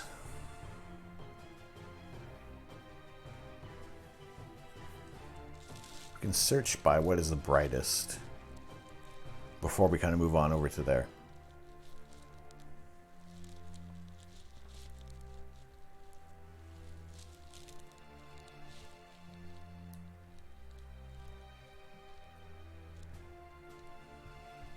That's the southwest. That's not going to be any good.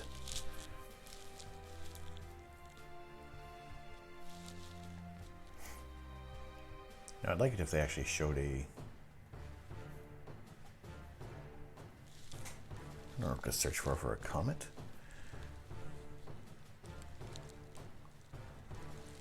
And Pegasus, Pisces, Cassiopeia, no. Orion, no, it's going to be too far out. Canis Major, Andromeda, no. Taurus. Taurus is way, way away.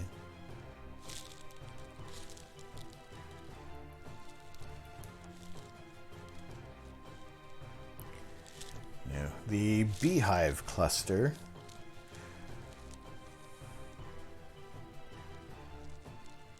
Now I would be looking kind of dead set. The Beehive cluster would be really good for the 72 ED refractor, because then that would be a nice wide field image with the Beehive cluster here.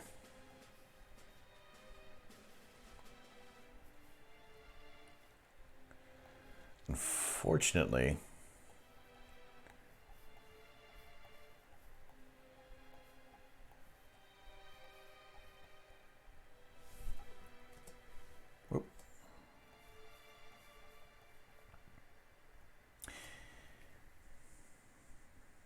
well, it's not. It'd be a. We wouldn't get the whole thing in there, but it'd be. Let's stop over the Beehive cluster. Why not? Let's have a look.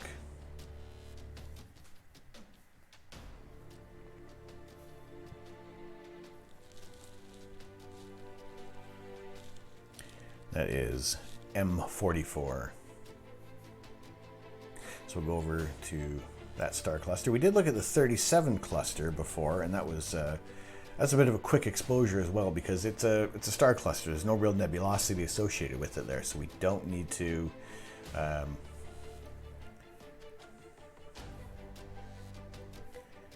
a ton of time on that there. And we're able to get a satisfying image kind of coming through fairly quick.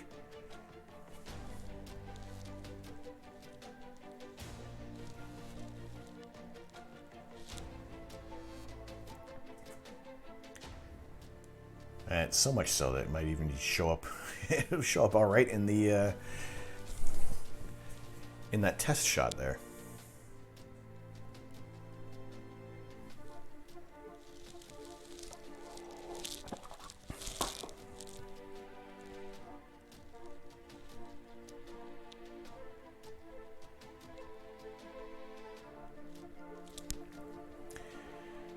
Right, so it's not the entire cluster that we're getting in this shot. However,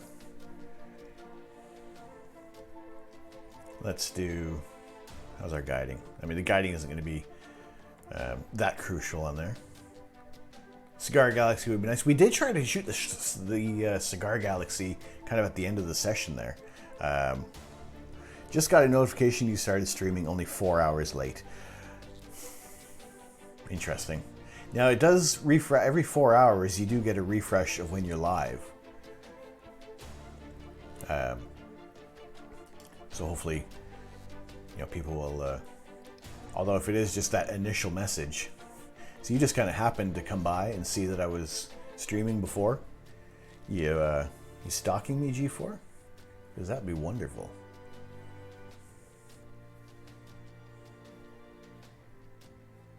All right. We don't need a tremendously bright star on there. No, I always have Twitch open. Fair enough.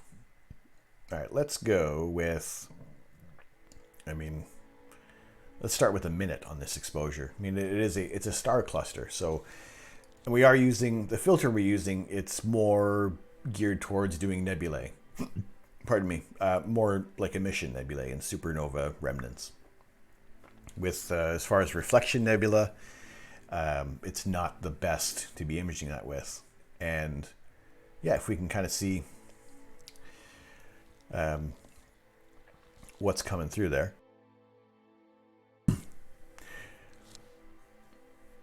The star colors are pretty good.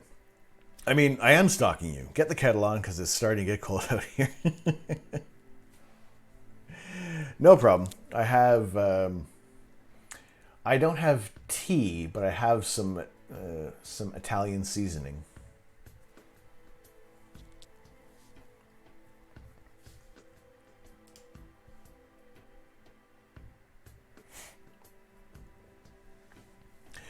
All right, short exposure time, star clusters. Now this isn't like the whole beehive cluster. Also, it's an open cluster, known since ancient times, visible to the naked eye, one of the nearest open clusters to our solar system. Its age and proper motion coincide with those of the Hyades open clusters, suggesting that both share a similar origin.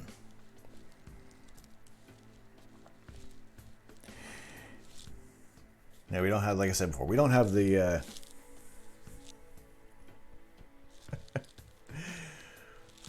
you don't have tea. Okay, definitely paying for the next flight out. Don't like Jaffa Cakes, no tea.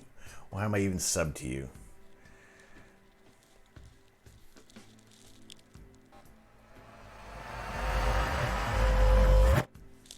That's why.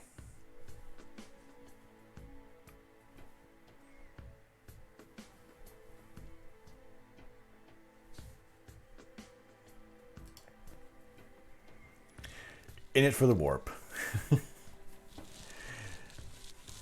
You've been waiting for that warp for a long time then, because I only added it like last week. I appreciate your patience.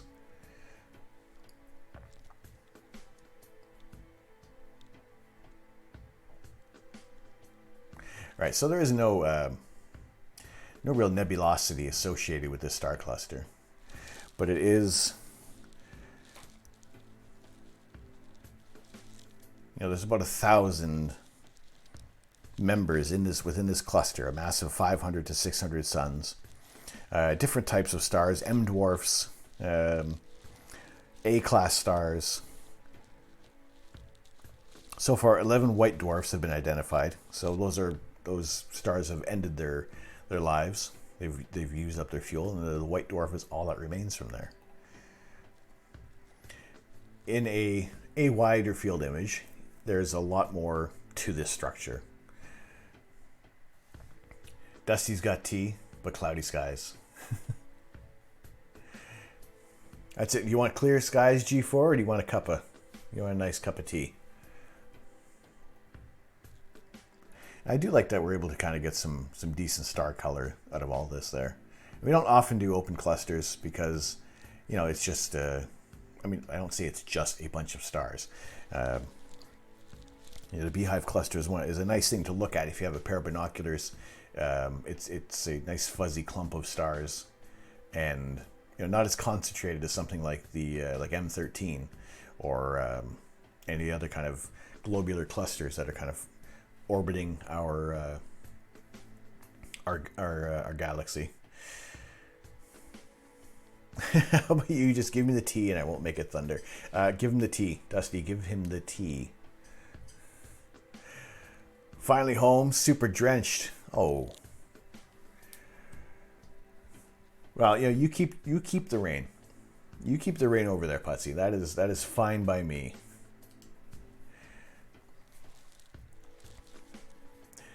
All right, beehive cluster. Been raining nonstop.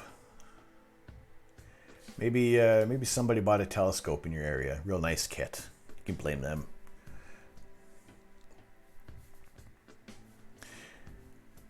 Like fancy enough to bring the precipitation, right?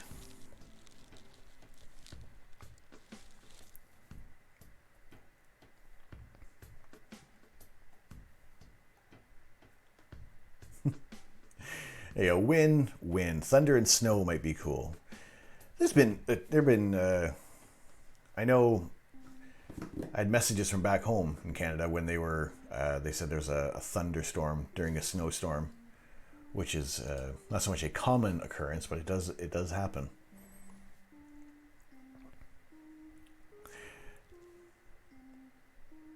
Yes, it is the Beehive Nebula, or the Beehive Cluster.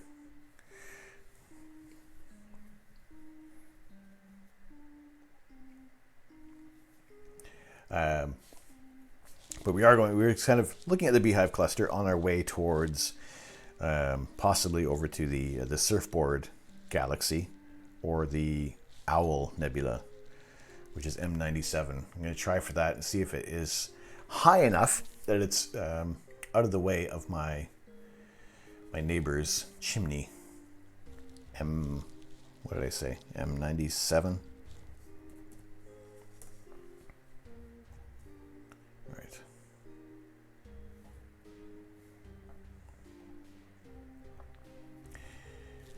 Do a 5-second exposure. This way it should stop on it if we have an issue.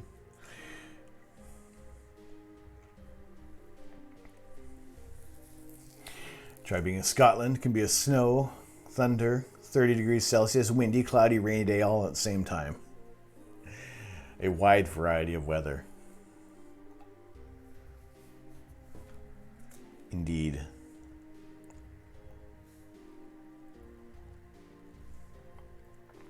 All right, let's see if we got this target in our sights or if it is still a little too low. What I do like about the kind of the targets that are in the northeastern area, and because they are so close to Polaris, it's the way how they're rotating in the sky is that they kind of stay in that position a lot longer than more the constellations that are towards like the equatorial plane.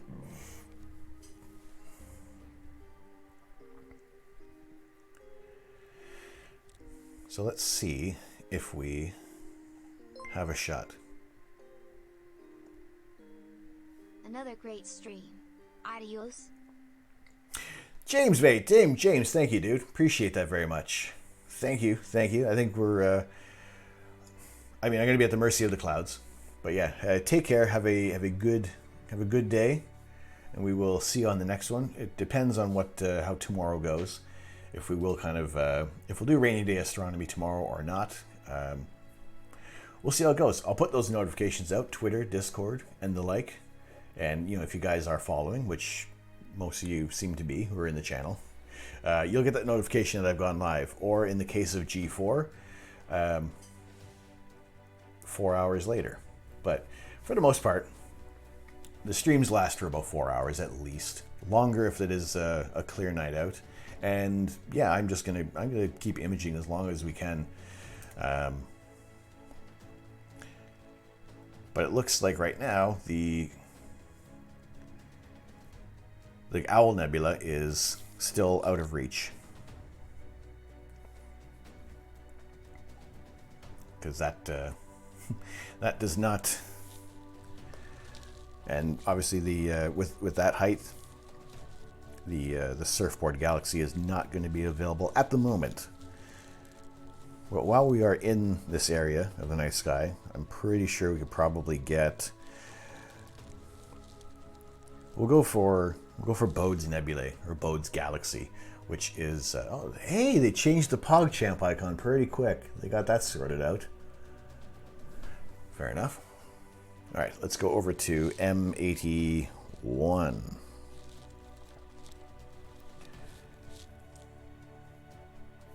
Yeah, because both the Surfboard and the...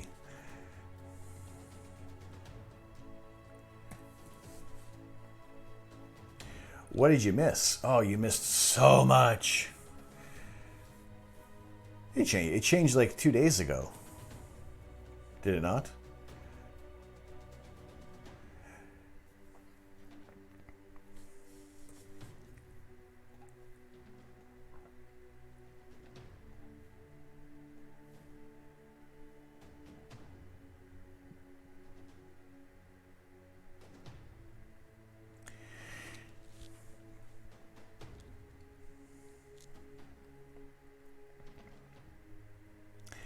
Yeah, so, yeah, they changed that up there in like the past couple of days. They got that quickly changed.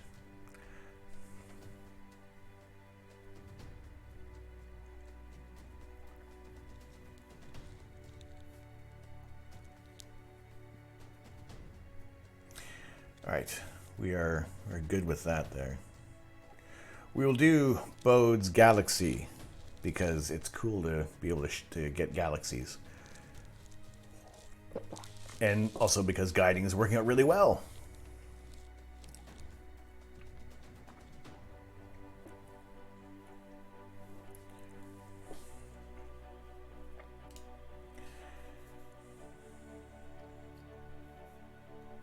Star lost. Uh-oh.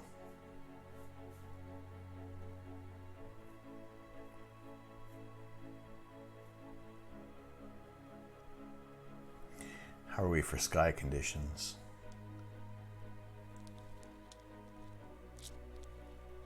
That was weird.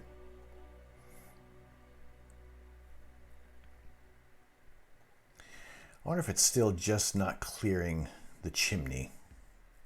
That's why we're not getting some great results on there.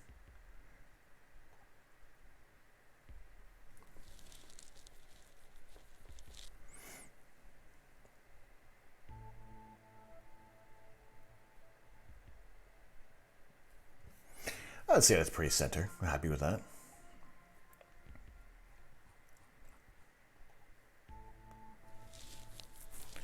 Now I'm going to take a quick peek outside just to see what the weather looks like. If we have any approaching clouds.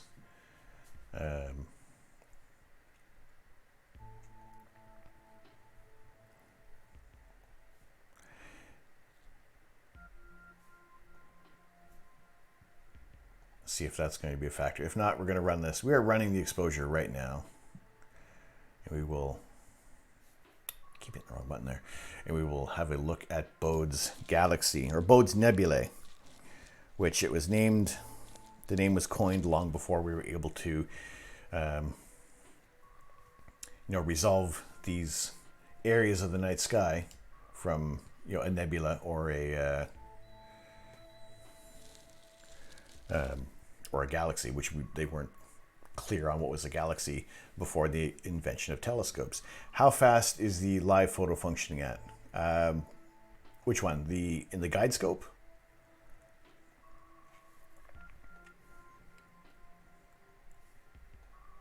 In this shot here?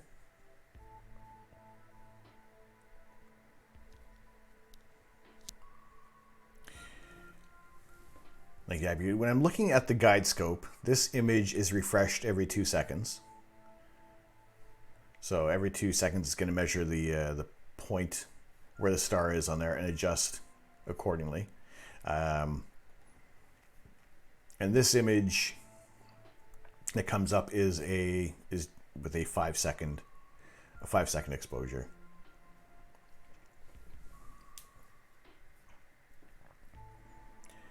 It can go a little. It can go faster. You just lose some of the details in there. Yeah, I'm going to quickly poke my head outside. I'm not going to go far. Don't worry. I'll be back. Yeah, but the sensors on these cameras, they're a little more sensitive than you would have with the DSLR, and because the guide scope is monochrome, so it's only going to kick out black and white images.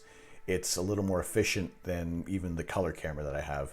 The only disadvantage with the guide camera is that the sensor is incredibly small and it's not cooled. So it is more prone to any noise, any thermal noise kind of coming in there. But it's also good for doing planetary imaging because it's a small sensor. It doesn't have to read out a lot of data. And because it is monochrome, every bit of information is recorded there. So technically, yes, I could use that in the bigger scope if we were going to do imaging of planets, but I would definitely have to have a filter wheel to get at least an RGB color palette on there.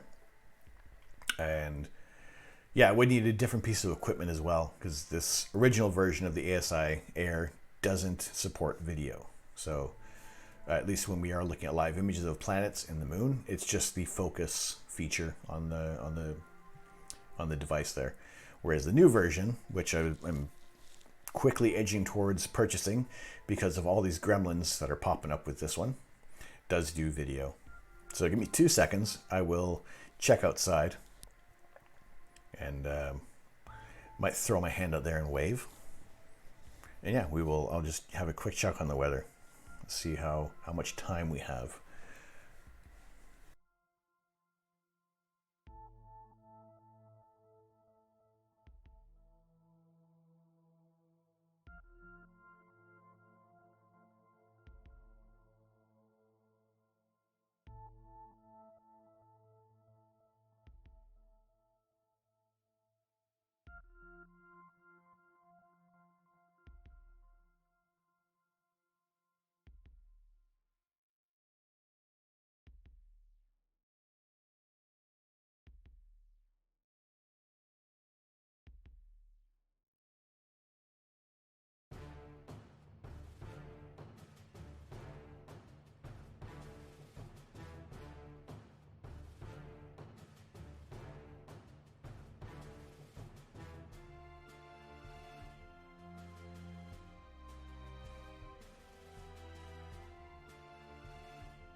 Move transition been poopy lately, I noticed. Yes! I don't know why, it just like gives me a black screen sometimes.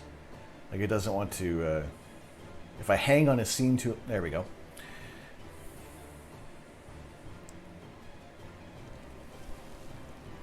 What? How about now?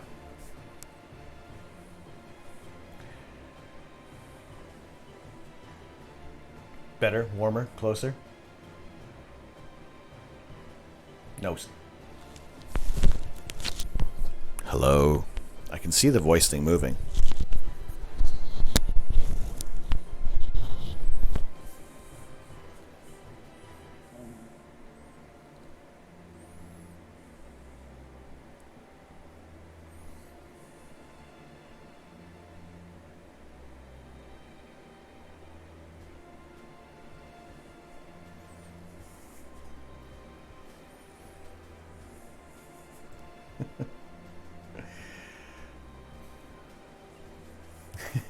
You had to. We no.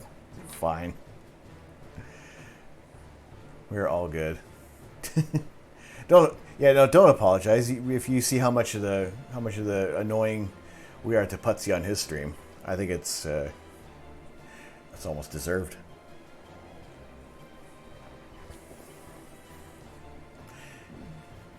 He's not weak, he's compassionate. He knows he doesn't want anyone else's stream to feel scuffed. I appreciate it.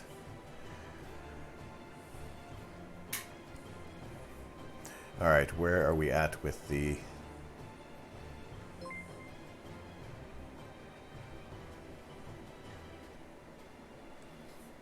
Hey, thank you.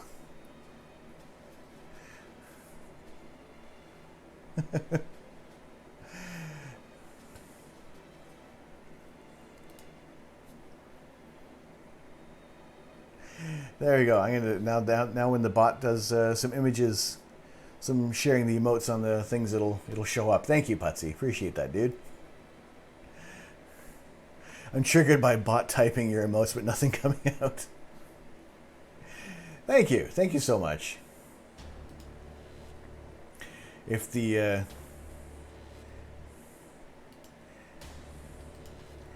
bot would respond, it would. Well, it will at some point there. There will be more messages coming through there. But thank you very much, Putsy. Appreciate that, dude.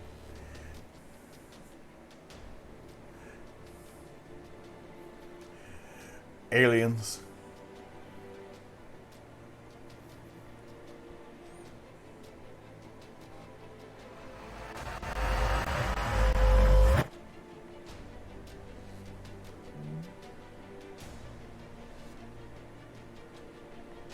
This little guy? Trying to hold him back.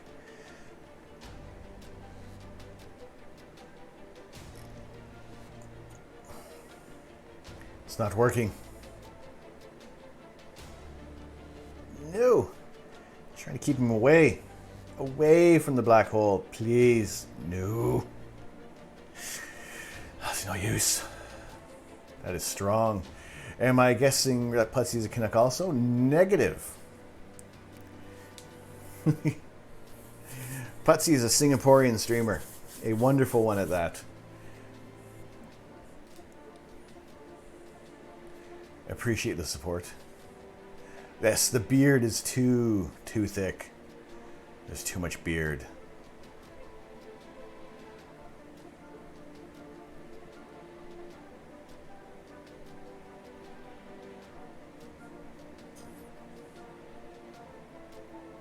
Nope.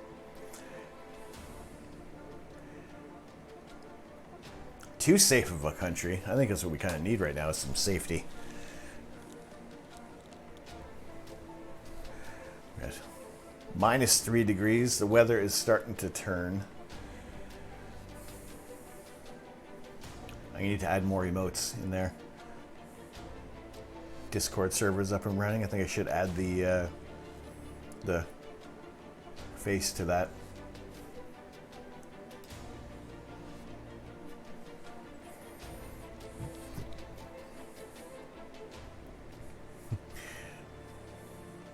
On the spectrum of too safe and too reckless, I know what I would prefer. Same. Right, my love, my prince. It's time for me. Hopefully have more toys for you to play with. I'm sure that Mr. Kiddums will show you what he was doing last night. Yes, that was some interesting stuff going on there with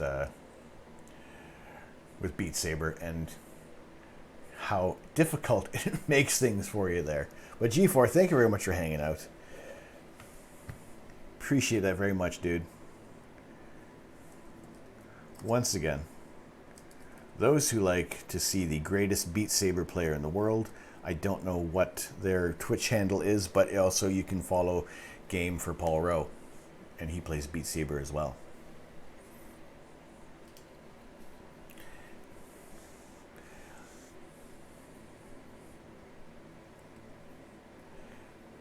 Yes, there's some interesting little new features in the game that you had on there, so that's pretty cool to see.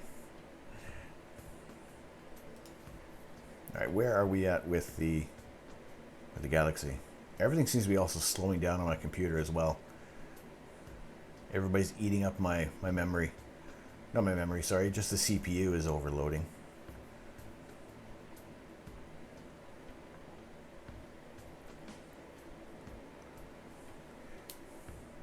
More chat commands. Chat commands is more fun.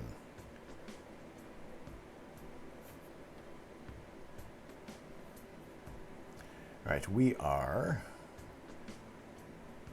5 minutes out from our image, which the guiding is kind of going a little wonky, and that is, I think there's some fog kind of rolling in there, so this might end up being one of our CPU burps on Astro photos.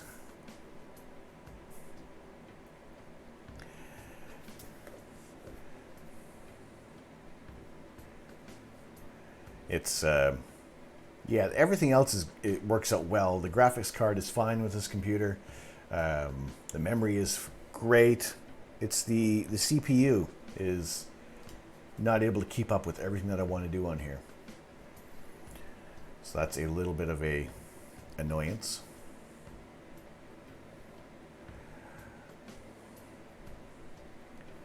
Respect.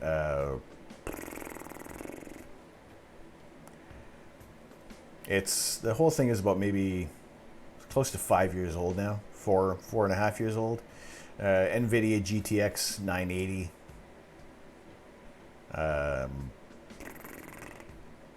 Intel i7 2.7 gigahertz CPU, 32 gigs of RAM.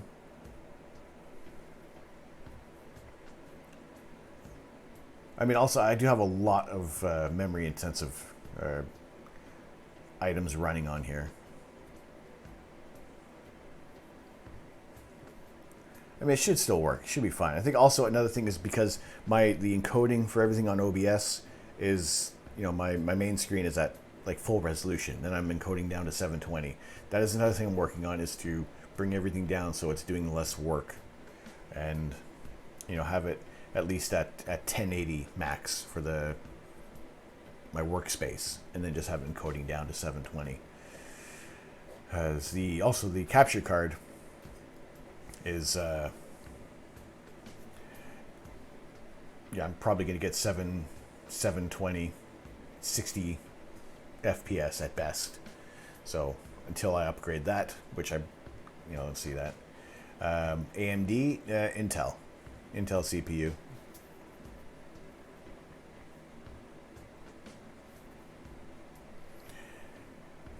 Yeah, it's an eventual thing that I want to do to kind of switch things up, because yeah, the laptop is getting on in years, and I am pushing it a little harder than usual. There's a few more things that I want to do on here, and also there goes the internet.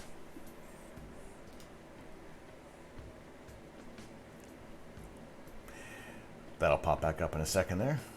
There we are. Now the internet is just the internet had that little hiccup, and that's another thing, is why it's doing this. I don't know at this point.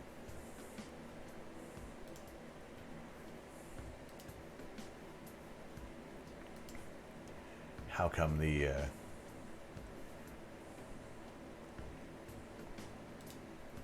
everything else should be working fine. Anyway, that is all right. We're approaching our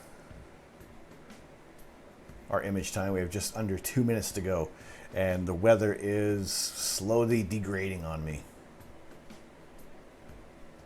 which is fine. I mean, for the most part, we got this is bonus. This is bonus time that we have with this weather. Seriously. Hey, there it is. Look. There we go. It is using the emotes. Putsy, you can you no longer triggered now. You rest easy.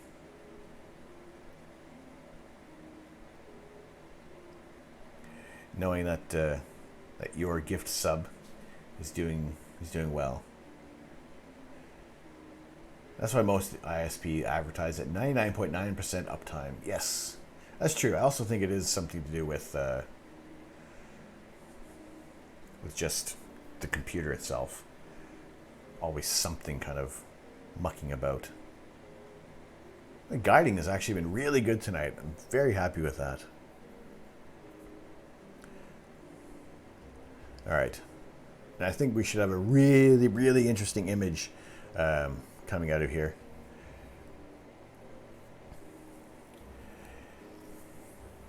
It's all fake. All fake for what the internet service providers advertise. I would agree, because they can choose to throttle your internet to get more money out of you. Waiting to see this sub, then gonna go to bed. No worries.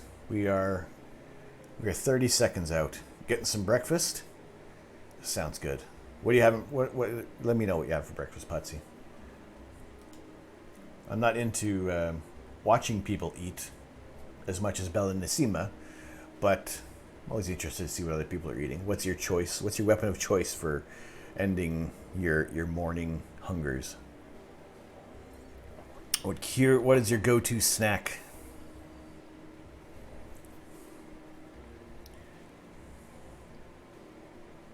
All right.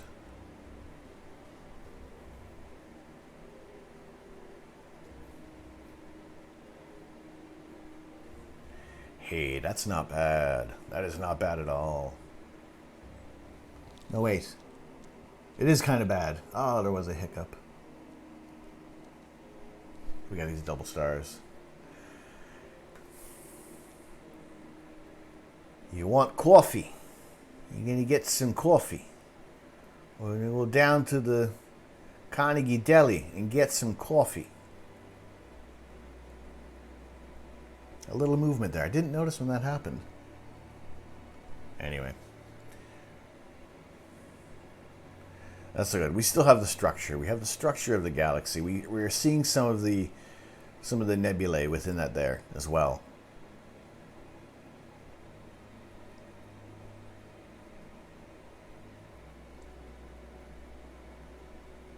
It's when you stepped out.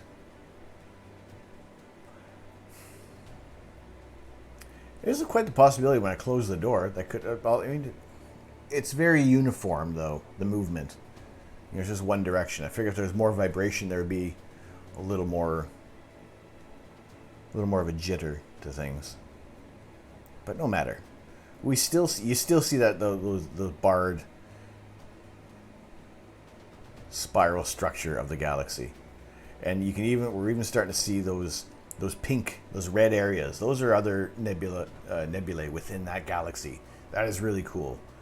Don't often get, it's a one-shot color image of a galaxy, and we're getting these finer details out of there. If I can back that off just a tiny bit, start smoothing it out there. I think that's really cool. And just even like the inner disc, like I know we're blowing things out of proportion here, but the core of the galaxy, we're still seeing that tiny point of light on there, and then gradually kind of come out to seeing some of the dust lanes. So yeah, no, I'm aside from that little movement there, I'm happy with it. I'm generally always happy with a lot of the images that we take. I'll take that risk of is the image going to look good? For the most part, yeah. We're really zoomed in. Yeah, we are zoomed in on this.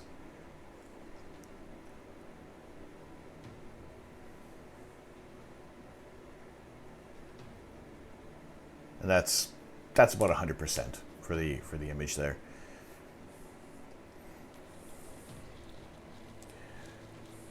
But that is Messier 81, Bode's Nebula. It was first discovered by Johann Eilert Bode in 1774. It was a nebulous patch in the sky before telescopes were able to resolve this into stellar constituencies, and knowing that these are total other islands, much like our galaxy, of stars and gas and dust. And it's about 12 million light years away. A true diameter is about 70,000 light years. And there are more galaxies in this area.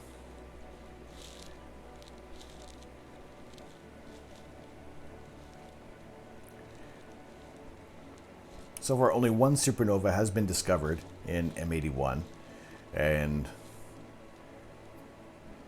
astronomers have found about 70 candidate globular clusters in the region around M81, an estimated total population of 210 globular clusters.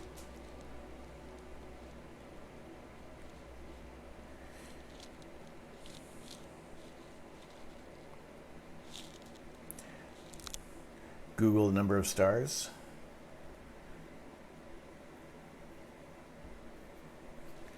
It does sound like it's a bit of a smaller galaxy at about 70,000 light years across. Estimated to be around 250 billion stars within that galaxy. That's is a, we say small, but 250 billion stars in there. Imagine, because this is also 12 million light years away, there's still no signals wouldn't reach. Our bubble of radio signals that have been expanding outward from Earth is it's about 250 light years in diameter. It's astronomically, it's not that far. Galactically, it is insignificant for how far our radio signals have gone out. Hey, Kelvin Simulator, how you doing? Good to see you in here. Yet 250 billion. Happy New Year to you too. Good to see you in here.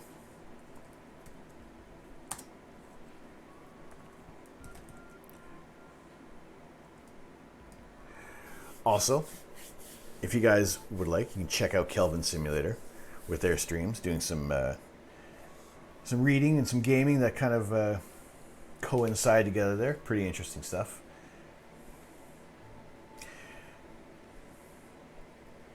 Pleasure to drop by. No worries, no more beard lights. Yeah, no, it's done for the holidays. All right, Astro Lux, good to see you in here. Thanks for coming on in. Thanks for hanging out with us tonight. Appreciate that very much. We'll catch you on the next one. It might be tomorrow for a shorter image processing session, and if the skies are clear, then definitely we'll be back tomorrow night for sure. The weather forecast has been interesting. A long 4 hours. You might even say this is like 5 hours. But the skies are clear. We're maintaining clear skies right now, although they are forecast to be quickly deteriorating. So that is, like I said before, we are running on bonus time here for the night sky. Like even for one forecast is saying that we have fog and we have 100% low cloud coverage, which would be a little difficult. At least the bonus is that we are approaching a new moon. We are at a waning crescent at the moment at about 10%. So we have no moon has been impeding upon our shots there. Bought a simple spotting scope, and my son was blown away when we saw Saturn. I think Saturn is one of the more satisfying objects, satisfying planets to look at. You know, I've seen it a couple of times through my scope at about 1500 millimeters, and still tiny, but just seeing that point, that disc with the rings around it, amazing sight to see.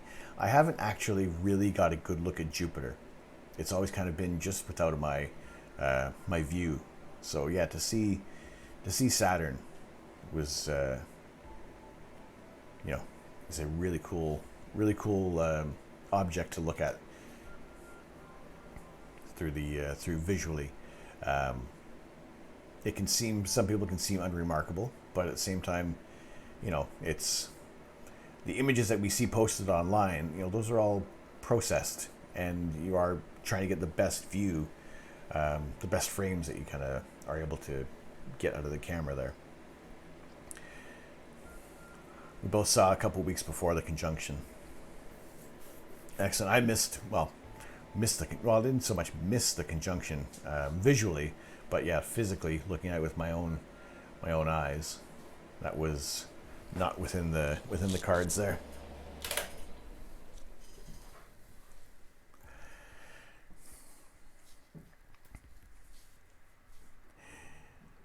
Yeah, that's true. I mean, even just looking at what we have for the galaxy here. I mean, it was 16 minutes. There was a little bit of a movement with the scope, and that's also kind of including any issues that are popping along with guiding there. But overall, aside from a few gremlins kind of popping up in the system there, it's been fairly decent. So we will save that one down. Back that off a tiny bit. Save that screenshot.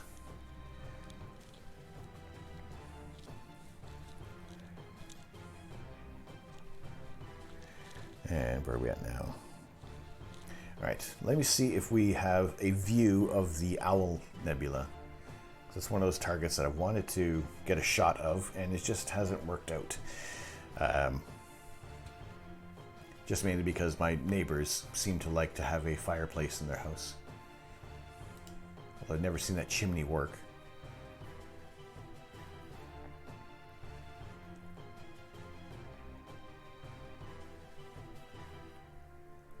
Right, so what we'll do is we take a 5-second exposure and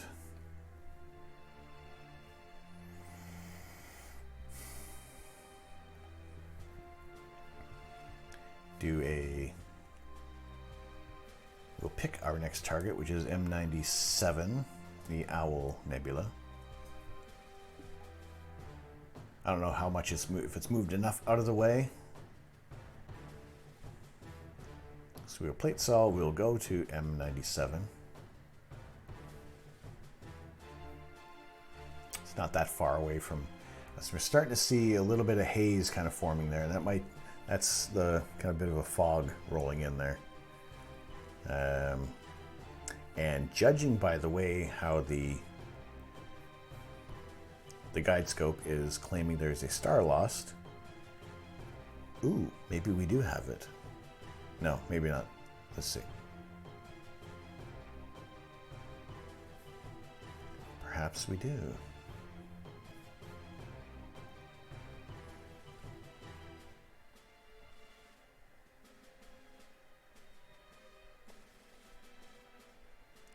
These stars are going to be way too bright.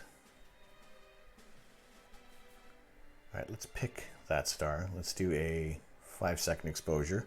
Has it cleared enough of the roof to get a shot of the Owl Nebula?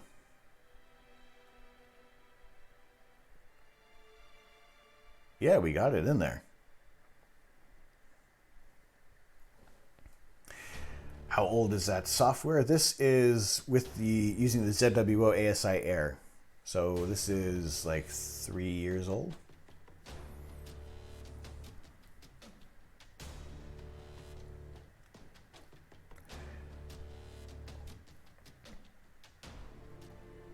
All right, a little bit of movement. We're going to have to pick a new guide star.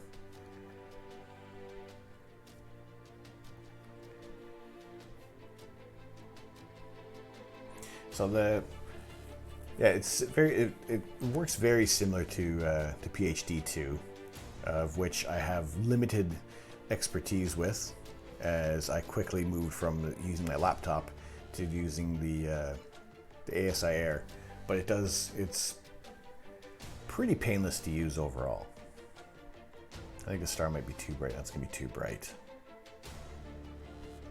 This one seems too dim. Especially with some fog rolling in.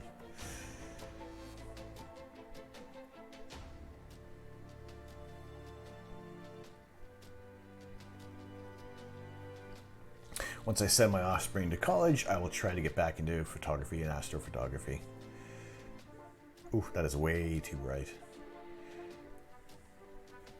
I mean, this is like, I spent a night and a half with PHT2 trying to get that thing sorted out and get it working. And with the ASI Air, I was imaging that very night. It was really, I mean, it is very, very user-friendly, very quick to get things sorted out there. I think the only thing that comes through is like the fine-tuning of how aggressive things are going to be on there. But yeah, let's do one more check on that there. Wear tag, thank you very much for the follow. Welcome to the observatory. Thank you very much for coming in. Appreciate you giving a follow to the channel here. We're imaging outer space. Gonna go play. Thanks for streaming. Samsung, thank you very much for coming in. Appreciate you stopping on by, hanging out with us tonight. I think we'll see how things go with this target, but actually the clouds don't look too bad. And we did start streaming earlier than before, but yeah.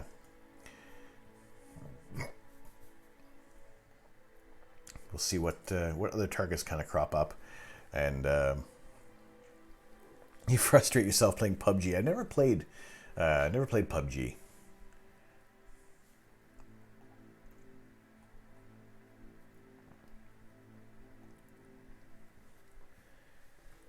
Kind of got away from a lot of the first-person shooters and those kind of games. But no worries. Thank you very much for coming in. Thanks for hanging out with us, dude. And we'll catch you on the next one there. Appreciate it. All right, we are imaging. We are on the Owl Nebula, and we got some really clear skies right now. That is looking really good.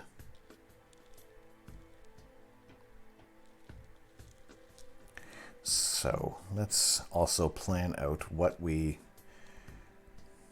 may have available.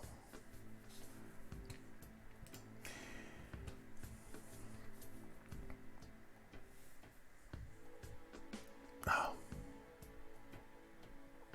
That's how it should work. It's like if I hang on like a screen for too long, sometimes it does that, the move. I don't know if it needs to be updated or what. Oh, look at that. Quickly, the guiding is going to pot. Everything is going to pot. This star just isn't bright enough. The other stars are too bright.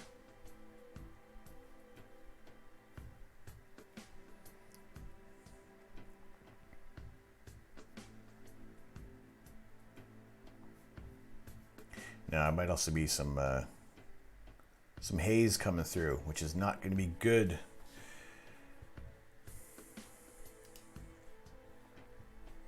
The haze is not going to be good for imaging a planetary nebula as well, which is already kind of dim.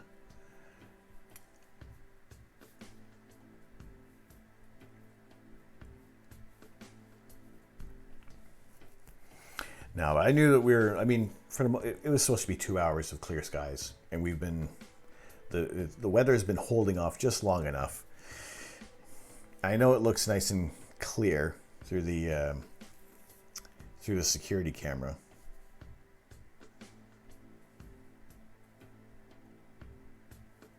And we can still see stars, but there is a bit of you can see just down Down low, you can start to see a bit of haze kind of coming up in the sky there. The brighter stars are showing through. That's all right, but yeah, we might be slowly seeing the end of a clear night. But I mean, for the most part, I'm really happy with you guys. That you guys have been hanging out tonight and just sharing this experience, and the good and the bad. With some issues with the equipment that's kind of coming up, and like I said, pushing that time frame up for upgrading the ASI Air.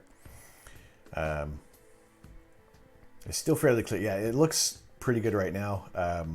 But when I poke my head out, there is a bit of a haze kind of going over there, and that is impacting some of the guiding right now.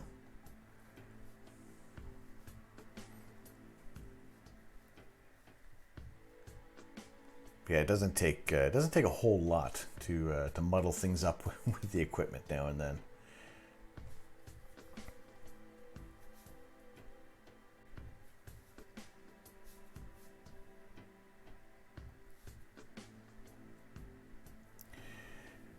But yeah, we'll keep on going with this exposure. How is the guiding? It's still, as long as it's staying under.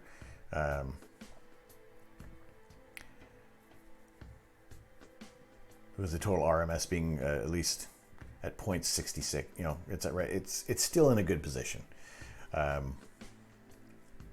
yeah, we'll keep an eye on that.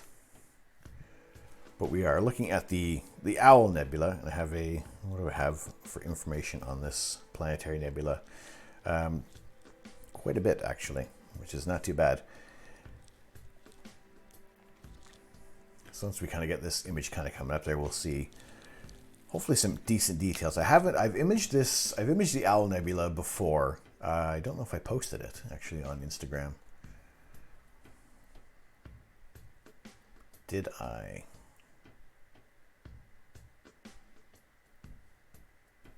Did I not share the Owl Nebula? I don't think I liked it that much. I used my old telescope, which is very slow and very, it's using a Canon camera, so it didn't turn out that great. No, I never did share it. This is about as close as I got to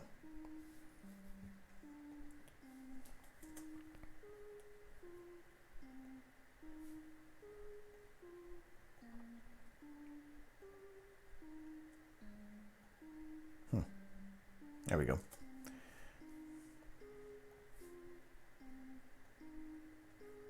The Owl Nebula down the lower left. That's about as close as I got to sharing that image. That was just a single 10-minute exposure. Yeah,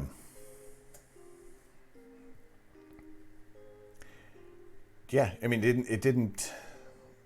I know now what I can do to change that image and do a little reprocessing on it to make it something that I'm a little happier with. But we'll see how this one kind of turns out. With it, it's a different filter that I'll be using as well on this target, which will probably be better suited than the one I did before. So won't have that overall kind of green tint to it with the color correction, with the ASI Air and the camera. It's all the same product, so it knows what it should be looking at there. And yeah, we'll get maybe a little better image kind of coming through there. But we will see that in about 5 minutes. Less than.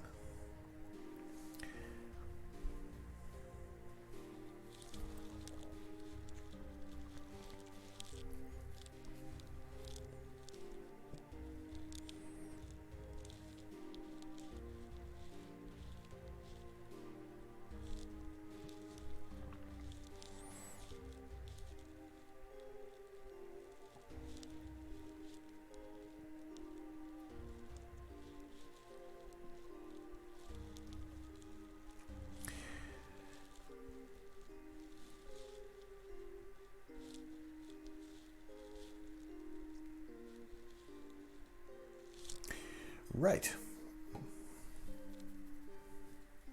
Pardon me on that there. Just checking for what the next thing is going to be, what we're going to look at there.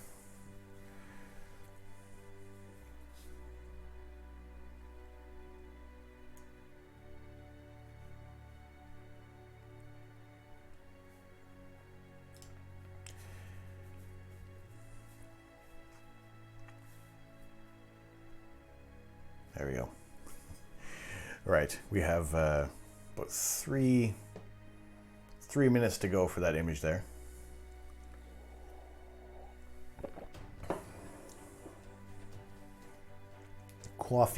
Coffee's running low.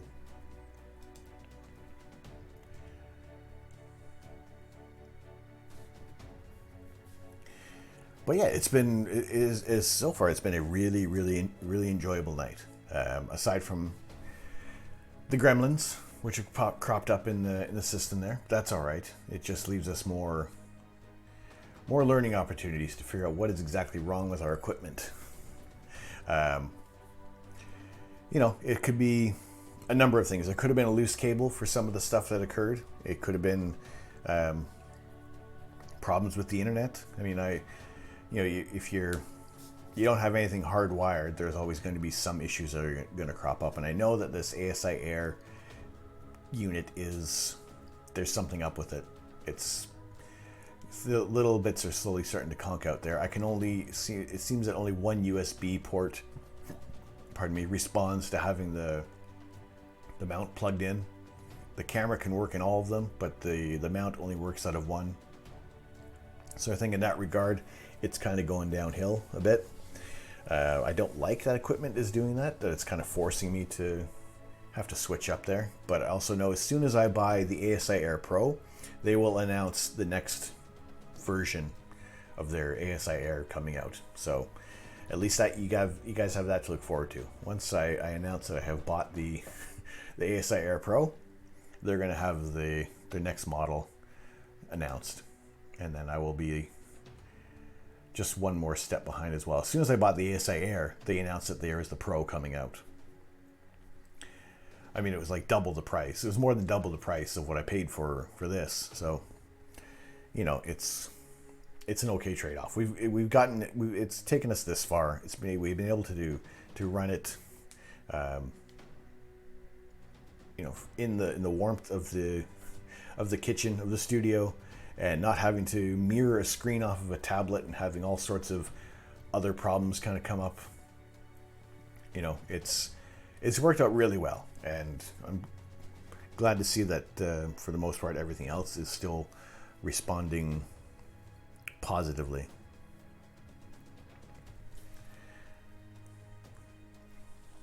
But yeah, let's have a look at what a potential next target is going to be to image.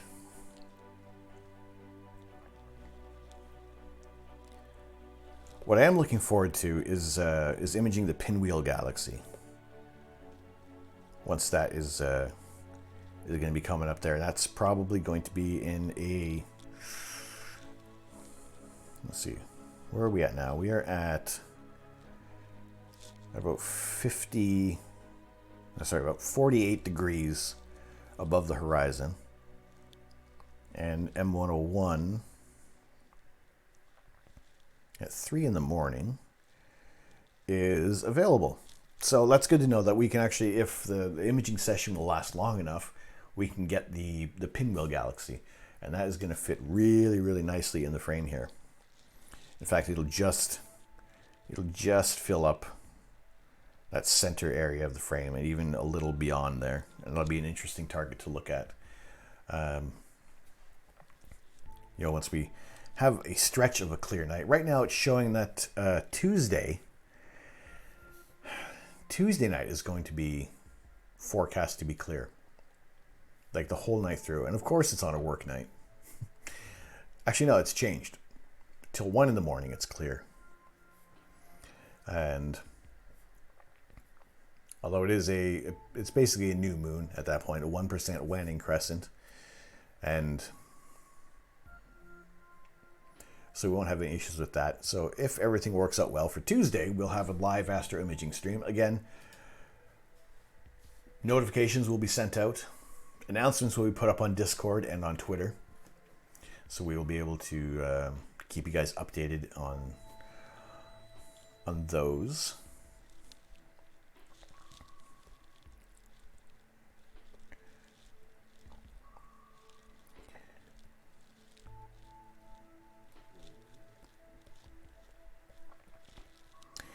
Let's see, there's a planetary nebula which is too low. need stuff that's higher.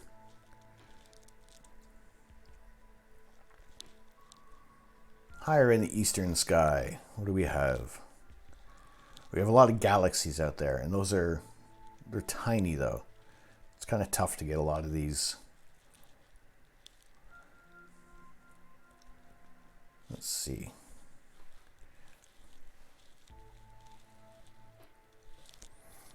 Sharpless 2, 290. Let's see what that looks like. Hey, there we go. All right, good. Owl Nebula, ready to go.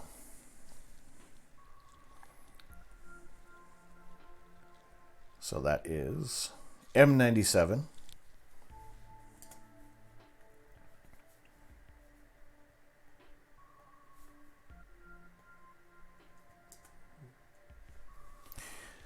So this is a planetary nebula in Ursa Major. It's one of the 4 planetary nebulae in Messier's catalog, and the 3rd to be discovered. The nebula gets its name from the appearance of owl-like eyes visible in telescopes, and that's those 2 little peepers right there in the middle. Pardon me.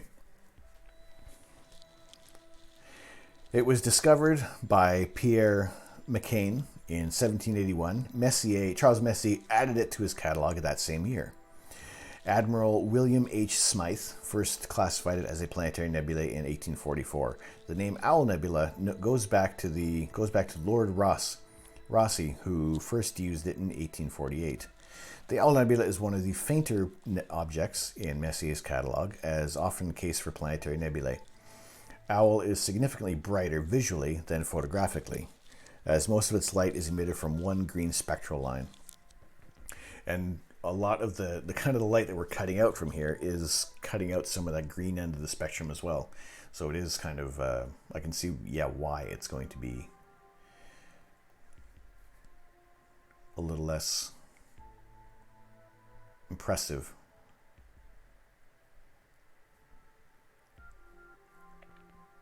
But overall, I mean, it's nice. It's pleasing because it's also nice and round from our vantage point. You know, we're seeing very even distribution.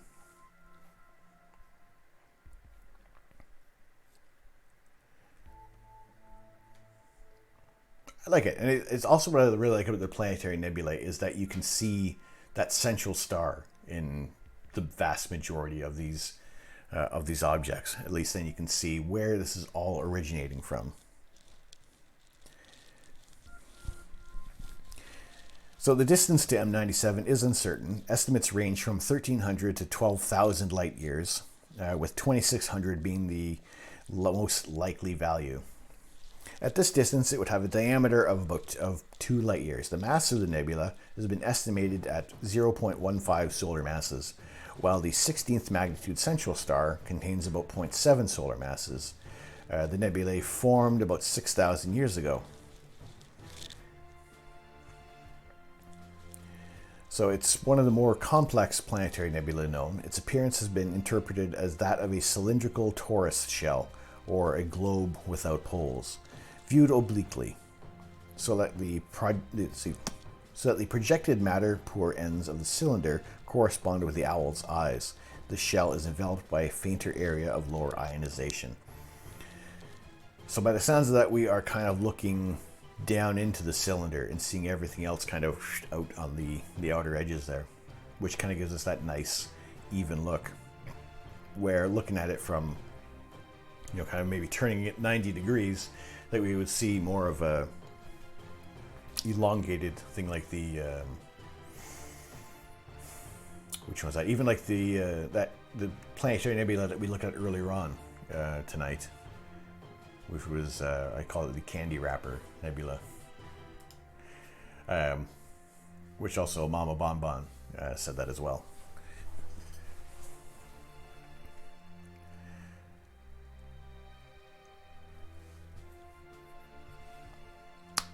Interesting object. I mean, it was it definitely, something like this again needs more time.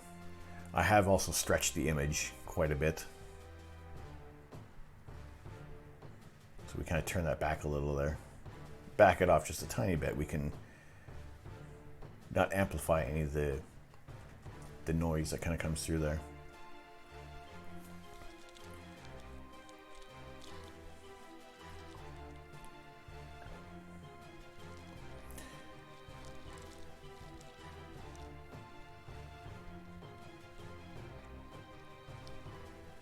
Let's see, what other information do we have on the...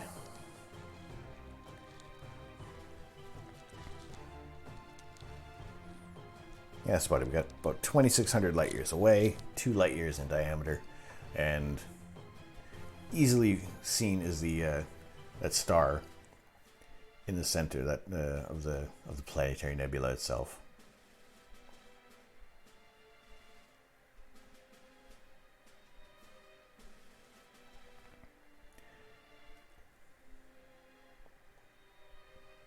Pretty interesting. I would say that we can probably go over to the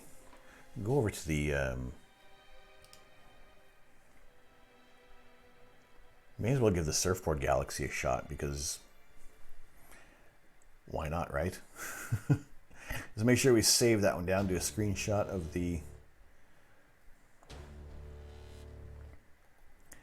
that there. Let's get one more zoomed in view, because these screenshots aren't the highest of resolution, and we'll save it down as the FITS file for any future processing. If we get some more time on this, we can at least add that to the data stack there. And it is a short hop just to the north, like barely any movement going over towards the surfboard galaxy M108. It'd be interesting to see how this one appears, because it's not one of the larger galaxies that we've shot before. It's a large barred spiral galaxy that we're kind of looking at almost edge on, so we're just seeing a lot of the core of this galaxy that we're going to be looking at is obscured by the dust lanes orbiting the galactic core.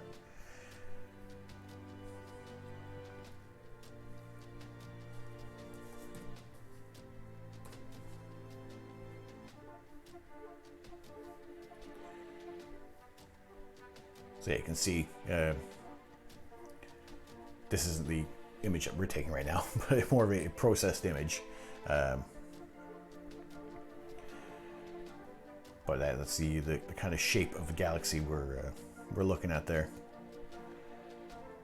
And it's just a quick movement over to that section of the night sky. Pardon me. So yeah, for those of you who were just kind of tuning back in, thank you very much for coming in. We are currently looking at a galaxy. We'll be looking at a galaxy that is 32 million light years away. And it is very smudgy, very small. Let's do one more exposure there, make sure we're lined up there.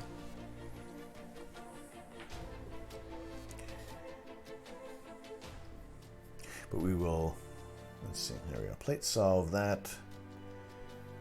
Let's get that centered in the frame.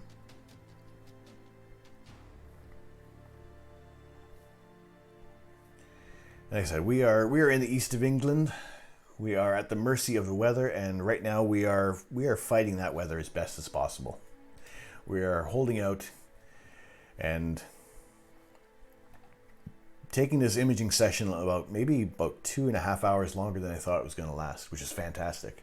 Being able to get these images of the night sky and sharing it with you guys is what I really like to do on this, on this channel. And right now we are using the ASI Air as a Raspberry Pi controlled computer from ZWO.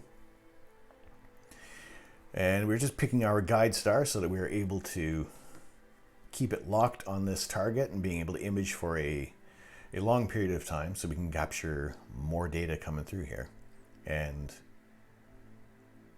make sure that guiding is happy. And we will start our image on the Surfboard Galaxy, or Messier 101.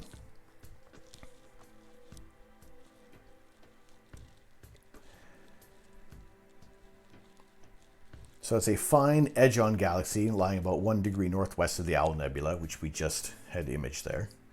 And the halo is brighter at its center, which is surrounded by dark and light streaks. In larger telescopes, M108 appears as a bright bar whose main body is a mix of bright and dark stars. M108 is a barred spiral galaxy with somewhat loosely wound arms and is inclined to 75 degrees to the line of sight. It's actually surprising how much detail can be seen in this galaxy with small instruments. Although M108 is a barred spiral, its many obscuring dust lanes and high inclination make it look like an irregular galaxy. It appears to have no central bulge and no pronounced core, just a detail-rich mottled disk with heavy dust obstruction along the major axis and a few H2 regions and young star clusters exposed against the chaotic background. So what we're kind of expecting to see in this image is some kind of pinkish, reddish areas of nebulosity, and that's that hydrogen, that's H2. Sorry for those regions, but any areas of nebulosity within this, with the filter we're using, we're going to be able to pick that out. When you are imaging galaxies, you are going to want to generally go with a broad spectrum, and that is a filter that's really letting through as much light as possible that isn't going to interfere with your viewing. Whereas what would interfere with that would be like city lights. So with the visible spectrum, a lot of the light pollution that you kind of get is coming from like the central region of the visible spectrum. And what we're imaging tonight is just a thin space along here around the 650 nanometer range and down towards the end of the blues and greens there. And in between is where a lot of the light pollution kind of comes from your street lights. And we cut out a lot of the ultraviolet, a lot of the infrared, because that's going to affect like stars with bloating and just making them appear much larger in your image than they really should. So yeah, it cuts out a lot of the information that isn't necessary for astrophotography. A lot of the interesting emission lines for nebulae is kind of within this region. So when you're doing narrowband imaging like we're doing tonight, it's a tri-band narrowband filter. So it's letting in only that small sliver. When you are imaging the galaxies, you're going to want a broader spectrum of the visible spectrum to get more detail. Mr. Richard, damn mercury vapor lamps. That's true. Although I would much prefer having the mercury vapor lamps, the low pressure ones, than LED lights. Those are much harder to kind of cut out. At least with the other ones, they're at a very specific wavelength that's easy to cut out there. So at least if I'm going to be living in a more of a rural area or an urban area, I would want to be able to be in a city which is using lights that are kind of friendly for astrophotography. Yeah, whereas where I am, they're just like loading up with the LED lights, and that's not exactly what we want to be seeing there. Because I don't know if the clouds are going to hold off long enough till 1 in the morning when they turn off the street lights in here. But there is a big difference when they turn off the lights in the town.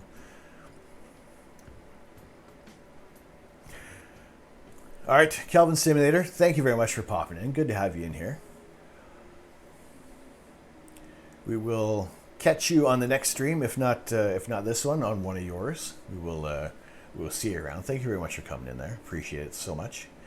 Going to write a science communication note. Cool. What's the topic, or is it top secret? Quark Mark, did I hear you say you're using a tri-band filter? Yes, I am. I'm using the Altair Astro tri-band one-shot color filter. It has been one of the better investments that I've made. There's more benefits to this purchase than there are annoyances. more pros than cons to this filter.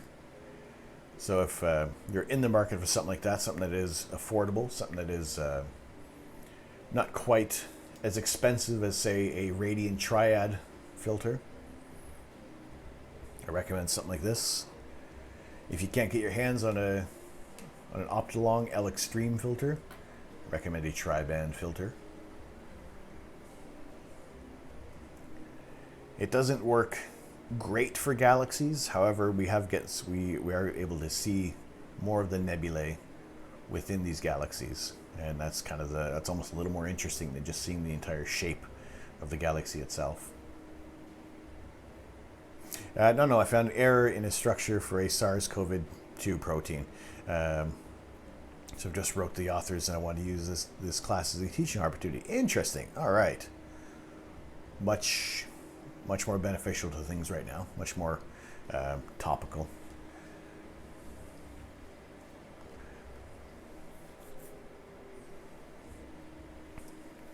Interesting stuff. All right. Kelvin Simulator, we'll catch you very soon. Thank you very much for coming in there. Appreciate you stopping by. We'll see you very soon. I have the quad band, but I definitely need to use it more. Haven't done much with it at all. So I got burned out of astrophotography. The depression of this year took a toll. I feel you on that. I hear it's tough to kind of get excited about certain things when there's all these other pressures kind of bringing us down. Thank you, Kelvin. Clear skies.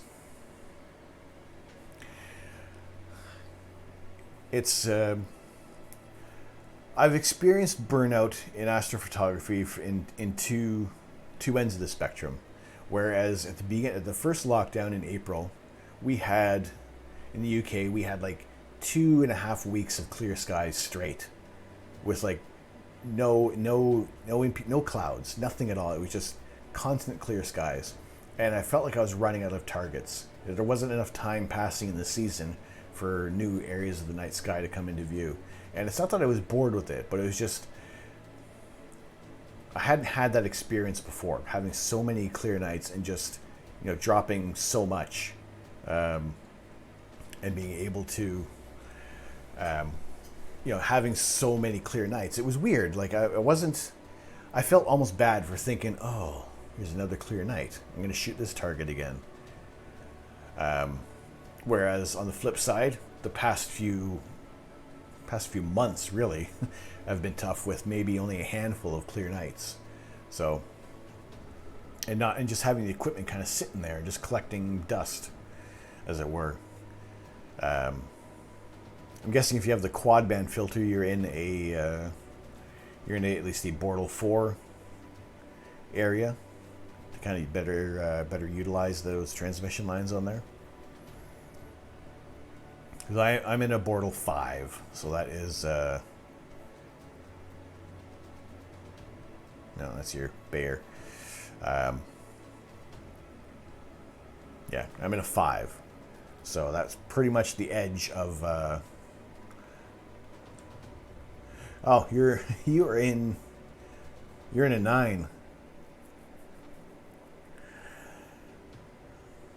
I'd be interested to see what the results are for that, because you do have that extra little bit of the S2 on the end on the quad band there. Because I would figure that in like a 9, you're just cutting it down to a single band image there.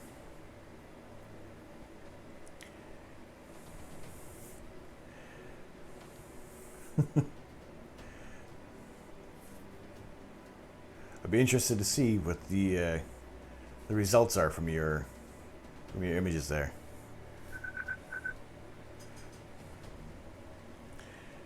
Hey, Slathoofer.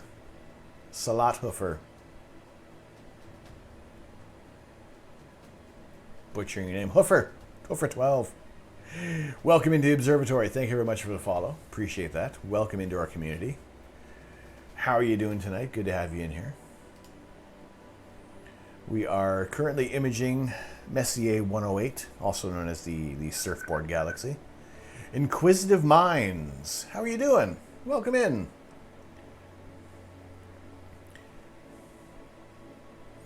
Thank you for joining the observatory.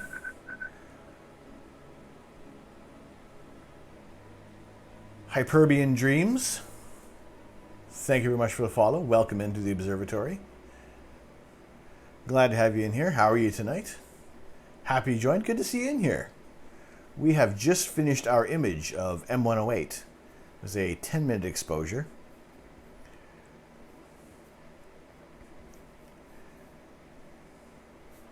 Welcome in, guys. Welcome in. Good to have you in here. I am Tom. I am the Astro Canuck.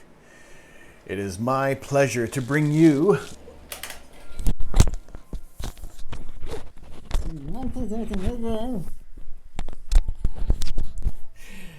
images of the night sky, live and in color, as quickly as possible. I am in the east of England, and we are currently combating any form of clouds whatsoever. We have a 8-inch Ritchie-Chrétien telescope on a EQ6R Pro mount, an astronomy dedicated camera from ZWO, the ASI 533, and we have just finished our image of the Surfboard Galaxy, or M108. It's a 10-minute exposure. Doesn't look too bad, actually. I know it's small, but it's mighty. Saw the end of the Owl Nebula imaging. Very nice. Thank you.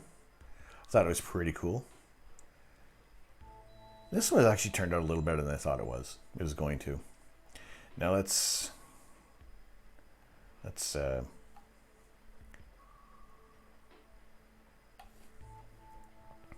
play with the histogram a little bit here. Try and bring out some more details. I know it's a small galaxy. It's not like the larger ones that we see, like M33 or even the Pinwheel Galaxy. Or even Andromeda, which takes up the entire sensor and still doesn't fit in there. But it's an edge-on galaxy. It's a pretty, still being able to see the dust lanes. We have the kind of the central core there. We get the shape. It's not too bad. Technology is so cool. It's so amazing. Can't believe we can see so far away.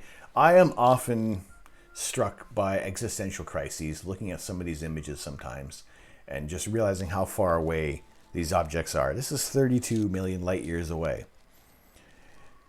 This galaxy is located in the constellation of Ursa Major. It's just pretty much just a degree north of the Owl Nebula, which we were just looking at not too long ago.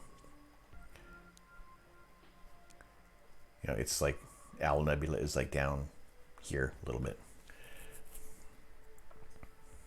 And yeah, this is the first time I've actually imaged this galaxy in any form. I went after the Owl Nebula earlier on in April, and yeah, just being able to capture these images, I love it. This is what I want to be able to do in the form of astrophotography, and show you guys that you see a lot of the images that kind of come through on like Instagram and Twitter and and just magazines and on TV, and they're all processed images. There's been time put into them, but you don't experience all that going into it. You just kind of see this nice finished product of an image. And what I'm trying to do with all this is just being able to show you guys as many images as possible in an evening to just get a tour of the night sky, really. A virtual star party, if you will. And yeah, I mean, looking at an object 32 million light years away, the distance from us to this galaxy is the distance of that central region of the Rosette Nebula. So where is my Rosette? That is not the Rosette. That is the Clown-Faced Nebula, which we shot last week.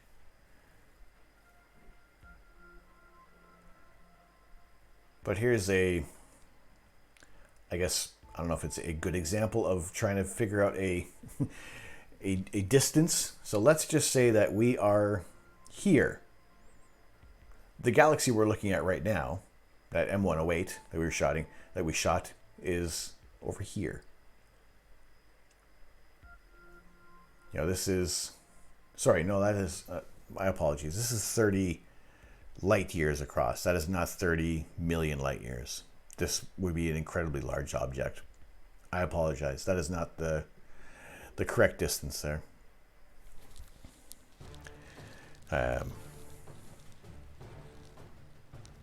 That's 30 light years across for this one. The Rosette Nebula is 130 light years in diameter. I was jumping ahead here. I thought, ooh, here's a good example. No, that was not a great example. Scratch what I just said.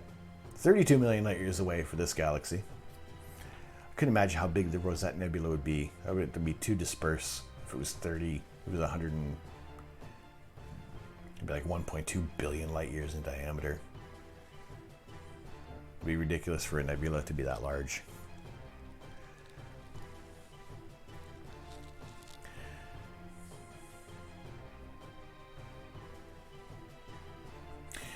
Still that in itself is amazing. 100,000 million times that in distance.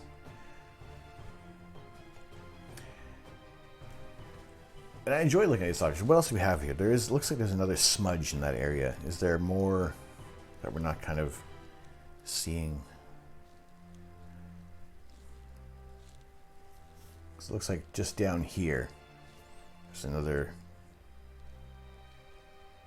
tiny smudge, and that is, well, there's more than one tiny smudge in here. Right.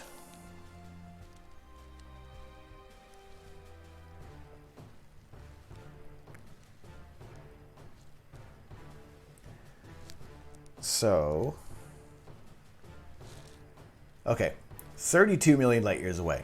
This galaxy, very easily seen in this image. It's a 10-minute exposure. So there's only so much that we're going to be able to see in this object. However, down here in the corner, actually we can see a few. Easily picked out. These are stars. These are stars within our Milky Way galaxy. Okay? There are some smudges here. These are more galaxies.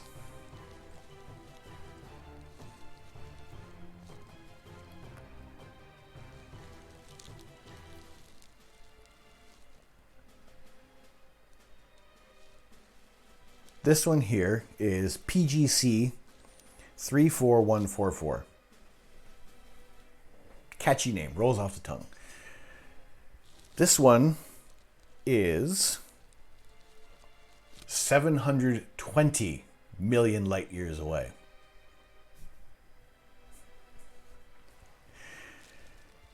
I love seeing all these peripheral objects that we capture in these images there. You know, you wouldn't purposely point your telescope at this object right now because it is incredibly faint. It is incredibly small in the viewfinder there. You know, we're not at any kind of focal length to get any sort of detail out of this one. But still, we captured in the image. We have that faint fuzzy, 720 million light years away. It appears roughly at 0.7 by 0.7 arc minutes in size, corresponding to a physical diameter of 140,107 light years. It's a spiral galaxy of morphological type SBC and is receding at 14,773 kilometers per second at about 4.9% the speed of light. My mind is constantly blown on a daily basis looking at a lot of these facts and stats. You can't quite grasp the sheer size and distances of all these objects, but just hearing these incredible numbers, you know, we're seeing them. This little smudge we're seeing as it was 720 million years ago, long before almost 1 billion years ago, we're seeing the light from this galaxy reach our eyes.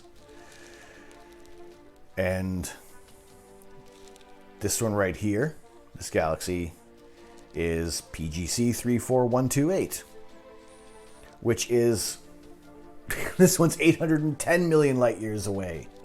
That we're capturing these galaxies in here. This is ridiculous. Like, yeah, sure, we have our How many galaxies do I have in this shot?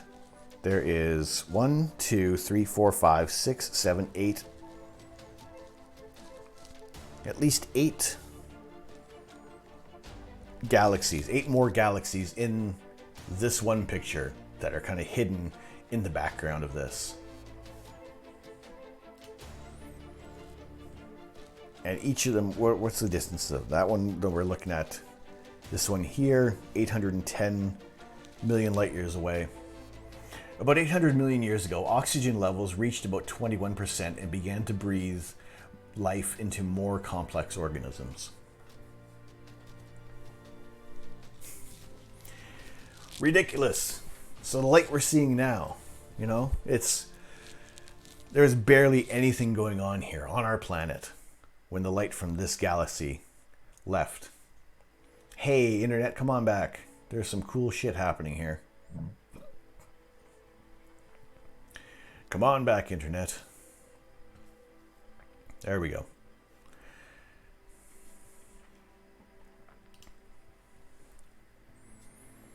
Thank you, internet. It's back. Welcome back. Good. So yes, 810 million light years. There is another fuzzy, actually. Pardon me. So we had our 720 million light year galaxy there.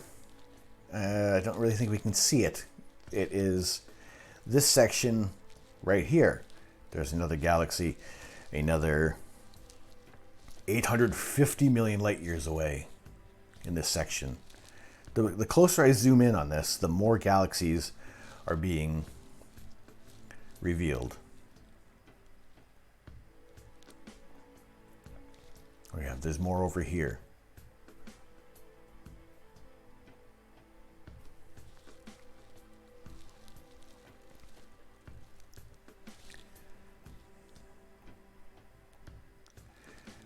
There's another galaxy.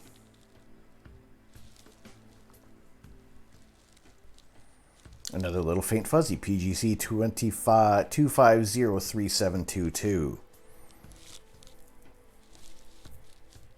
1.1 billion light years away.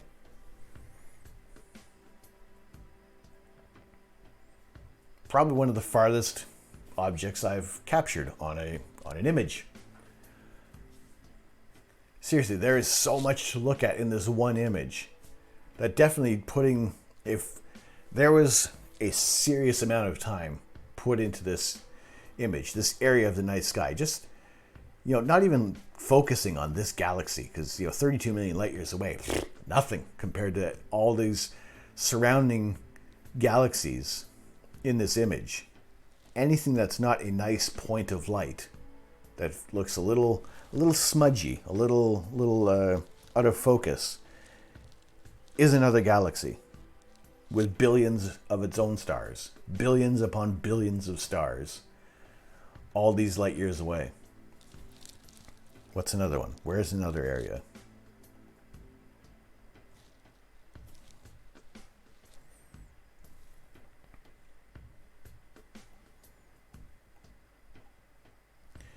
And that one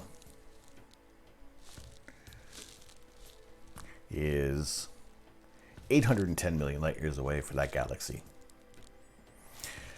What is the furthest object that we have discovered? How far is it? Offhand, I don't know. There have been some very old galaxies seen in some of the in those Hubble Deep Field images, which is, the kind of corresponding to at the time of the Big Bang. I think there was one that was about maybe, I want to say they figured it was about 10 billion years old. The light that we were seeing, it was so red shifted.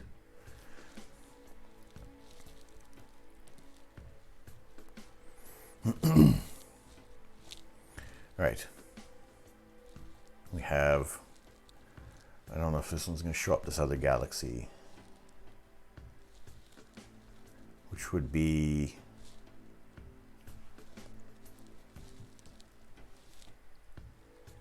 right here.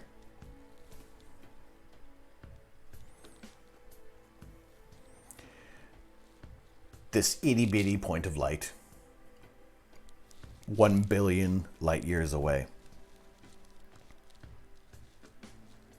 or 1,000 million light years away, roughly a size of 0.3 by 0.3 arc minutes, corresponding to a physical diameter of 95,886 light years. Receding at 21,184 kilometers per second, about 7.1% the speed of light. How many more times in this image can we have our minds blown?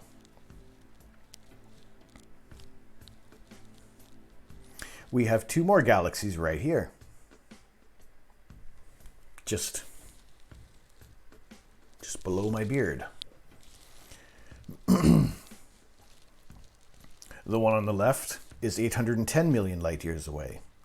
The one on the right is another 810 million light years away. So I would imagine that these 2 galaxies are very close in proximity, much like M81 and M82. Incredible to see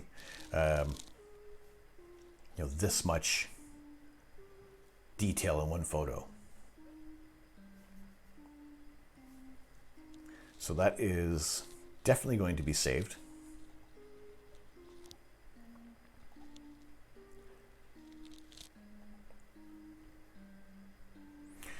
That is saved there. I need to turn the heat back on because it is getting freezing in here.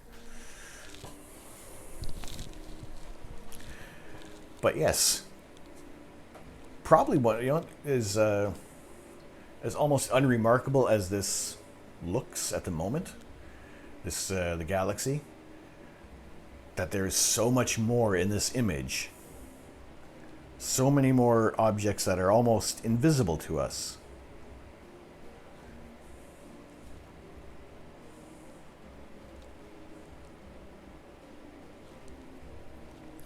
There's another galaxy. We don't even have a measurement on this one. It's just out of frame.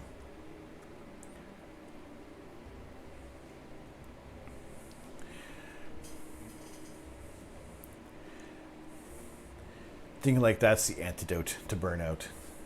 I could spend so much time on this one image.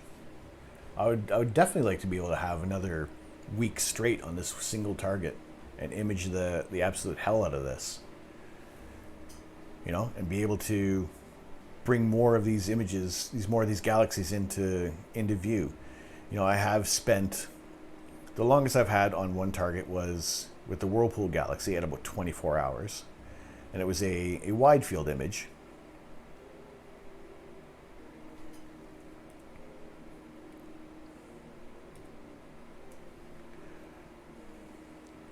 And there was tons of objects in there.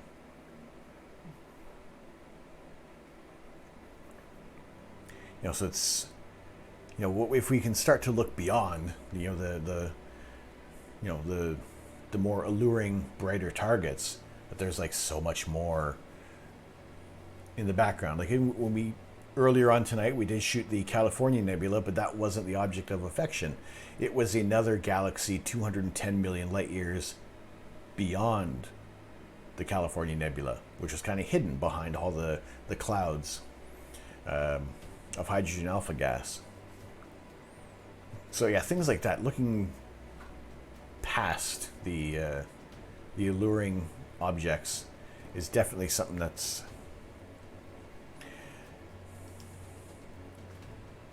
worth our attention. Taking more time on these targets to get those peripherals. I think those are it's that much more interesting to me.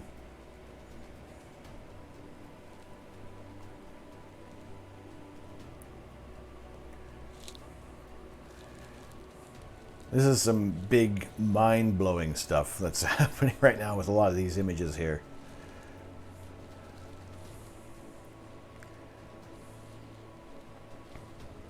Now, what do we have? I do have a limited view to the east, because I do have my my neighbor's roof to contend with.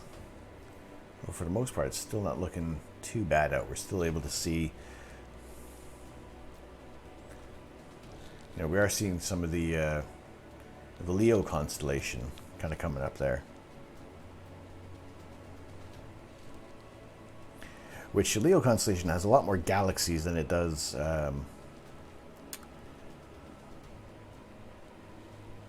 nebulae. However, there is a... we're going to go for this one. We're going to go... My brain has been blown out enough for one night. Have a good evening and clear skies. Thank you, Tucson Troll. Appreciate that very much. Appreciate you coming in. Happy to see you in here. Glad you're hanging out for so long. And, for the most part, I'm really impressed with how long the skies have remained clear. Really happy with that. So what I'm going to do, we're going to go into the Leo constellation, and there is an elliptical galaxy.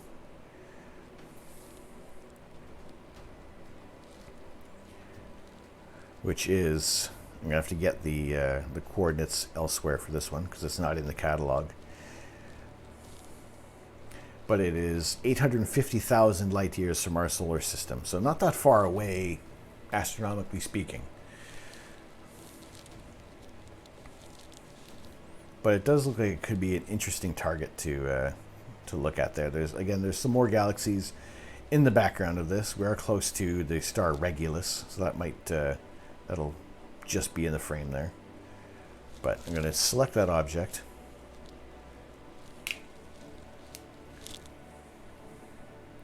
We will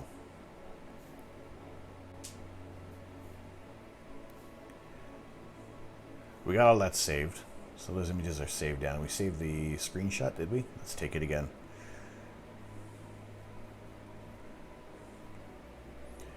And we will enter in the coordinates manually on this one there, because it is not in any catalog supported by the ASI Air at the moment.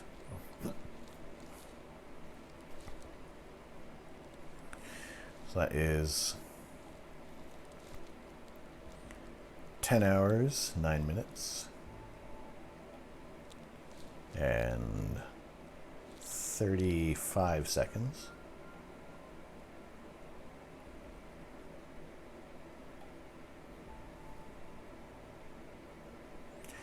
And the declination of 12 degrees, going to way down.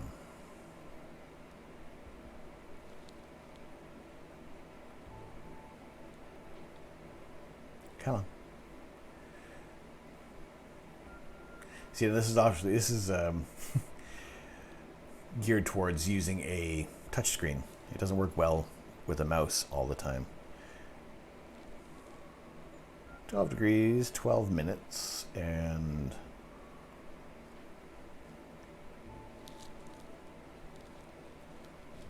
16.4. Let's just go 16 seconds.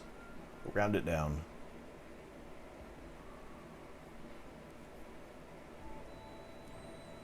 And we'll pick that target there.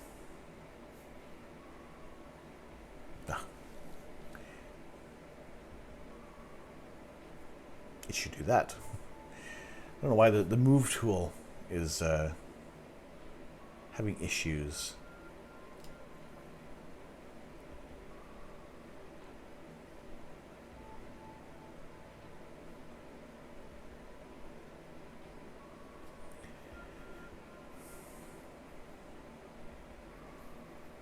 All right, we're on our target. This is a elliptical galaxy. I don't know how interesting it's going to look in the frame here. Just off to the right, you can see that glow from Regulus.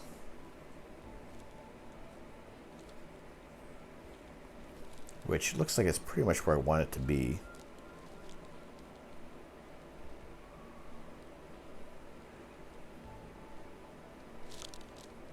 Yeah, I'm happy with that framing. Make sure we're on a good star there. Doesn't look like we are. Ooh. Maybe we don't have as clear a sky as possible. Let's go 3 seconds on guiding.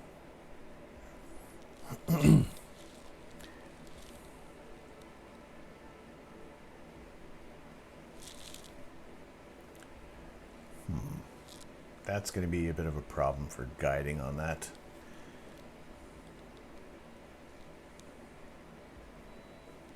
If we aren't able to see some, 4 seconds is going to be, would it be too long? Don't know. Off topic. How did you get into astrophotography? Where did you start? Well,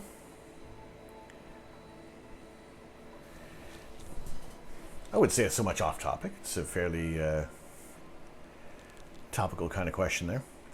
I started astrophotography about four years ago. No, how you doing?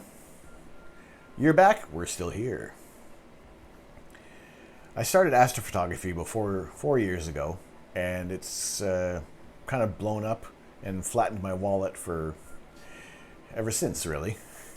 But it was I've always been interested in astronomy. There's always been I love looking at the images in like National Geographic and kind of watching any other space and science shows, and went to a star party and just able to look at through a bunch of different telescopes. Looked at the moon, took a picture of it with my mobile phone, and wanted to share it with as many people as possible. And pretty much from that point on, I got my own telescope, started doing some visual astronomy, and it just kind of went from there. I wanted to be able to share these images with people, and you know, I've taken pictures of like the targets I've seen in magazines and called them my own. You know,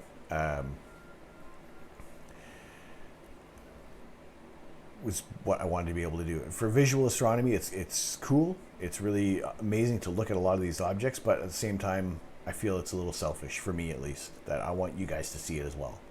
You know, I just don't want to. You can't describe everything that kind of comes out of the end of that viewfinder there. So, you know, we process images as well on here, and it's nice to look at something like the Heart Nebula, but you just don't get the time that's gone into this.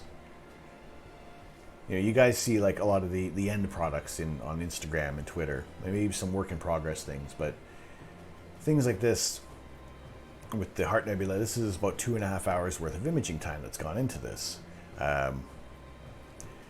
So being able to get different images of the night sky as much as possible, it's what I want to be able to do on this channel here.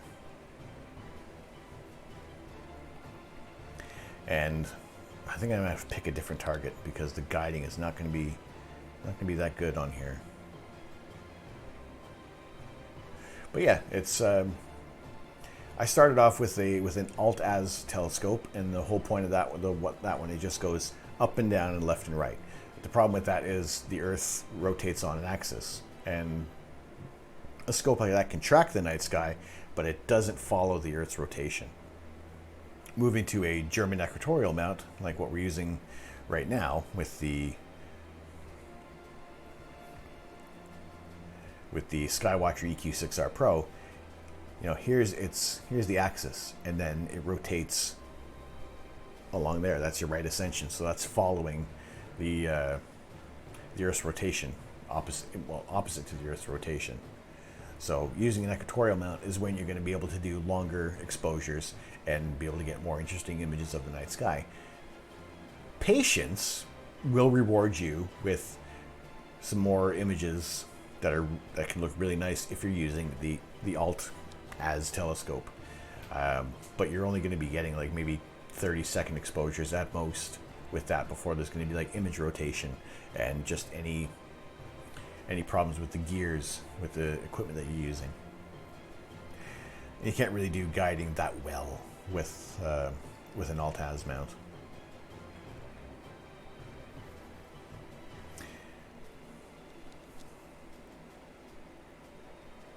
All right, I can see that there's some exhaust kind of coming from the neighbors there, and even just a general haze of things. So maybe shooting Leo isn't exactly going to be the best option, unfortunately. I have to wait for that one for another day.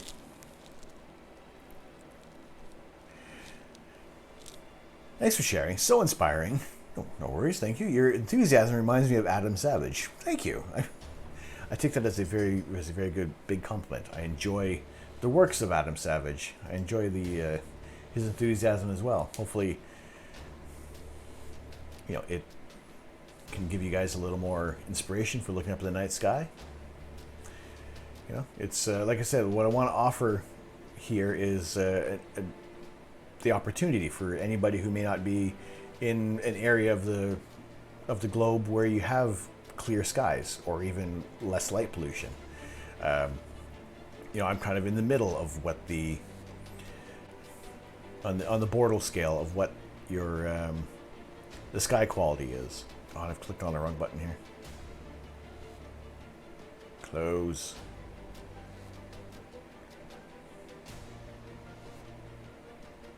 Oh.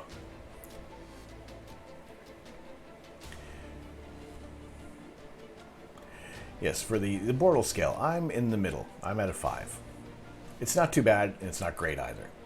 We get by with things there. But some people, if you're living in the city, you're lucky to see a handful of stars, and you're going to get to see a full moon. Whereas if other people who are out in the countryside, you got a better chance of seeing like the band of the Milky Way. So with the filters that we're using, we're able to kind of cut out a lot of that city light and just be able to get some interesting images of, say, like emission nebulae and certain galaxies, which are going to show up really well with this filter combo that we're using. So I'm going to pick at least another target because we're going about 4 hours longer than I was expected to. The forecast was supposed to be cloudy skies, foggy, and it looks like it might start to be. You can see that bit of a haze towards the southeast, so that might end up being a problem soon. But like I said, we're going to try to image a few more targets there. Let's see what we have available to us.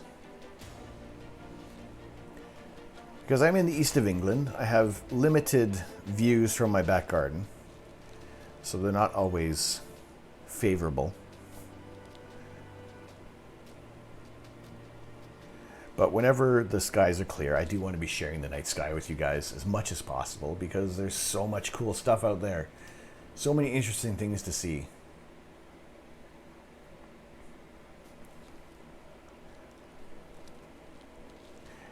And let's see if there's like maybe an interesting planetary nebula that's out there. So galaxies, large galaxies like like Andromeda, those are satisfying to look at. CTD, welcome in. Thank you very much for the follow. Welcome to the observatory. Glad to have you as part of our community. How are you doing tonight?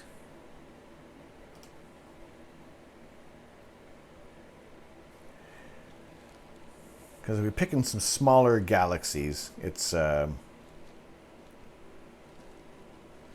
ooh, okay. All right. Do we have access to this one? Where are we with that? Here's an interesting one that looks like it could be interesting. Let's see. Planetary nebula that looks very large. I've never seen this one before. Does it go by a different name? A planetary nebula in the constellation Lynx. It's faint but very large. Well, let's go for it. Why not? It's like straight up towards the zenith, so we're not going to have a lot of atmospheric disturbance. And if there is kind of some clouds rolling in from the southwest, maybe we have some time to get this one in there. It does not rise. It does not set. It just kind of hangs there. All right. What other catalog? I've never seen any of these catalogs before. So we're going to... All right. With the ASI Air, a Raspberry Pi controlled computer, which is how we are kind of working. We are organizing things on here. We are controlling the telescope from this area. me do a 5-second exposure, just in case things have moved a little farther than what we want it to. Now we are attempting to look at an elliptical galaxy in Leo, but guiding is not being our friend at the moment for this area because there is some exhaust coming from my neighbor's roof line. I guess it's okay that they want to stay warm.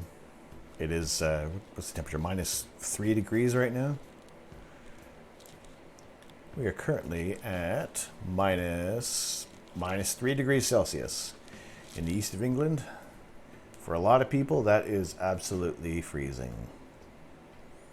So, let us manually enter in our coordinates here. It's 7 hours.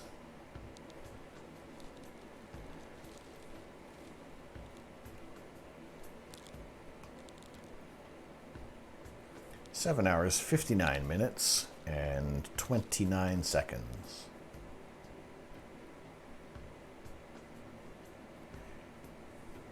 Now we can use these numbers, these absolute numbers, because it is based on Polaris, or the North Star, and then every concentric ring is kind of going out down towards the south, and those are fixed points of arc seconds, arc minutes, and hours, so we can at least those kind of areas, they stay fixed. It's us, we move around everywhere else.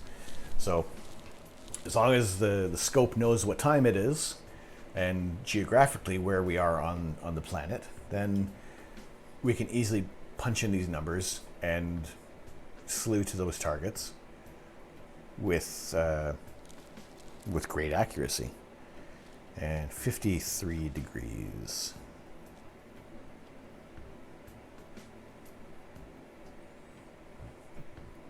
Too far.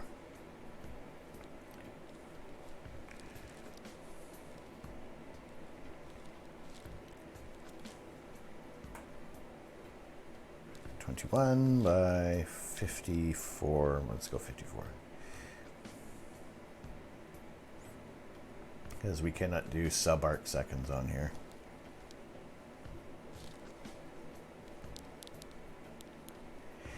(54). That's right. Right? 7, 59, 29, put up.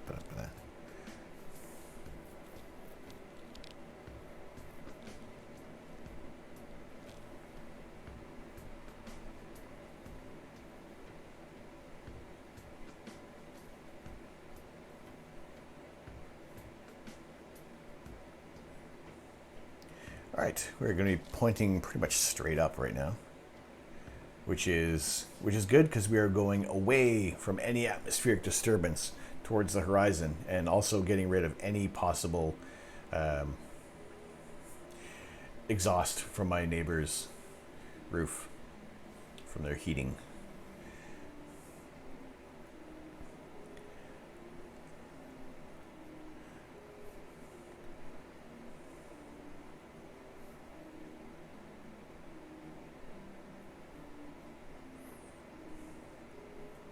So here we go. We are on a planetary nebula that I have never shot before and never really seen before.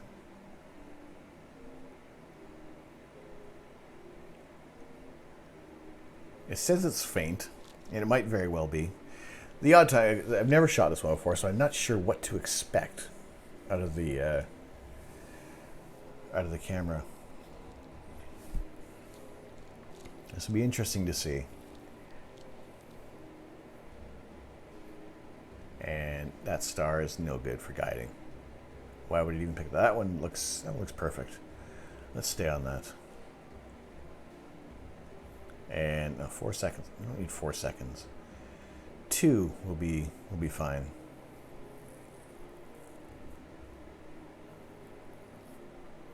So actually, we'll pick a different star because that one's going to be too dim. Let's go with how are you?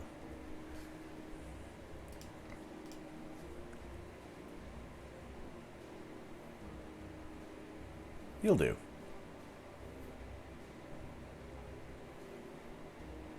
we'll wait for that to settle.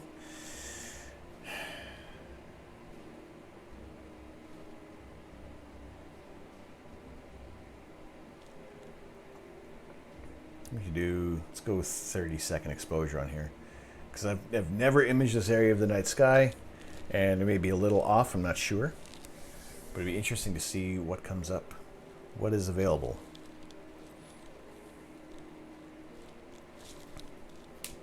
Another thing I do like about planetary nebulae is the fact that you can see that that central star that's causing this whole structure to be formed.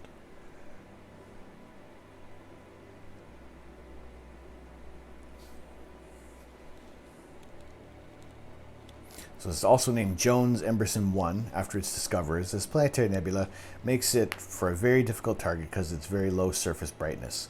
A ultra-high contrast filter reveals an annular structure that resembles the Helix Nebula in Aquarius. Several faint stars are embedded in the nebula. Like the Medusa Nebula, this is probably a very old shell of gas. The background galaxies seen through this ethereal bubble of gas only add to its gossamer appearance.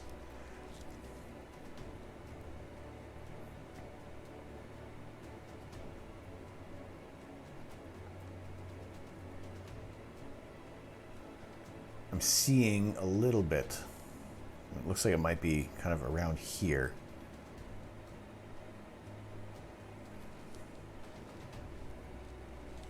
I mean, it kind of takes up like the central area of the shot here. So let's go with our longer exposure here. Our guiding is fantastic. You don't forget it. Because this is dim. This is a dim target. We are going for a long exposure on this one because I think it's going to be worth it. I think it's definitely going to be worth the wait on this one there. But I do thank you guys so much for tuning in. Appreciate you guys sticking around. Appreciate our new members of the observatory coming in here. And we are going to let that image run for now. We are using the ASI Air. It is the first version, so we can't get live stacking. I think that would be a little more interesting with the ASI Air Pro, is to be able to see these images kind of starting to come through as it's stacked live, and that way we can kind of see this image build up over time rather than having to wait. However, at the same time, waiting for this image and being patient for it, for the most part, it has been a really good payoff. And tonight, right now, looking at the guiding and how it's going really, really well right now, and just some of the interesting objects. It's nice and calm. It's still remaining clear for the most part, which is absolutely ridiculous. When it was supposed to be cloudy, foggy, like 100% cloud at this point now was the forecast, but we're rolling with it. My live stacking crashes the program every time I use it anyway. Really? And everything's everything's up to date on that, eh? I guess that would just be one more headache for me to have on here, which I would not want.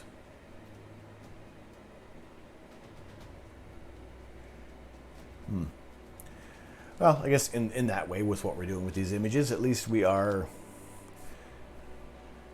getting some chatting time going on here. But let me see if I can find this in Stellarium.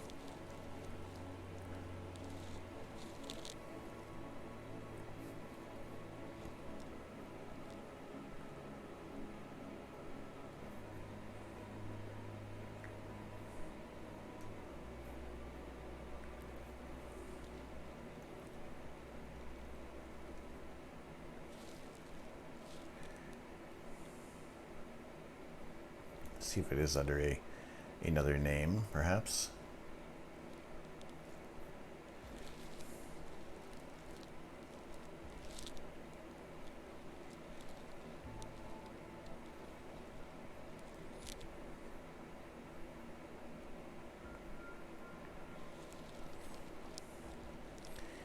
Who are we near?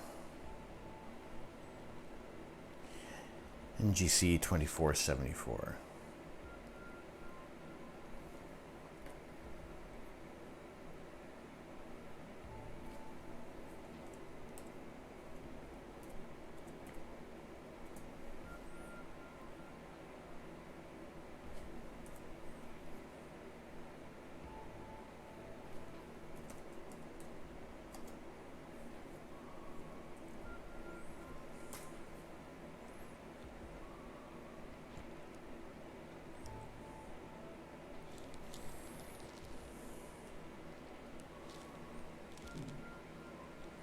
Yeah, it doesn't even show up in Stellarium.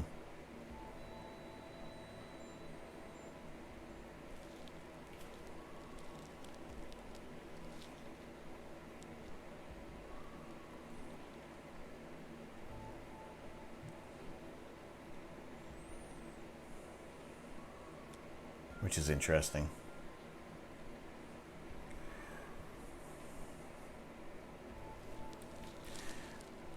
But I mean, yeah, if this turns out really well,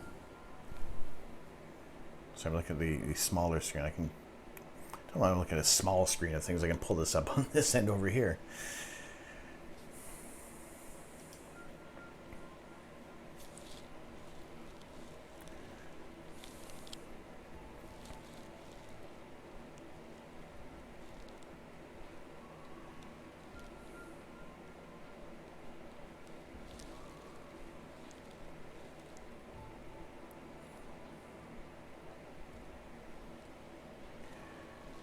All right. We are waiting for that image to come through, and I've given you all the information I can on this nebula at the moment, which Sky Safari provides. Now we have compared it to the Medusa Nebula, which we have imaged before. That was another one of those targets that, for the first time, figured, I hadn't come across that before. And it's always interesting to find these other objects out there. Now see if I can pull up the image of the Medusa Nebula to see what we can maybe kind of expect with this one.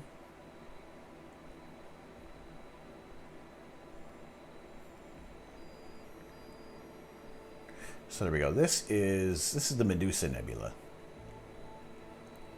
We captured this a few weeks ago, and it's the same thing, same idea, planetary nebula. And very, very dim. I think this one was still about maybe 10 minutes. Didn't have the greatest guiding. Didn't have the the best views at the moment there. But again, another planetary nebula. I'm expecting kind of the same-ish look. But yeah, that's hopefully what we're going to expect to see at the other end of this there. So, be very interesting to have a look at that there.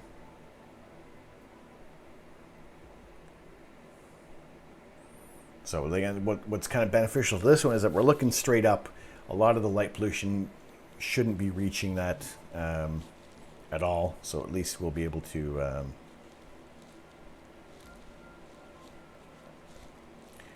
have an idea of what to see there.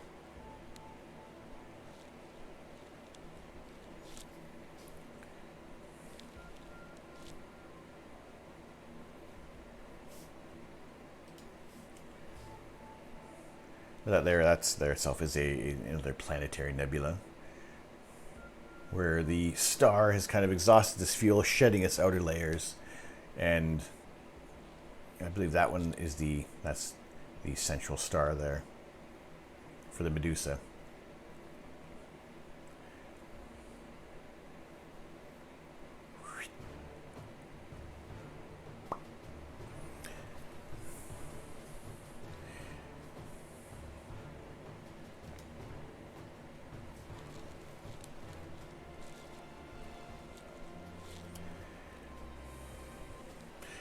Cliff41, how you doing? Just found your site. I'm glad to see someone doing live astrophotography. Well, Cliff, thank you very much for coming in. Appreciate that. We are currently imaging a planetary nebula, which I have no idea of a classification of it other than its name of Jones Emberson 1. It'd be interesting. We never imaged this one before. We are getting live images of the night sky and hoping the clouds are going to hold off as much as possible. I am in the east of England, and it looks like we're starting to feel some fog almost rolling in. Hopefully that's going to hold off long enough. I'm an old guy, dabbled in astrophotography many years ago when cameras were less capable but more expensive. So you got some history with this then. What have you done in the past there? I'm glad you came in here. Glad to see you in. So did you kind of, if you're doing guiding, were you kind of sitting there with doing your own polar adjustments, your own guiding adjustments there?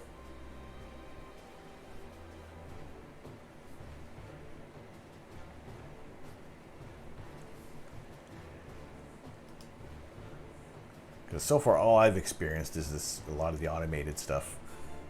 And for the most part, it's made my life much more relaxed almost. Or at least it's had the night sky a little more enjoyable for me.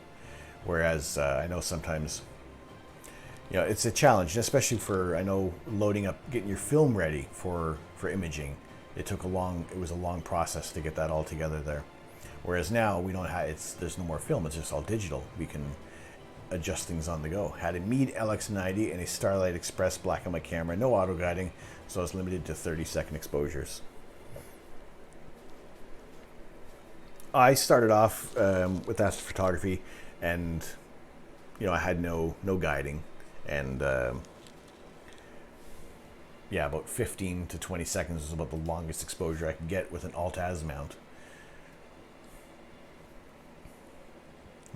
Let's close this window. It's causing all sorts of issues. Only recently, in the past couple years, have I upgraded to a German equatorial mount and being able to do some auto guiding and getting some satisfying images of the night sky.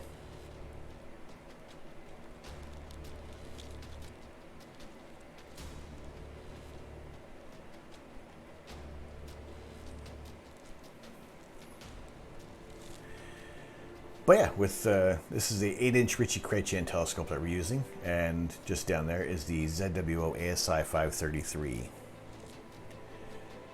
And it looks like there's some more clouds rolling in. This might end up being possibly the last image of the night, so let's hope it's a good one. Guiding on our camera seems to be... How's it doing? How are we doing? Guiding is still looking good. We have 5 minutes left in this exposure. I figured it says it is a dim target, so it's going to be. I figured put in the most time on this target as possible there, and hopefully everything is going to work out. But oh, those clouds are rolling in quick. They're moving really quick. Or it might just be general fog as well. All right, we'll let's not obsess over that at the moment. Let's come back here for a minute. I was going to take a quick wee break, and not to play Nintendo. I'm going to have a quick bathroom break, and they're rolling in even quicker now. Come on, hold off. You can do it. I believe in you, high pressure system. Keep the clouds, keep the fog away. As soon as guiding goes all wonky, I know it's out the window. Got just a few more minutes. Got about 4 minutes.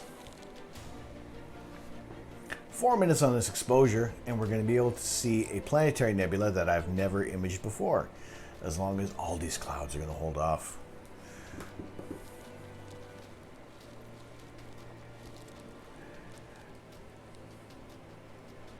Hopefully they do. Hopefully they do.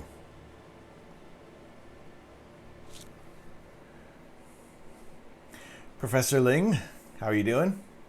Looks super cloudy. I know, we did a 16-minute exposure. We're down to the last 4 minutes on this.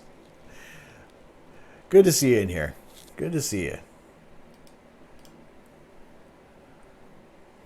Oh, this is tense. I don't know if it's gonna hold off. The guiding is still good though. That's it. Get those clouds away. If we can't get a giant, it looks almost more like fog almost. It's moving too quick.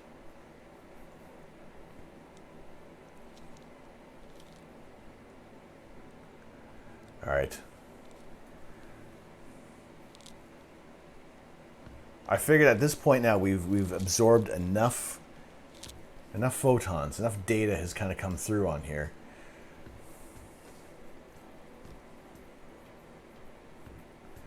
Would you be better off to cut the exposure short or just deal with the clouds for the extra 4 minutes?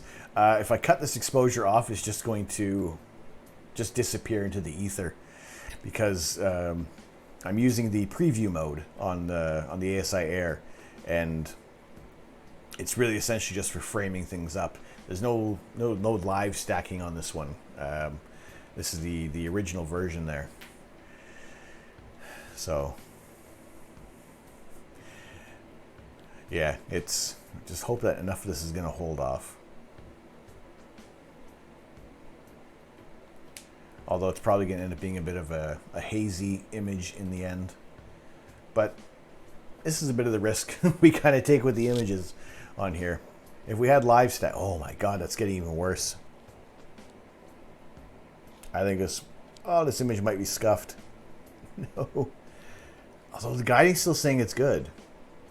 We're still getting good guiding on here. I'm hoping that there's been enough. Oh, this is probably going to wash it out. No. No. Oh no, look at this. Look at this. Oh. No, it's not even so much just last few frames. It's a single exposure that we're doing on here. It's not even a stack. Oh. This is 1 minute. This is gone. This is gone. That's fog. No. I can only hope that we get a nice clear patch at the end. And get a... Yeah, I'm going to have to put the cover on after this. I have to... Oh, so... I got greedy. 10 minutes would have been alright, but I was hoping for the 16 minutes on there. And getting a good exposure on there. All right, let's bring up the ASI Air. Let's see this one come through together.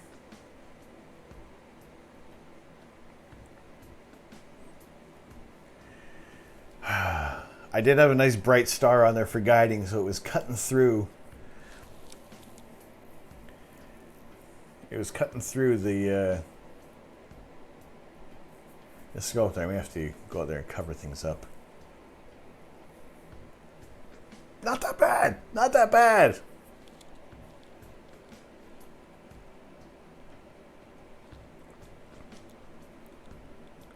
A little hazy.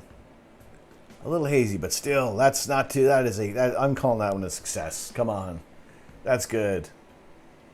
Never imaged this planetary nebula before. Had no idea what to expect. Yeah, a little graininess, but you know.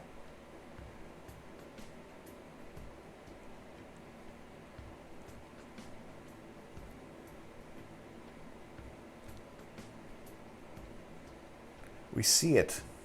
Like an inverted hourglass, yeah. Trying to find like a good balance on the histogram here. That's not too bad.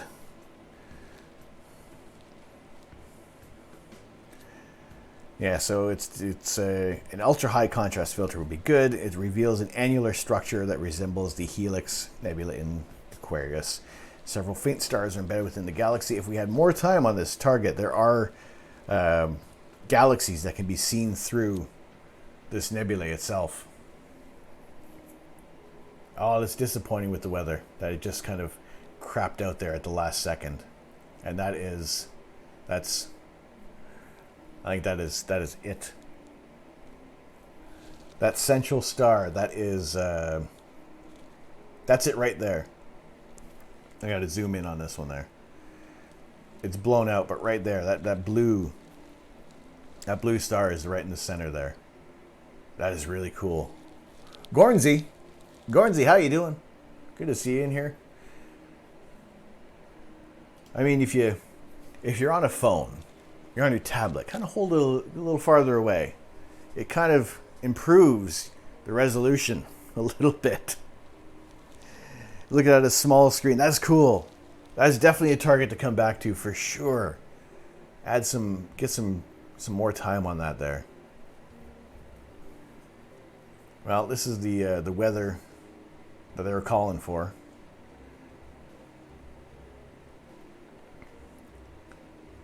That's the haze.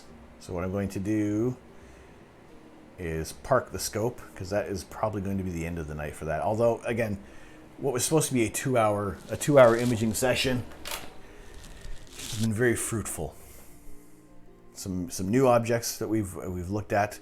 We looked at a galaxy 1.1 billion light years away. Hey, Cliff, thank you very much for joining the observatory. Thank you for the follow. Appreciate that.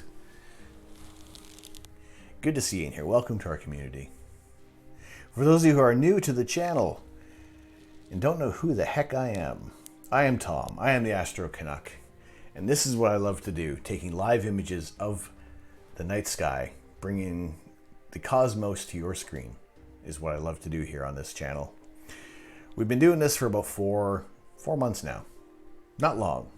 And the reception here has been tremendous. And I appreciate you guys coming in, hanging out, and sharing any questions, any stories that you have with astrophotography, astronomy, any kind of science, whatever you do. It's good to see you guys in here. But it looks like we are at the mercy of the clouds and fog. We don't have a radio telescope. This is all optical. So I am going to have to park the scope.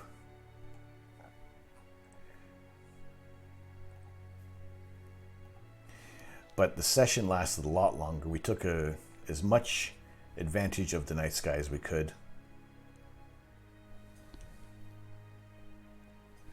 And let me make sure that nobody is going to muck up as we're going back to the home position.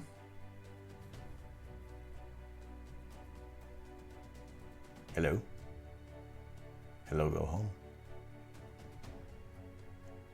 Yeah, no, just point straight up. All right, let's cancel that. There have been gremlins in the system the whole night, so I'm not surprised it did that. At least it didn't like spin around in crazy circles there.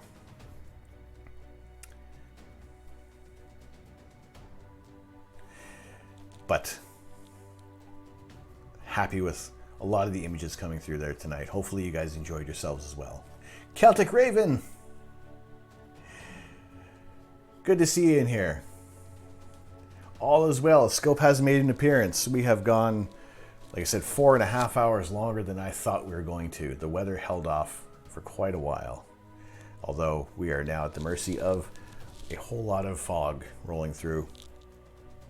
So we are kind of wrapping things up at the moment.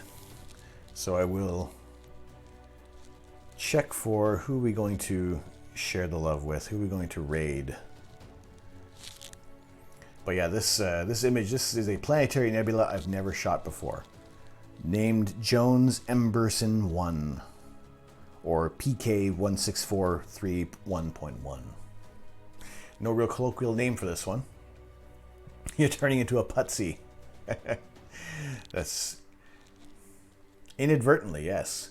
This is an Altair Astro Ritchie Chrétien 8-inch scope, reflector telescope there, with a ZWO ASI 533. It is also known as a TPO or a GSO. Same scope, just a different company name on there. Kerbal, good to see you. How are you doing? It is on the Skywatcher EQ6R Pro mount.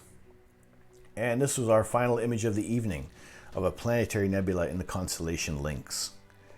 It's the first time we've ever imaged this one, and it definitely won't be the last, because this is a really interesting looking target. And knowing where it is in the night sky, we can get some good time on this. And, you know, maybe spend a fair amount of time with this target and try to get some more interesting images.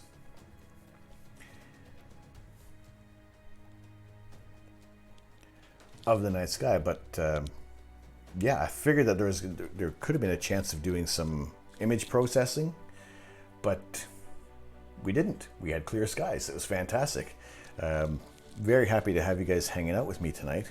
Very, very glad to see a lot of you guys popping in and out of the channel, hanging around, lurking.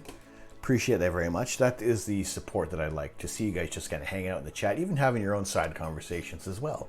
It doesn't always have to be about me. It doesn't always have to be about this face. But it is good to see you guys coming in. And let's see, who do we have going on right now? Inquisitive Minds, thank you very much for the follow. Glad you had some fun. If you just had maybe a computer that had less resources and you couldn't run OBS. What I will do is, let's see. I think we're going to go where I would end up going in a little bit later there. We're going to check on our good friend Game for Paul Rowe. I will get that raid set up. I hope you guys will stick around. Those of you who are subscribed to the channel, throw in all the raids as possible.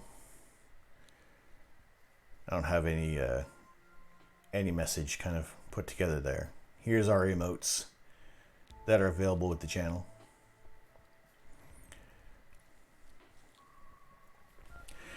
We are working towards our 5th emote. That will be the Heart Nebula, because we need a heart emote on here. So once we reach that next goal of subscriptions at some point in time, whenever that's going to be, we will have a new emote set up, a heart, which will be the Heart Nebula, which is a quick shot of that right here.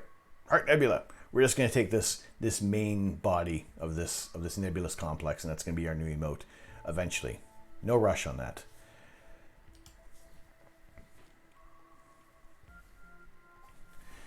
But we will prepare this raid. Come on, computer.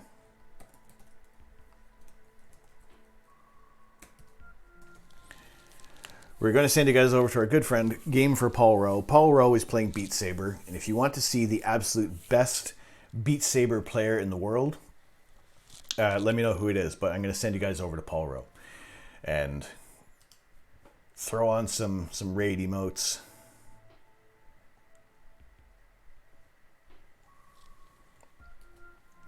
And yeah, thank you guys so much for coming in.